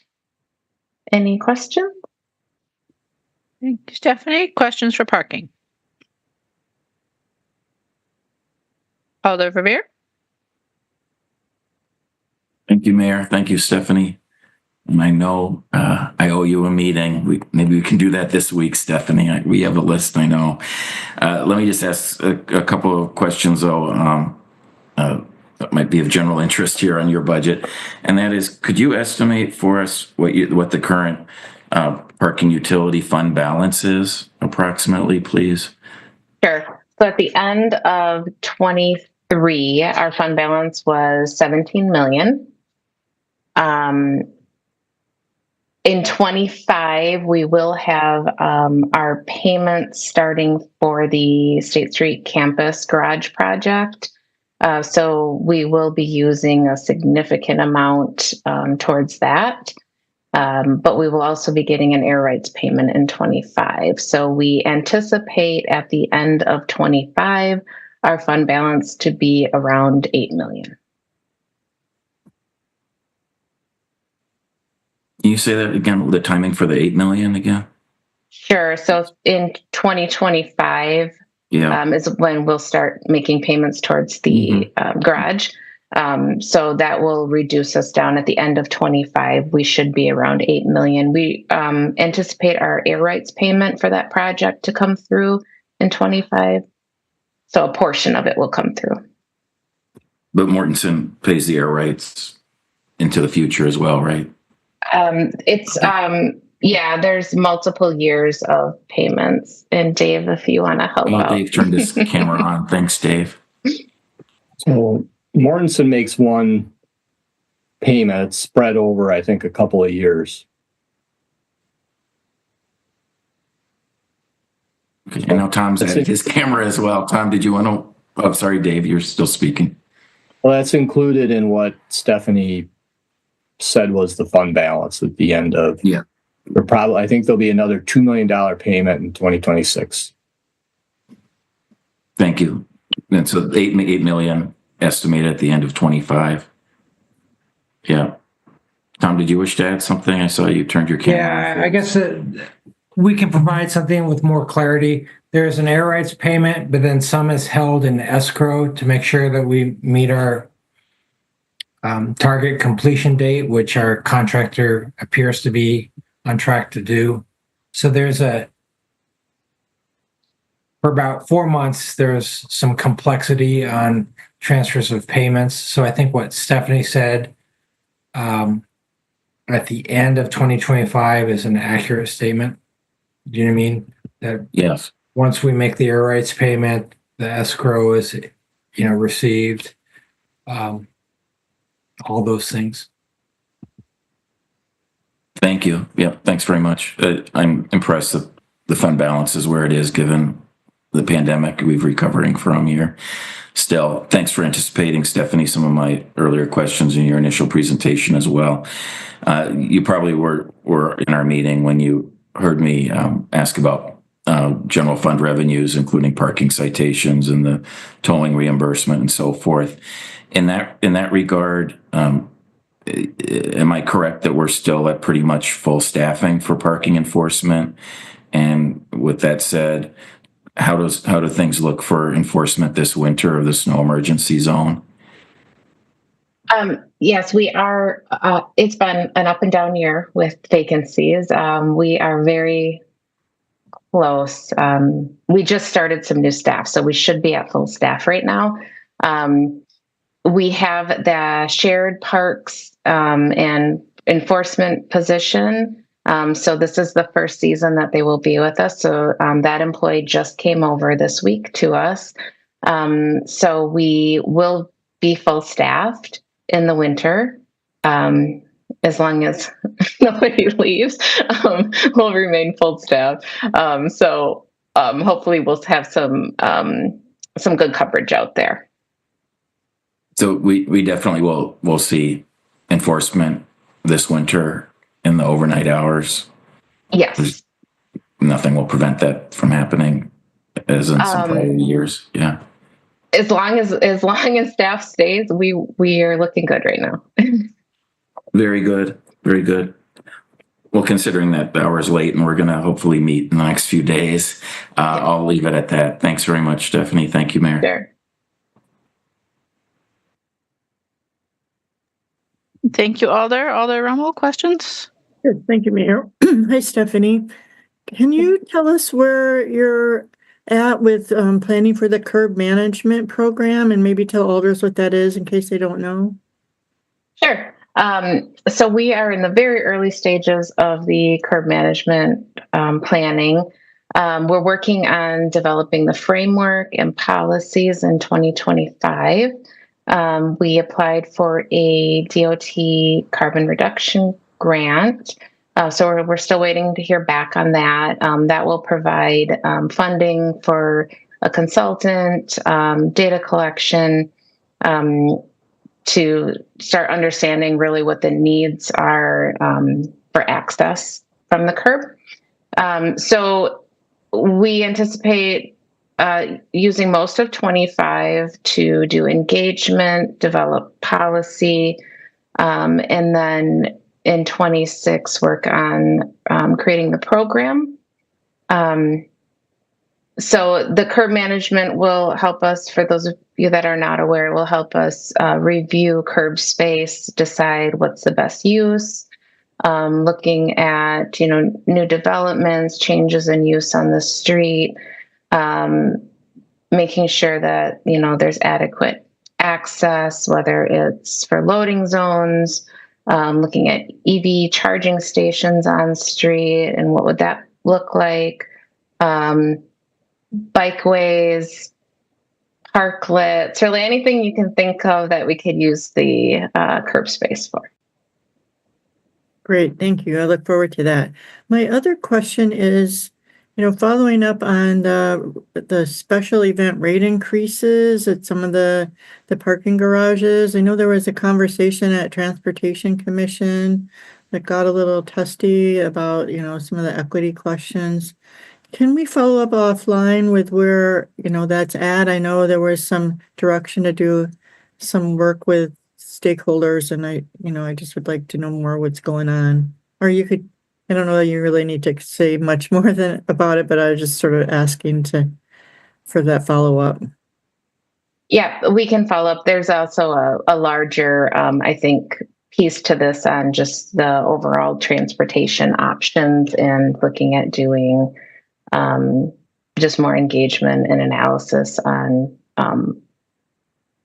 all transportation, not just parking, but including metro, traffic engineering, and DOT. But yes, we'll follow up online or offline. Thank you, Alder. Any other questions for parking? If not, thank you, Stephanie. Thank you. And we'll go on to traffic engineering. Thank you, Mayor. Good evening, everyone. So if finance staff can bring the slides, that'd be great. By the way, I think you all know me. So I'm Yan Tao, the Director of Traffic Engineering. I also have my colleague Keith Black here with me. So I will give a very brief overview of our 2025 executive operating budget, and Keith and I will be happy to answer any questions you may have.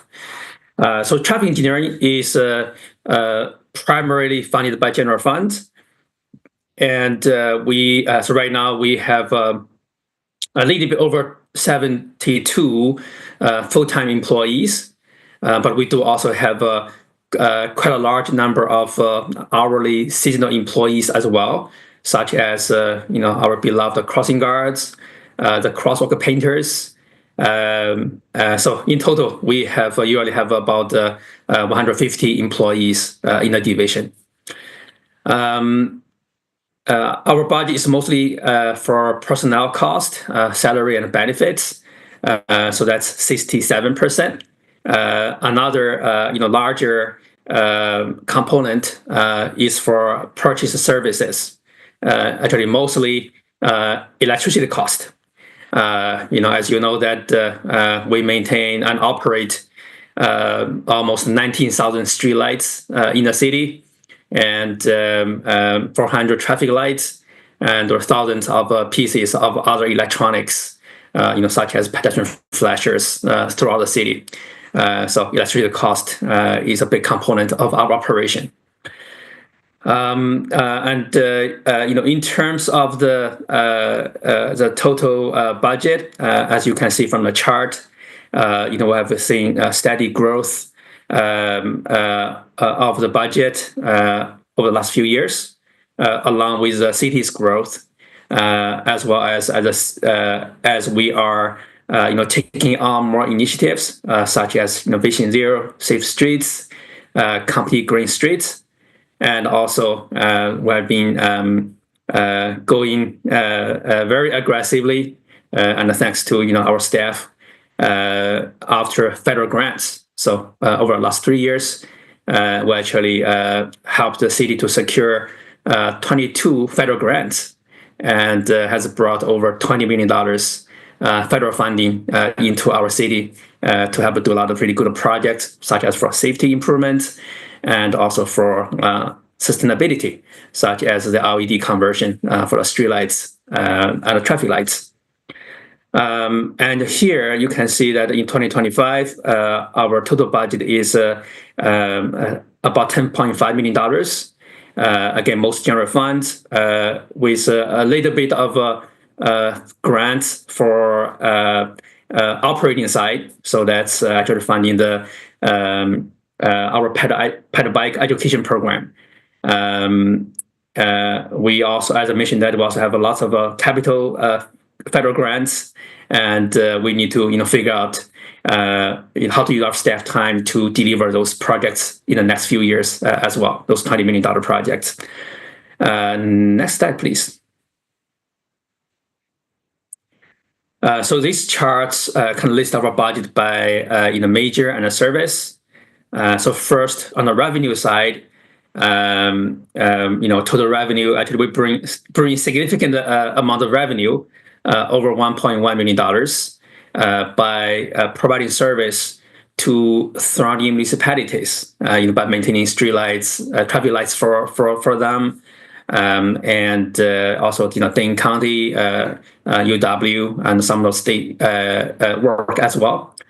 And we also maintain the Madison area unified fiber network, what we call Muffin. So we got a second revenue from that as well. And we also review lots of permits every year. So we charge permit fees for those as well to recoup some of the staff cost. For expenses, again, most of the cost are salaries and benefits. Again, project services, especially for electricity cost. And we also pay services from other departments and bill other departments for some of the work as well. For budget by service, so in 2025, we provide 8 major services for our residents: bicycle pedestrian service, fiber network, paver markings, planning and data support, radio communications, traffic signals, signing, and street lighting, with a total budget about $10.5 million.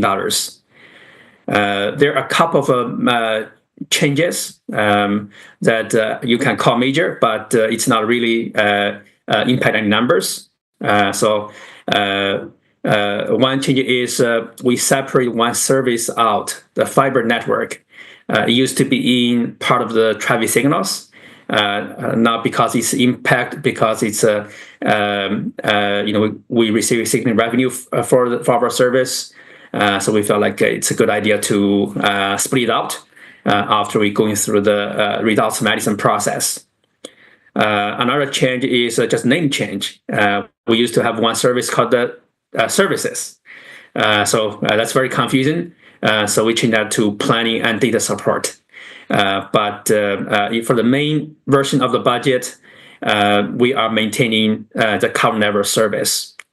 However, though, if the referendum does not pass, we'll lose one position. So that's a traffic engineer position, mostly focused on signal priority, for buses and other, other type of vehicles, such as emergency vehicles. However, though, if we do lose the position, our plan is to continue to do the work for the bus priority and other emergency vehicles, other things. However, we're going to have to move tasks around among our engineers. So some other work will have to be cut instead of the transit signal priority work, as those projects were funded by Metro Transit. I think the most impact will be probably in areas such as special events. We provide our support to those events, and we might have to cut back on some of those support. So it definitely could be impactful, but it also will save the city $38,000. So that's all we have, and we'll be happy to answer questions. Thank you, Yang. Questions for traffic engineering? Alder Evers. Thanks, Mayor. Yang, question, looking at your employee classifications, excuse me, there is a traffic engineer position 3 that was budgeted and paid in last year at $72,749. In your agency request, that same position increased to $116,000. Curious why that major jump? That's almost a $45,000 jump. Is there some reclassification going on or a reason for the significant pay increase for that individual? I don't think we have a significant pay increase for individual, but I'm going to ask help from maybe Keith to help answer that specific question. Exactly what happened. Mm-hmm. I'm not certain, but I believe that position had been vacant. And then, within the budget, they put it at the lowest hiring level. And in actuality, we hired a person with greater seniority. I'm not positive about that, just off the top of my head. So thank you, Keith. That actually remind me. So I didn't hear the original dollar amount from last year, but we do have one position that we intentionally kept open for half a year last year. We just budgeted half of the year. And for this year, we did fill the position at for the whole year. So that might be the such a big cost difference for that position. Yeah, that sounds like it's a good explanation. So thank you. I appreciate it. Great catch. Thank you. Thank you, Alder. Any other questions for traffic engineering? If not, thank you, Yang and Keith. And we'll go on to transportation.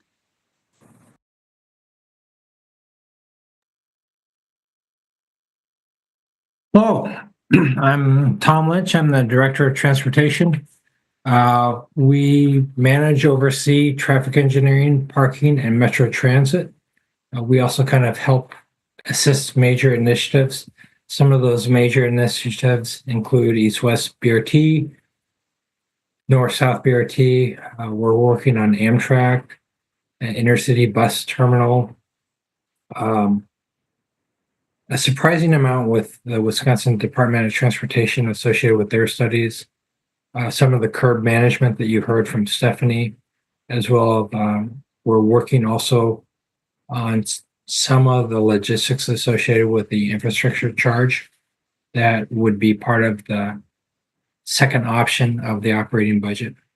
My specific office is relatively small. I have 5 FTEs. It's all personnel. It looks as though when you look at the slide that my budget is kind of jumped around a bit. Some of this has been due to some staff vacancies with Phil Gritzmacher and some Mike Chickvala and others that have come in and out of the agency.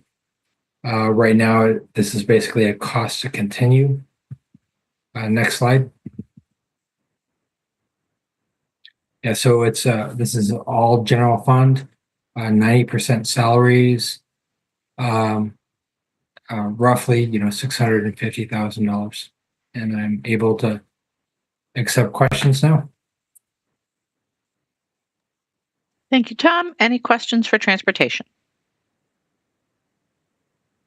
Going once, going twice, seeing no questions. Thank you, Tom. And that brings us to the end of our list for tonight. I will just remind us that we are back tomorrow. We have the rest. Let's see, we have general government, we have the rest of administration, PCED, the library, and public health and safety. And Christine, anything else that you would like us to know before we adjourn? No, I think you covered it. We'll resume again tomorrow. All right, President Figueroa Cole.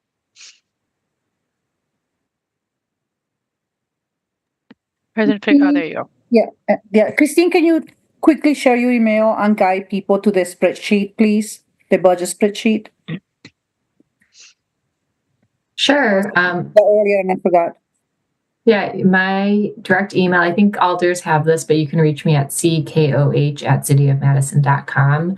And all of the budget documents are on the main budget page, but one thing I posted somewhere else is a budget file that shows, that has an Excel file with all of the data that goes into the budget book. And you can find that in the 2025 Outlook page. So it's all under budget 2025, but if you go to Outlook, there's a tab called budget data. And we put it here because that's where we also put the cost to continue data from earlier this year. We'll move it into a more permanent location. But this executive data is the only thing that's not directly on this operating tab. So if you have any questions about that, feel free to reach out. Thank you, Christine. Yes, thank you, Christine, and the entire finance staff. They've done an incredible job of not just putting together two budgets, but making all of that information transparent and available to the public. So really, really appreciate it. All right, a motion to adjourn would be in order. Move to adjourn. Second. Moved and seconded to adjourn. Is there any objection to record